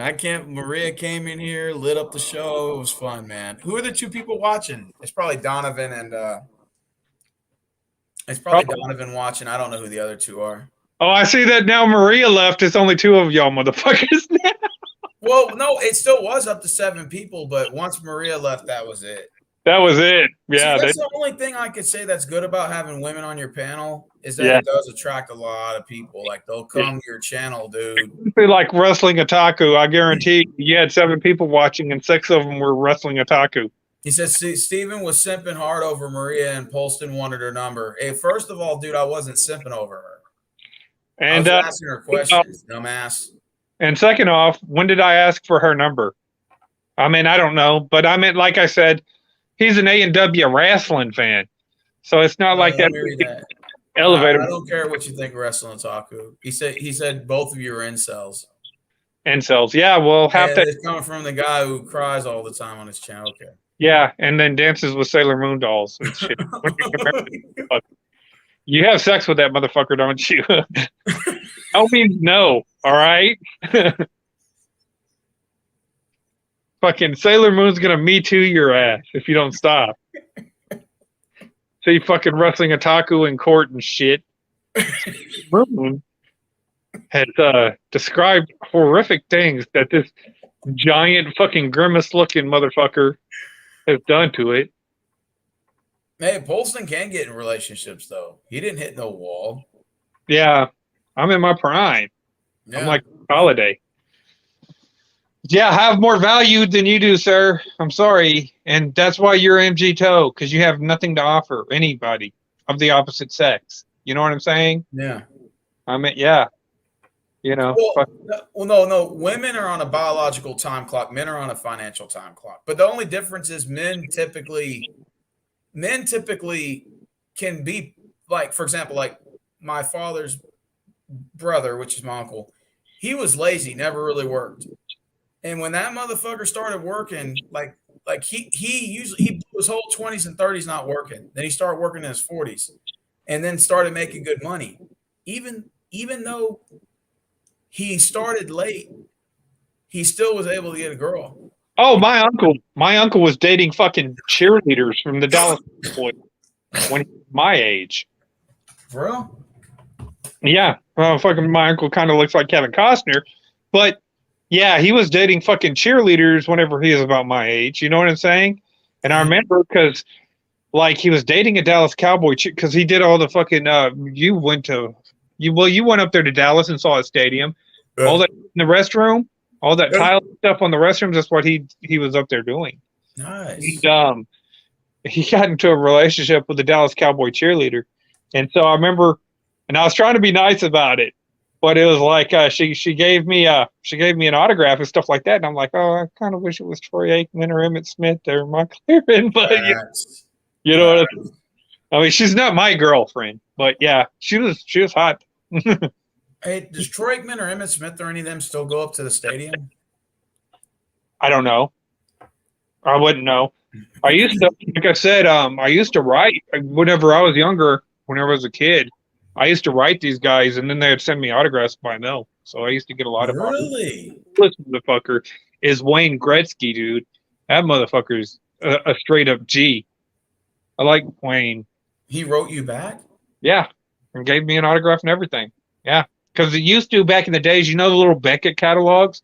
They would have all the addresses, so all you'd have to do is sit there and write the stadium, AT&T, whoever your favorite player is, and then they'll fucking write you back and stuff. Yeah. You still have all that stuff? I'm sure I do somewhere. Or actually, my mom probably has it. It's probably at her house. Do you have any of the autographs from any of the Cowboys players still? Like you should definitely laminate that or like protect it. I probably have them somewhere put up. Like I got a lot of shit, dude. Like I got a lot of the like Spawn #1 comic books and shit like that, and toys and stuff that she probably still has somewhere put up. All kinds That's of so cool, man. Yeah, but she has somewhere put So up. what are your plans in the morning? Like once you get up and everything. Shit, I don't know, dude. It's Sunday. I'm already up in the morning. This is the morning, but I don't know, dude. I don't have very much going on right now. So, like I said, I'll probably end up writing a little bit more on my book, trying to go ahead and get that done as quick as I can. So I'll probably try and apply during the day for different places, come back, get at least a few pages written, and if I can get it uploaded to Apple and get some residual income off of it, that'll be a good thing, And then maybe try and, like I said, this is a job that I was looking at, $80,000. I know I'm more qualified for, but they're sitting there saying that they want that VAXX, and I don't want to take the VAXX. So I'm probably going to apply for it anyways. And then if they sit there and say, well, you've got to take the VAXX, I may just say, hey, I'm a conscientious objector, and see if they'll go ahead and buy that. Nice. I shouldn't have to sit there and give you a reason of why I'm not going to put some shit in my body. This makes no sense. If you can go ahead and explain to me why I have to, that's fine. What are you going to tell me? Oh, it's to limit the spread. It's not limiting the spread at all. It's doing exactly the fucking opposite.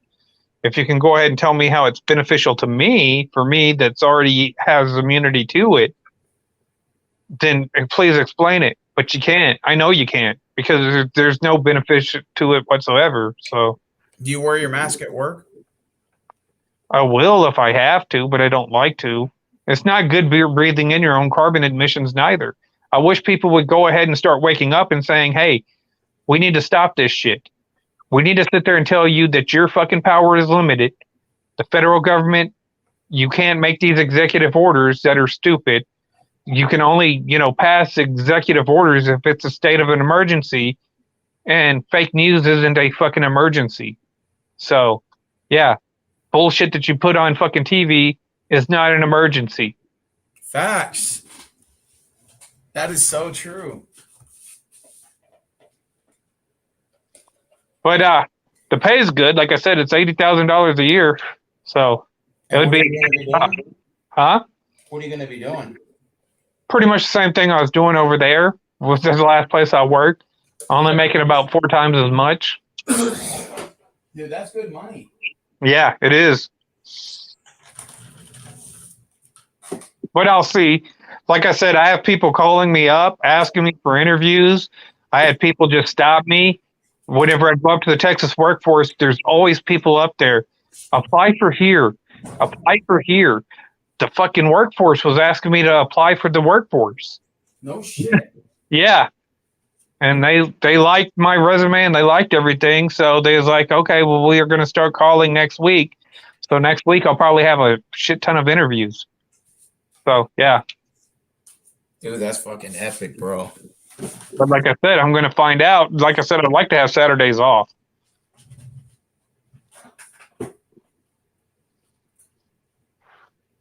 I don't mind working Sundays, but I'd like to have Saturdays off. Well, do you just want just Saturdays? Saturdays and Fridays, Saturdays and Sundays would be nice, but you know, definitely I'd like to have Saturday off. That's my Sabbath, so yeah. That's what's up, man. Do you think that you're gonna get this job? Well, which job are you talking about? Because I've had several. 8,000 a year. I don't know. I qualify for it. Because that would be a good damn job to have. I qualify for the job, and I know I can do it. But there, yet again, like I said, you know, it's just depends on how anal retentive they're going to be. And I'm not going to put up with your shit neither. You know, if you're like, oh, you're going to take the shot, and that's all there is to it. Well, then you can go ahead and hold on to this fucking job until you decide that nobody that's looking for a job wants to take the fucking jab. That's why we're fucking looking for a job. So I'm just curious, since you left your other job, has it affected them? Well, it's already posted up online, but I wouldn't know. I haven't kept in any real good contact. Nobody from work that I used to work with has let me know, oh, they're killing us up here. But if it affects them, then it's going to affect you, and it's going to affect anybody else who needs blood transfusions, who needs stem cell shit, who needs all these other kind of medications. It's going to affect everybody. And the price of healthcare is going to go up. And we are ultimately know exactly what this is. This is the government trying to take over 1/6 of the economy through the healthcare. And you haven't had any success. Like I said, you know, I've discussed plans to go ahead and get what people would consider a type of universal health care that's cost effective, that would benefit most of Americans. You wouldn't have to raise tax, and you could still keep the private option, and the quality would still be the same. The supply would ration out the demand, and then, you know, I totally have a fucking plan to do that shit. And I went and talked to politicians about it, but they don't care. You know what I'm saying? They don't give a shit. It's all about trying to take it. They want complete control of your fucking life. That's what it is. That's wow. And they don't want solutions. I've already tried. I've went up to fucking I've talked to these politicians. It's just like it's just like people on the fucking internet, dude. That's all they want is attention. They want to be the popular people. They don't want solutions. I didn't know you were trying to talk to your local politicians. Well, it was a politician out of Dallas, and it was actually out of Irving, as where I met her. She's the Bet Divine district and whatnot. She was running against her, and I drew up a plan. I said, look, okay, if you want health care, first off, you got to lower the cost. You've got to lower the cost of health care. How do you do that? Increase supply.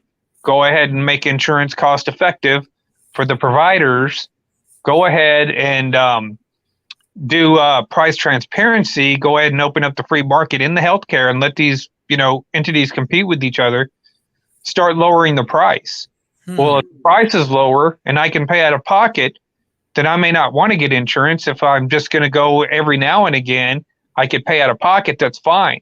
If I do want insurance for the unforeseen, then I could afford that insurance because it would be more cost effective for them to go ahead and provide that to me. So they'd be able to make money. Did you do the reforms and getting rid of a lot of the red tape and a lot of the useless shit? And then healthcare is actually affordable because technology doesn't make the price go up. Contrary to popular belief, it makes the price go down. So healthcare should be, but what do you got? You got all these frivolous lawsuits. You have all these people taking advantage of the system, showing up. You should be able to reject somebody if it's not an emergency, just because they come in. You know what I'm saying? Yeah, exactly. And then So if people have a lot more of that money, you know what I'm saying? If they have if you lower the cost, then ultimately you take all these charities like your Joel Osteens, like the evangelicals that raise all this money, which we don't know. I mean, you look at what they did for the fucking whenever they were trying to raise money for the World Health Organization or whatever the fuck, they raised $500,000 on a weekend. All them celebrities. You know, that money could have went to go ahead and subsidize those pre-existings and those low-income people that you want to subsidize so much. So you use that charity money to go ahead and do those, for those people who can't afford that. Use that charity money to go ahead and subsidize all that stuff instead of giving it to the World Health Organization, which is absolutely a waste of fucking money. And then you would have a privatized option that would subsidize. That means that there'd be less dependency on this Medicare and Medicaid system, which would ultimately start bringing down the price. I want to pay for mine. I don't want to get on a fucking, subsidized option. I want quality, so I'm going to pay for mine out of pocket because. And yeah, they don't want to do that because it's not about trying to get you health care. It's about trying to go ahead and take over the whole healthcare industry and make you a fucking slave to that fucking industry. So, I went ahead and I wrote down that plan of all the shit that they could get rid of and all the stuff to make healthcare more affordable because you're going to have to make it more affordable anyways. And so after that, what I said is, this debt that we have, go ahead and build that fucking pipeline. Build it all the way to Mexico. That'll go ahead. We can go ahead and start getting rid of these drug cartels. We can go ahead and start pumping this oil from Mexico and Canada, help it pay off our debt while we're sending it to we're selling it to the Asian countries, because we can get it for cheap now. We can sell that oil to the Asian countries, help all those Asian countries out. And then while we're helping them out, we're also helping out Canada's economy. We take out the drug cartels. We're helping Mexico's economy. Well, guess what? You don't need a fucking wall no more, do you? Because people are not trying to come over here and take jobs and stuff like that. You know what I'm saying? All right. So, and then we go ahead and add like some $4 to $5 to $6 trillion to our GDP. And now we can start using that to go ahead and start settling our debt so we can go ahead and get off this Federal Reserve System. And yeah, you know what I'm saying? There's solutions out there. There's solutions out there. But they don't want to hear the solutions. They want to keep the problems because they profit off the problems. They don't want you they want you to have nothing and they want to own everything. So yeah, they don't care. Neither side really. The Republicans or the Democrats. Wow, that's interesting. Do you think we vote in this next election or what? I think that DC has abundantly fucking clear that it doesn't matter if you vote or not. Because I don't know a single motherfucker that voted for Joe Biden. Out of 81 million people, you'd think I'd know one, but yeah. I don't know any either. Yeah, I don't know anybody. So, I think that, especially with as many as Trump got, I think it's impossible for what they're claiming that Biden got. It's just impossible. Just say it real. It's impossible. So, it's, I don't think that it matters anymore. I think that they're going to start putting in people until people start to get tired of it. And people are getting tired of it. Don't get me wrong. I think, like I said, 10 years ago, people would call me a conspiracy theorist, but now they're starting to discover that everything that I was telling them is a fucking truth. Yeah. And so, yeah, just like all the shit that I'm saying right now, people are still calling me a conspiracy theorist. But a few more years, you're going to find out that I was right, just like every time. You know what I'm saying? They don't care about you. And whenever you come to the realization that it's the federal government as a whole is the problem, then we could probably do something about it. But it's going to take everybody. You know what I'm saying? You can't have this left, right. Oh, I believe in Bernie Sanders. Oh, I believe in fucking, I believe in Tulsi Gabbard. Oh, I believe in, fucking Donald Trump. You know what I'm saying? Fighting amongst each other. It's just going up there, saying we're gonna fucking if you're not gonna settle this shit, you have most of the economy closed down. We have a worker shortage. We have a supply shortage. You caused this problem. If you don't fix it, and if you don't fix it in like a week or two, well, then, there's going to be consequences. Nice. And I like that. that's what has to happen. And like I said, you have some people over here that's just, they're conditioned tonight. Oh, well, you can't do anything. No, you absolutely can. These motherfuckers work for you. Yeah.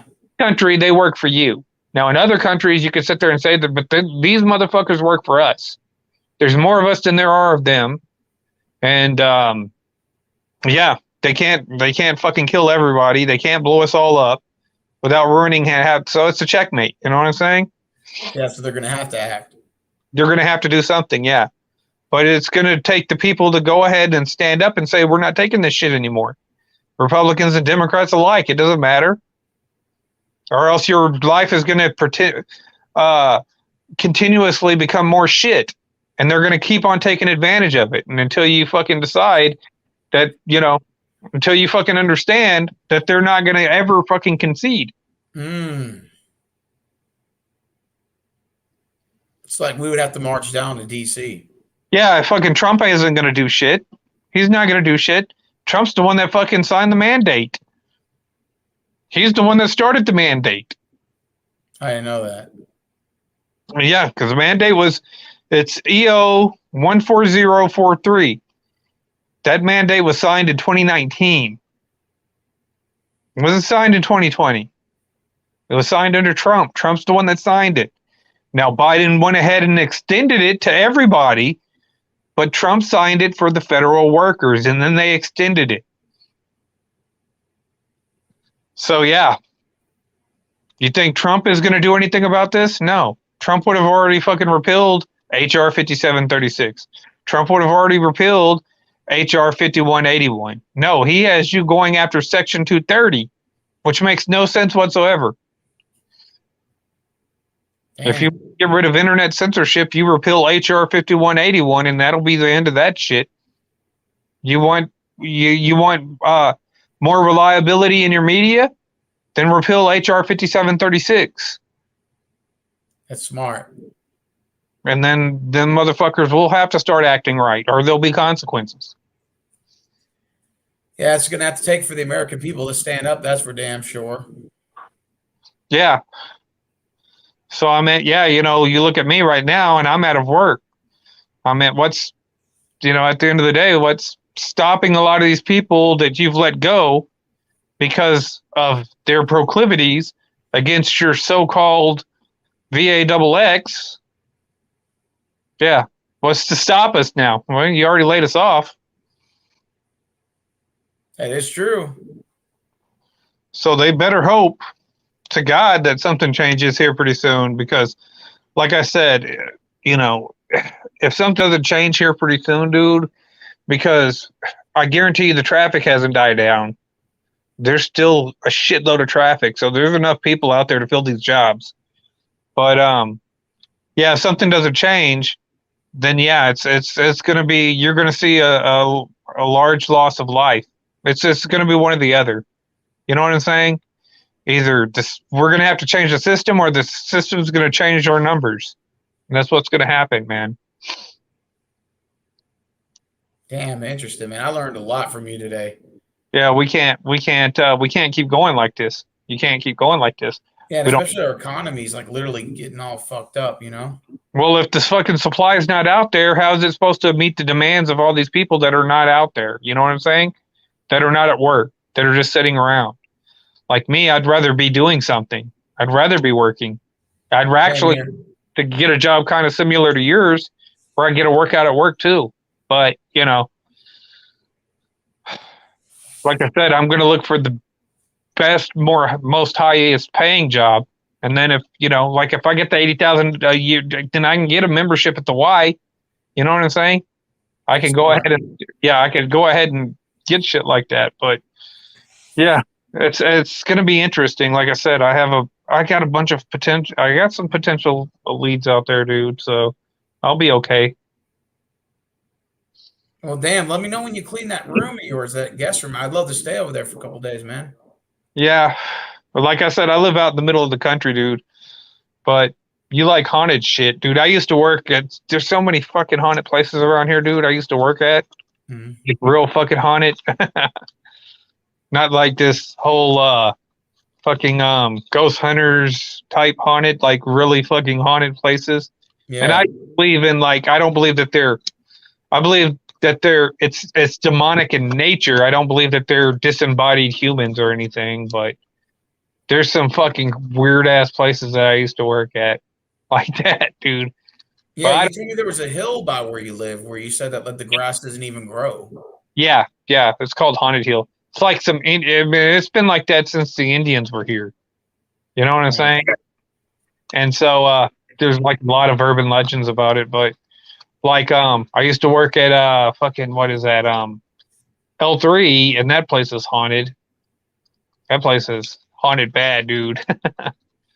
But yeah, I don't put up with any of the paranormal shit. Like it doesn't scare me at all. So it doesn't bother me because yeah, I draw my little line in the sand right there. I'm like, okay, motherfucker, you're not gonna fuck with me, you're not gonna scare me, and I'm not gonna fuck with you. And that's Are it. there any haunted houses like in your area? I'm sure there are. I haven't ever really been to a haunted house, but the Hilton is haunted. I know that one is haunted. Our Hilton here. I don't know what room it is. You'd have to ask, but one of the rooms is definitely haunted. Oh, that's cool. I've been there. Dude, it's so fucking hilarious. The guy and the fucking manager there, one of the guys that was training me, and a manager was there, and it was me and a Baylor intern that was working there that night. And I guess this ghost was just having a fucking field day with these people. Of course, they're all fucking panicked, and the more panic you get, the worse that they get. But anyways, it kept calling down. You know, people were talking about a disturbance up there. They get calls from this room. Nobody was in it and all this other shit. And the other fucking security officer was so fucking afraid to go up there. He was terrified of it. I'm not going up there. I said, fuck it. I'll escort you up there. She's like, okay. So she was fucking terrified. She was fucking terrified. Did So you see anything? Well, what happened was, right, all of a sudden, you know, we go in there to check the room and stuff like that, right? And I'm standing by the door, she's checking the room and stuff like that, and all of a sudden we hear boom, boom, boom, boom, boom on the door, right? Like fucking loud as hell. And so she starts to panic. I'm like, it's probably the neighbor or something like that talking about the disturbance. And I open the door and nobody's there. And boom, she almost ran my ass over. And before I could look up and turn around, she was already at the goddamn elevator, dude. And I was laughing so hard, dude. I fell down on the ground laughing so fucking hard. And nobody was there, so it was definitely a haunted room. But I was like, oh, okay. That was funny. You know, I had to get, I was laughing so hard, man. It was so funny. She never went back up there for the rest of the night, dude. It was. What about you? Did you go back up there? Yeah, I went back up there because that was my job. You know what I'm saying? But she never went back. I had to do the rounds all by myself, as a matter of fact, because the other security officer wouldn't go back up to her. Have you ever seen an actual ghost? Like, have you ever actually seen one physically? Well, I don't know if you could see them physically, but you know, I know that was a ghost in that one. And like, there's a ghost at L3 that goes up and down the elevators. And then it just depends on whenever you go over there. It'll flush all the toilets and shit if you go to use the restroom. Damn, that's scary, dude. And it'll turn the fucking coffee pots on because I'd always have to turn the fucking coffee pots on off after. But it bought me an apple pie. It bought me an apple pie. I'll give that thing some fucking credit. It gave me it because I was trying to buy an apple pie, but the damn machine wouldn't take my money, right? I'm like, damn it, why the hell is this thing taking my money? So I said, fuck it, I'm just gonna go ahead and push the button for the apple pie. So I pushed the button and the apple pie fell out. I'm like, oh, that's what's up. So, like, so you said one ghost kept going up and down the elevator. Yeah, that was at L3. Yeah, he'd go up and down the elevators all night. He'd go in the bathroom, flush the toilets. and then he'd turn on all the coffee pots. You'd have to go and turn off the coffee pots. Didn't matter. Has anybody from that hotel said they seen it? I don't know. You talking about at the Hilton? Yeah. I don't. Yeah, I don't know. Because I only worked there like maybe once or twice. I didn't work there that much. That wasn't one of our predominant sites. It was just one that they were trying to get me some training on. Okay, so the haunted hill. What's the story behind that? Well, like I told you, I have seen lights and shit out there, like fucking shooting orbs and shit. But there's no grass that grows on it. Like there's a lot of people over here who won't even go near it. Me, I don't give a shit. You're not gonna fuck with me. That's it. So, like, is it a hill at the cemetery? It's not a. There's cemeteries all around here, but it's not near a cemetery. It's just a haunted hill. Is it a big hill? Not that big. It's just like one of the little rolling hills. But once you go, so you're saying when you travel up the hill, there's no grass at all? Yeah, it can't grow any grass. A lot of people think it's a dormant volcano. But didn't you say it was like an ancient Indian burial ground? I know that the Indians did have some sort of. I don't know if it's an Indian burial ground or not, though. I wouldn't know that. But I know that the Indians said it was cursed. If you go back and look up the stuff on it, and I don't know exactly where you could find it anymore.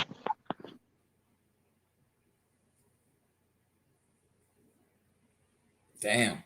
I want to go check it out. Just let me know whenever you clean your room, man, or that other room. Like I said, I'll take us out to drink, eat my treat, man. I'll come with some money.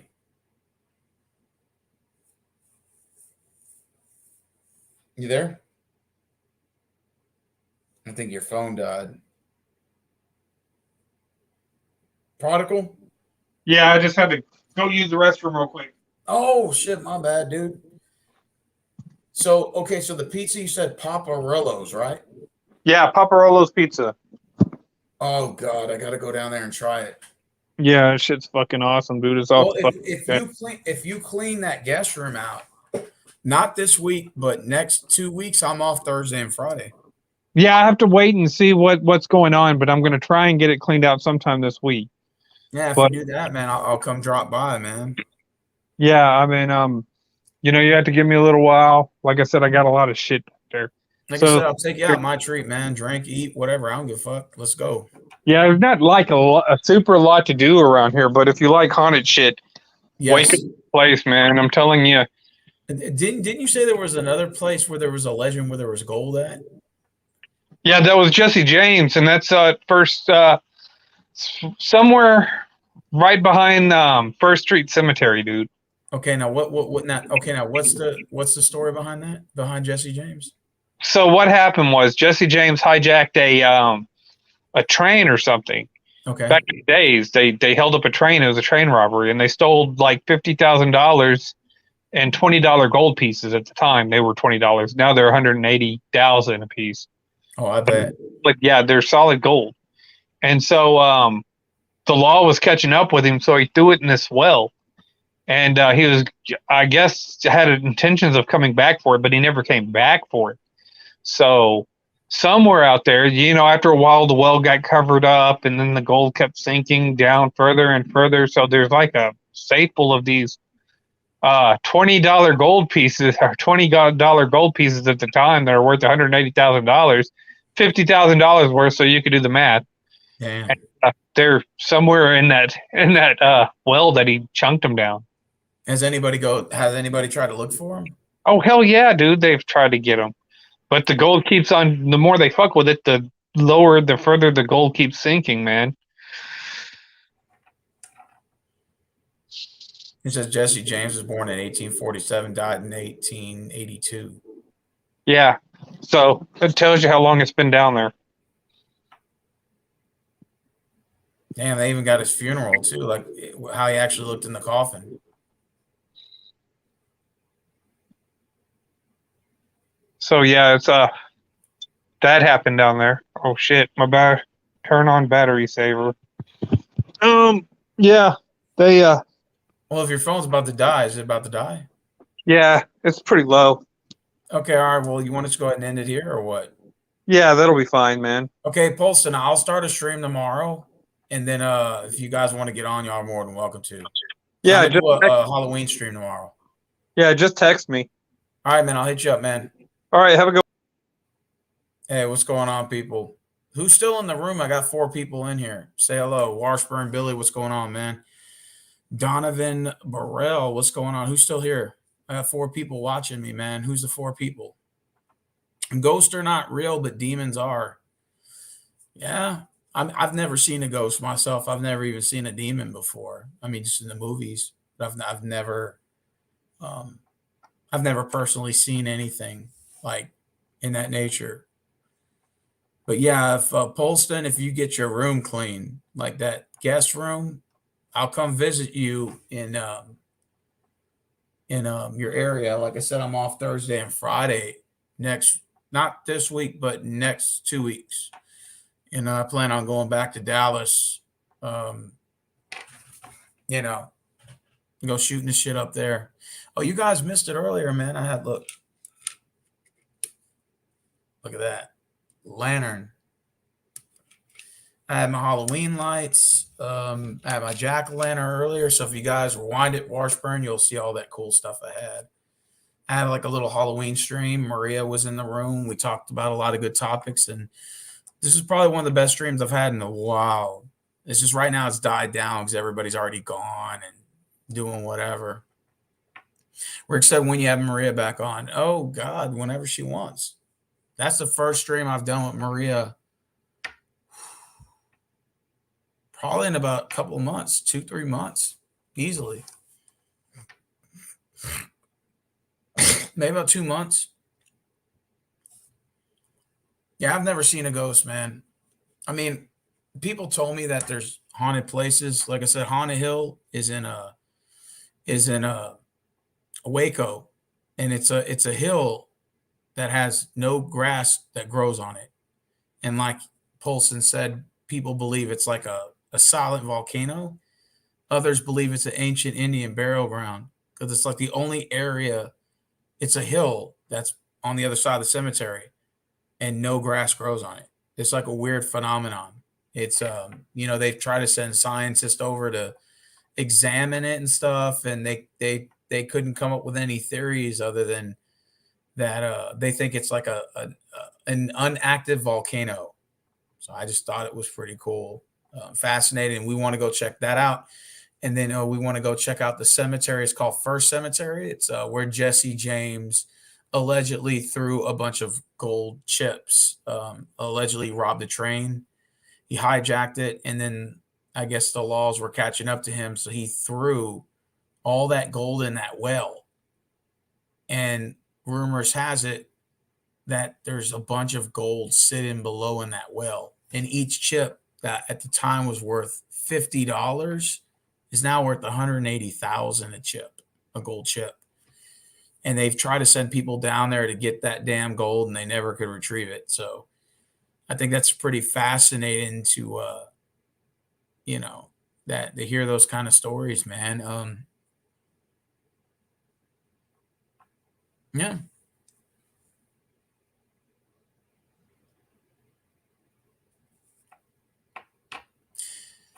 Have you ever listened Coast to Coast AM before? Lots of paranormal talk on that show. No, but I need to. We just I went hiking yesterday, and they built some new trails over there in Oyster Creek Park. And allegedly, there's like a screaming girl at night, but I've never heard it myself. I've never seen it myself.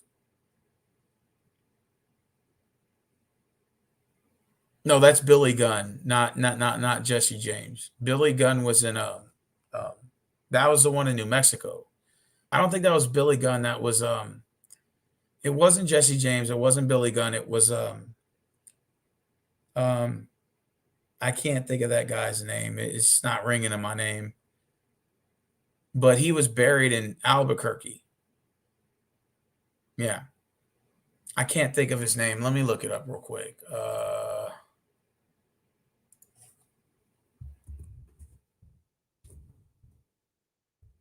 I think it's Billy the Kid.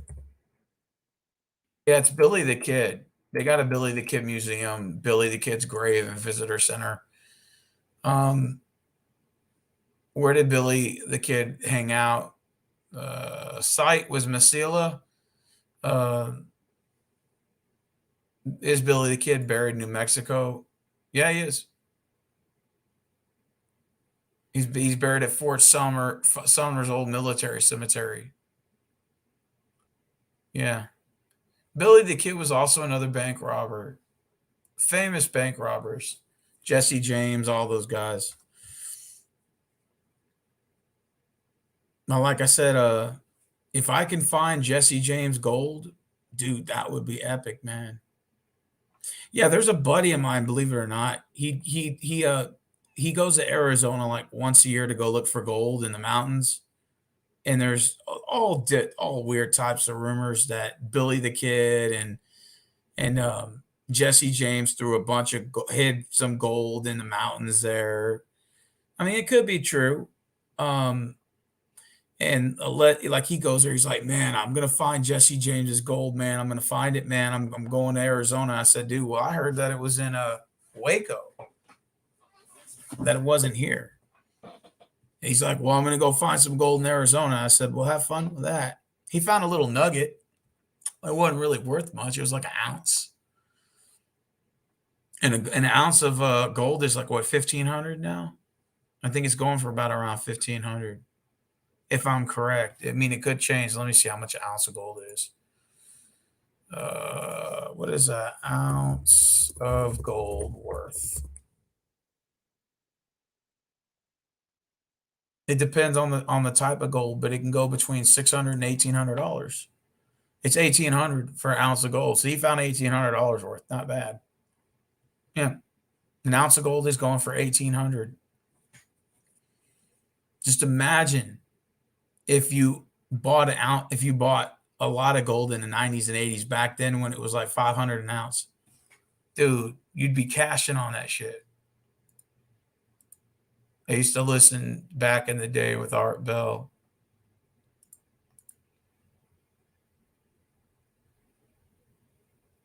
Oh, you mean like my old car rants? Yeah, I thought about doing those, man, but I wasn't getting a lot of views. I did do rant videos recently in the car just to see how many views I get, but I don't really get none.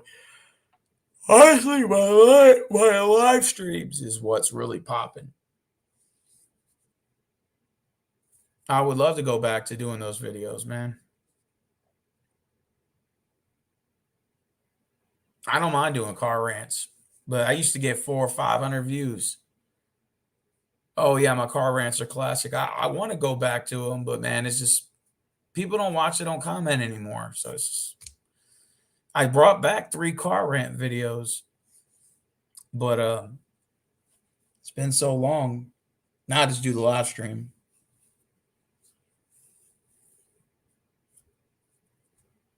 I didn't know you were watching my videos from back then. That's what's up, man. When are you going back to Dallas? Oh, probably next week or the week after. I'm just gonna go for 2 days, 3 days. Oh, Five Guys goes hard. Are you kidding me? Get yourself a big ass cheeseburger with everything on it and get the fries. The fries are the best part. The French fries, dude, the Five Guys French fries, you get like a cup full of it and it says feeds up to 2. Shit, I ate the whole damn fucking French fries by myself. And it's seasoned fries, Cajun seasoned fries. And they get a big ass cup, and pour them all in there. And then you get some ketchup on that bad boy and dip that ketchup in there. Man, that's all you need.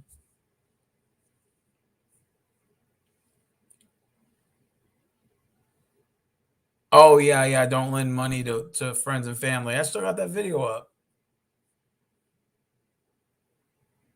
Motherfuckers never pay you back anymore. That's why I hate lending money out. I used to do that shit back in the day. $5, $10, 15, 20. I think the most I ever lent out was like 50. I never see that money back ever. I just write it off as a loss. But I just look at it like this: like when people ask to borrow money, they're not borrowing it. They just want to have $50. So they need to reiterate and say, instead of saying I need to borrow money because most motherfuckers don't ever pay it back, they should say, can I have $50? Can I have $20? Can I have 70? Because these motherfuckers are not going to pay you back. Why? Because people feel like you owe them something. People nowadays they feel like you owe them something for being your friend. I'm like, look, first of all, yeah, we might have been friends for, XYZ, but guess what? I've never asked you for anything, money, whatever. And if I did, would you lend it to me? Fuck no, you wouldn't. So why would I lend it to you? Now, if you need, like, let's say, $40 or something, you need some gas money, I'll chuck you 40. I ain't tripping. Or this whole notion that people are not gonna pay you back. That's why I never lend money out. Never. I did it in the past, never again. One time I had this girl ask me for $250. And I said, why do you need $250? She lived in an apartment complex. Her and her boyfriend parked in a handicap spot, right? So they got a ticket. She said, can I borrow $250? And I'll pay you back. I'm like, well, first of all, why would you park in a handicap spot when you don't have a handicap sign? And she said, well, it wasn't me. It was my boyfriend that did that. I'm like, well, then shouldn't he be the one paying the bill? Well, he's something like he's not getting many hours at work. I'm like, I don't care. That's not my problem. And as soon as I told that bitch that, she unfriended me. Like literally right off the bat. And I knew right then and there, like, that was one fake motherfucker right there. I said, you know what? This is how people are. They feel like you owe them something for just being friends. Friendship, to me personally, is of mutual respect. Now, let's say me and Big Dog go out, meet for the first time, and the bill comes out. The bill's like $50. I got it. Don't worry about it. Shit like that. That's cool. Like, I can do that. I've done that. I've paid for friends' meals, and then they'll pay for mine every now and then. And it's like a mutual thing. Like I just told Poston now. You clear that guest room out. I'll go stay over there for 2 days. If we go out to eat, we go out to whatever, I'm paying because you're letting me stay at your place for free. I feel like that's fair. That's a fair exchange. People don't value friendship anymore. People don't. Now, is that every person? No. There are good people out there that do value friendship, but to me personally, it's hard making friends that has a 50-50 split, that has a mutual respect. Nowadays, when people want to be your friend, they're just doing that because they want to get free shit from you or see how far they can go. And it's unfortunate that it's come to that. But and to be honest with you, and I don't mean to sound sexist, but it's easier to be friends with guys than it is with girls. And you're talking to somebody who has friends from both male and female. And this isn't to disrespect women, but it's rare to meet a female that is not going to ask for money. That's not going to hint around needing money. And I'm not trying to turn this into the battle of sexist, but this is just realistic, is that being friends with females costs money and stress. That's why I only have a couple of female friends, like 3-4 female friends. That's it. But most of the female friends I had, they thought it was like a sugar daddy invite, or like, oh yeah, they only want to fuck with you when you're giving them money. And I'm like, nah, that ain't me. And with guys, you know, the thing is, you know, most men are pretty level headed when it comes to that. You know, they have their own money. Then you have a couple of guys too that just think that you owe them something, they don't have to pay you back. You can just they can do whatever fuck they want to, and you're just like whatever, you know. Like I look at it like this: someone will take advantage of you as long as you let them do it. You have to fucking stand up for yourself and tell them, you know, the business. You know, people will take advantage of you as long as you're willing to let them do it. You know, it's hard making friends with people that has like a 50-50 mindset. You know what I'm saying? And there are some good guys out there too. But it's just most people that want to be cool with you and want to hang out with you, want to go places, they never have any money. And it's just like, you know, you're always have to pay for them. And it's just kind of ridiculous. You know, it's just like, I know money's tight, you on your own thing, but goddamn, you know, like we're friends and everything. That's cool. But you don't owe me anything. I don't owe you anything other than friendship. Yeah, that's how I look at it now. Of course, if you're going out or if you rent a hotel, you want to go half or whatever. I mean, that's fine. It's no big deal. You know, like for example, like for Polston, I told him, hey, if you let me stay at your place, I'll chunk you $200. I ain't tripping, dude. That's helping out. He said, nah, man, you ain't got to worry about it. I said, okay, well, whenever we go out to eat, I got you. We go out to eat, we go out to drink. Whatever. I got you, bro. I do believe that you shouldn't be entirely greedy and that you should chip in, you know. You know, just don't take advantage of it. Don't bite the hand that feeds. But now most people that ask to borrow money, they'll never pay you back. I've learned that. I think now people need to change it up and say, I'm not asking to borrow money. I just want money.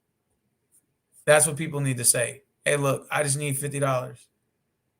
No, I ain't gonna pay you back.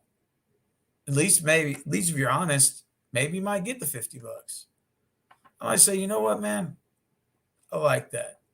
I like your honesty, sir. Here's your 50. I like that. At least you're honest and not about not paying me back.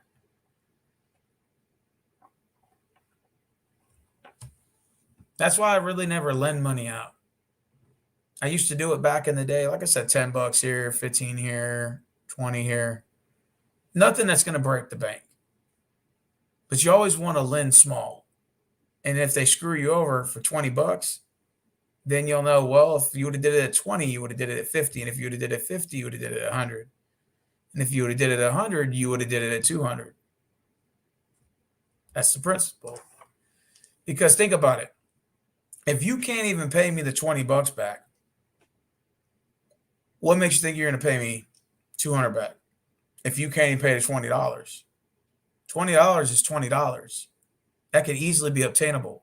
$20 is easier to pay back than 200 or 100 or 50. $50 is easier to pay back than 100. You know, but if you can't pay $20 back and you never intend on, just imagine if you would have lent him $200-300. He definitely ain't paying your ass back. That's why I said, you know what? I write the $20 off as a loss, and now they'll never fuck with you again. You know, I understand times are hard, and you know people hit hard spots. That's cool, but if I was to lend money out, it wouldn't be no more than $20. That's it. One girl asked me for $500. I said, no, fuck no. I'm giving you no $500. You got me fucked up. And I look at it like this. The same people that ask for money are the same people that would never lend it out. If you were to ask them, hey, would you ever lend money out? Nope, not me. But you expect people to lend you money or give you money. It's crazy. Yeah, you're right, big dog. Like, to me personally, I was dumb enough to lend $700 to someone, never got it back, of course. Girl was crying. She didn't have enough for rent. I was a sucker. And see, the thing is even if she didn't have the 700, she could have paid you in payments. Like, can you pay me, small payments of like $50? Like, the next time you see me, give me 50 or give me 20. Like, try to pay some of that bill off. Like, if you lent me 700, I'll probably just say, damn, I ain't paid this dude off. So when I get my check, I'll give you like probably 100 or 200. Just to try to knock that bill down some. So I'll probably say, all right, I'll give the dude $200. Let's give about 200, and then when I get my next check, maybe another like 150 or 200, just to try to pay it off, or to pay it off quickly. So if I did it like that, I can knock that payment off in like 3 checks or 4 checks. But when you don't even make an attempt to pay someone back, yeah, that's fucked up, man. And especially when the motherfucker tries to avoid your calls. Oh God, those are the worst. When they avoid your calls and you never hear from them again. Then they'll call you back like 6 months later, pretending like I forgot and shit. Like, motherfucker, you still owe me money. The fuck is you talking about? If somebody flat out came up to me and said, hey, I want $50, you probably got a better chance of getting it from me than if you just say, can I borrow it? Because when you say, can I borrow it, that means you ain't paying me back.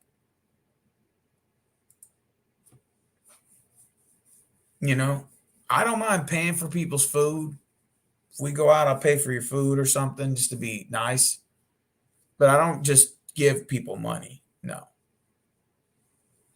Like my buddy Travis, he bought a drone for like 700, and he's put on layaway.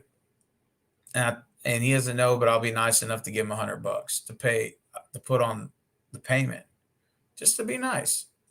Say, fuck it, dude. Here's 100, just to put on the drone, man. Try to get that payment down quicker, just to be nice. Money comes and goes. I don't mind helping out people who are genuine about it, or not trying to take advantage of the situation. I don't mind doing for people. But you got some people that feel like you owe them something just for just being alive, just for just simply being in their presence, or, people that try to take advantage of the situation. And that's why I just say, you know what? Fuck them.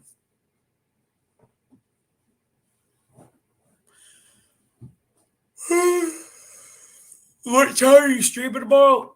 Well, I don't know. I'm going to stream during the football game, Texans and Rams, even though it's probably not going to fucking matter.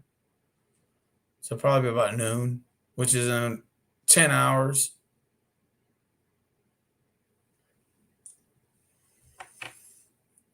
Damn, 4 hours, 51 minutes. I'm fucking tired. It's 2:12 in the motherfucking morning. Can't believe it. I've been up this late. Holy shit. Well, shit. All right, guys. I'm going to bed. Fucking tired, but I'm a live stream tomorrow around noon. So hope to see you guys on. And if not, I'll see you around. I'm out.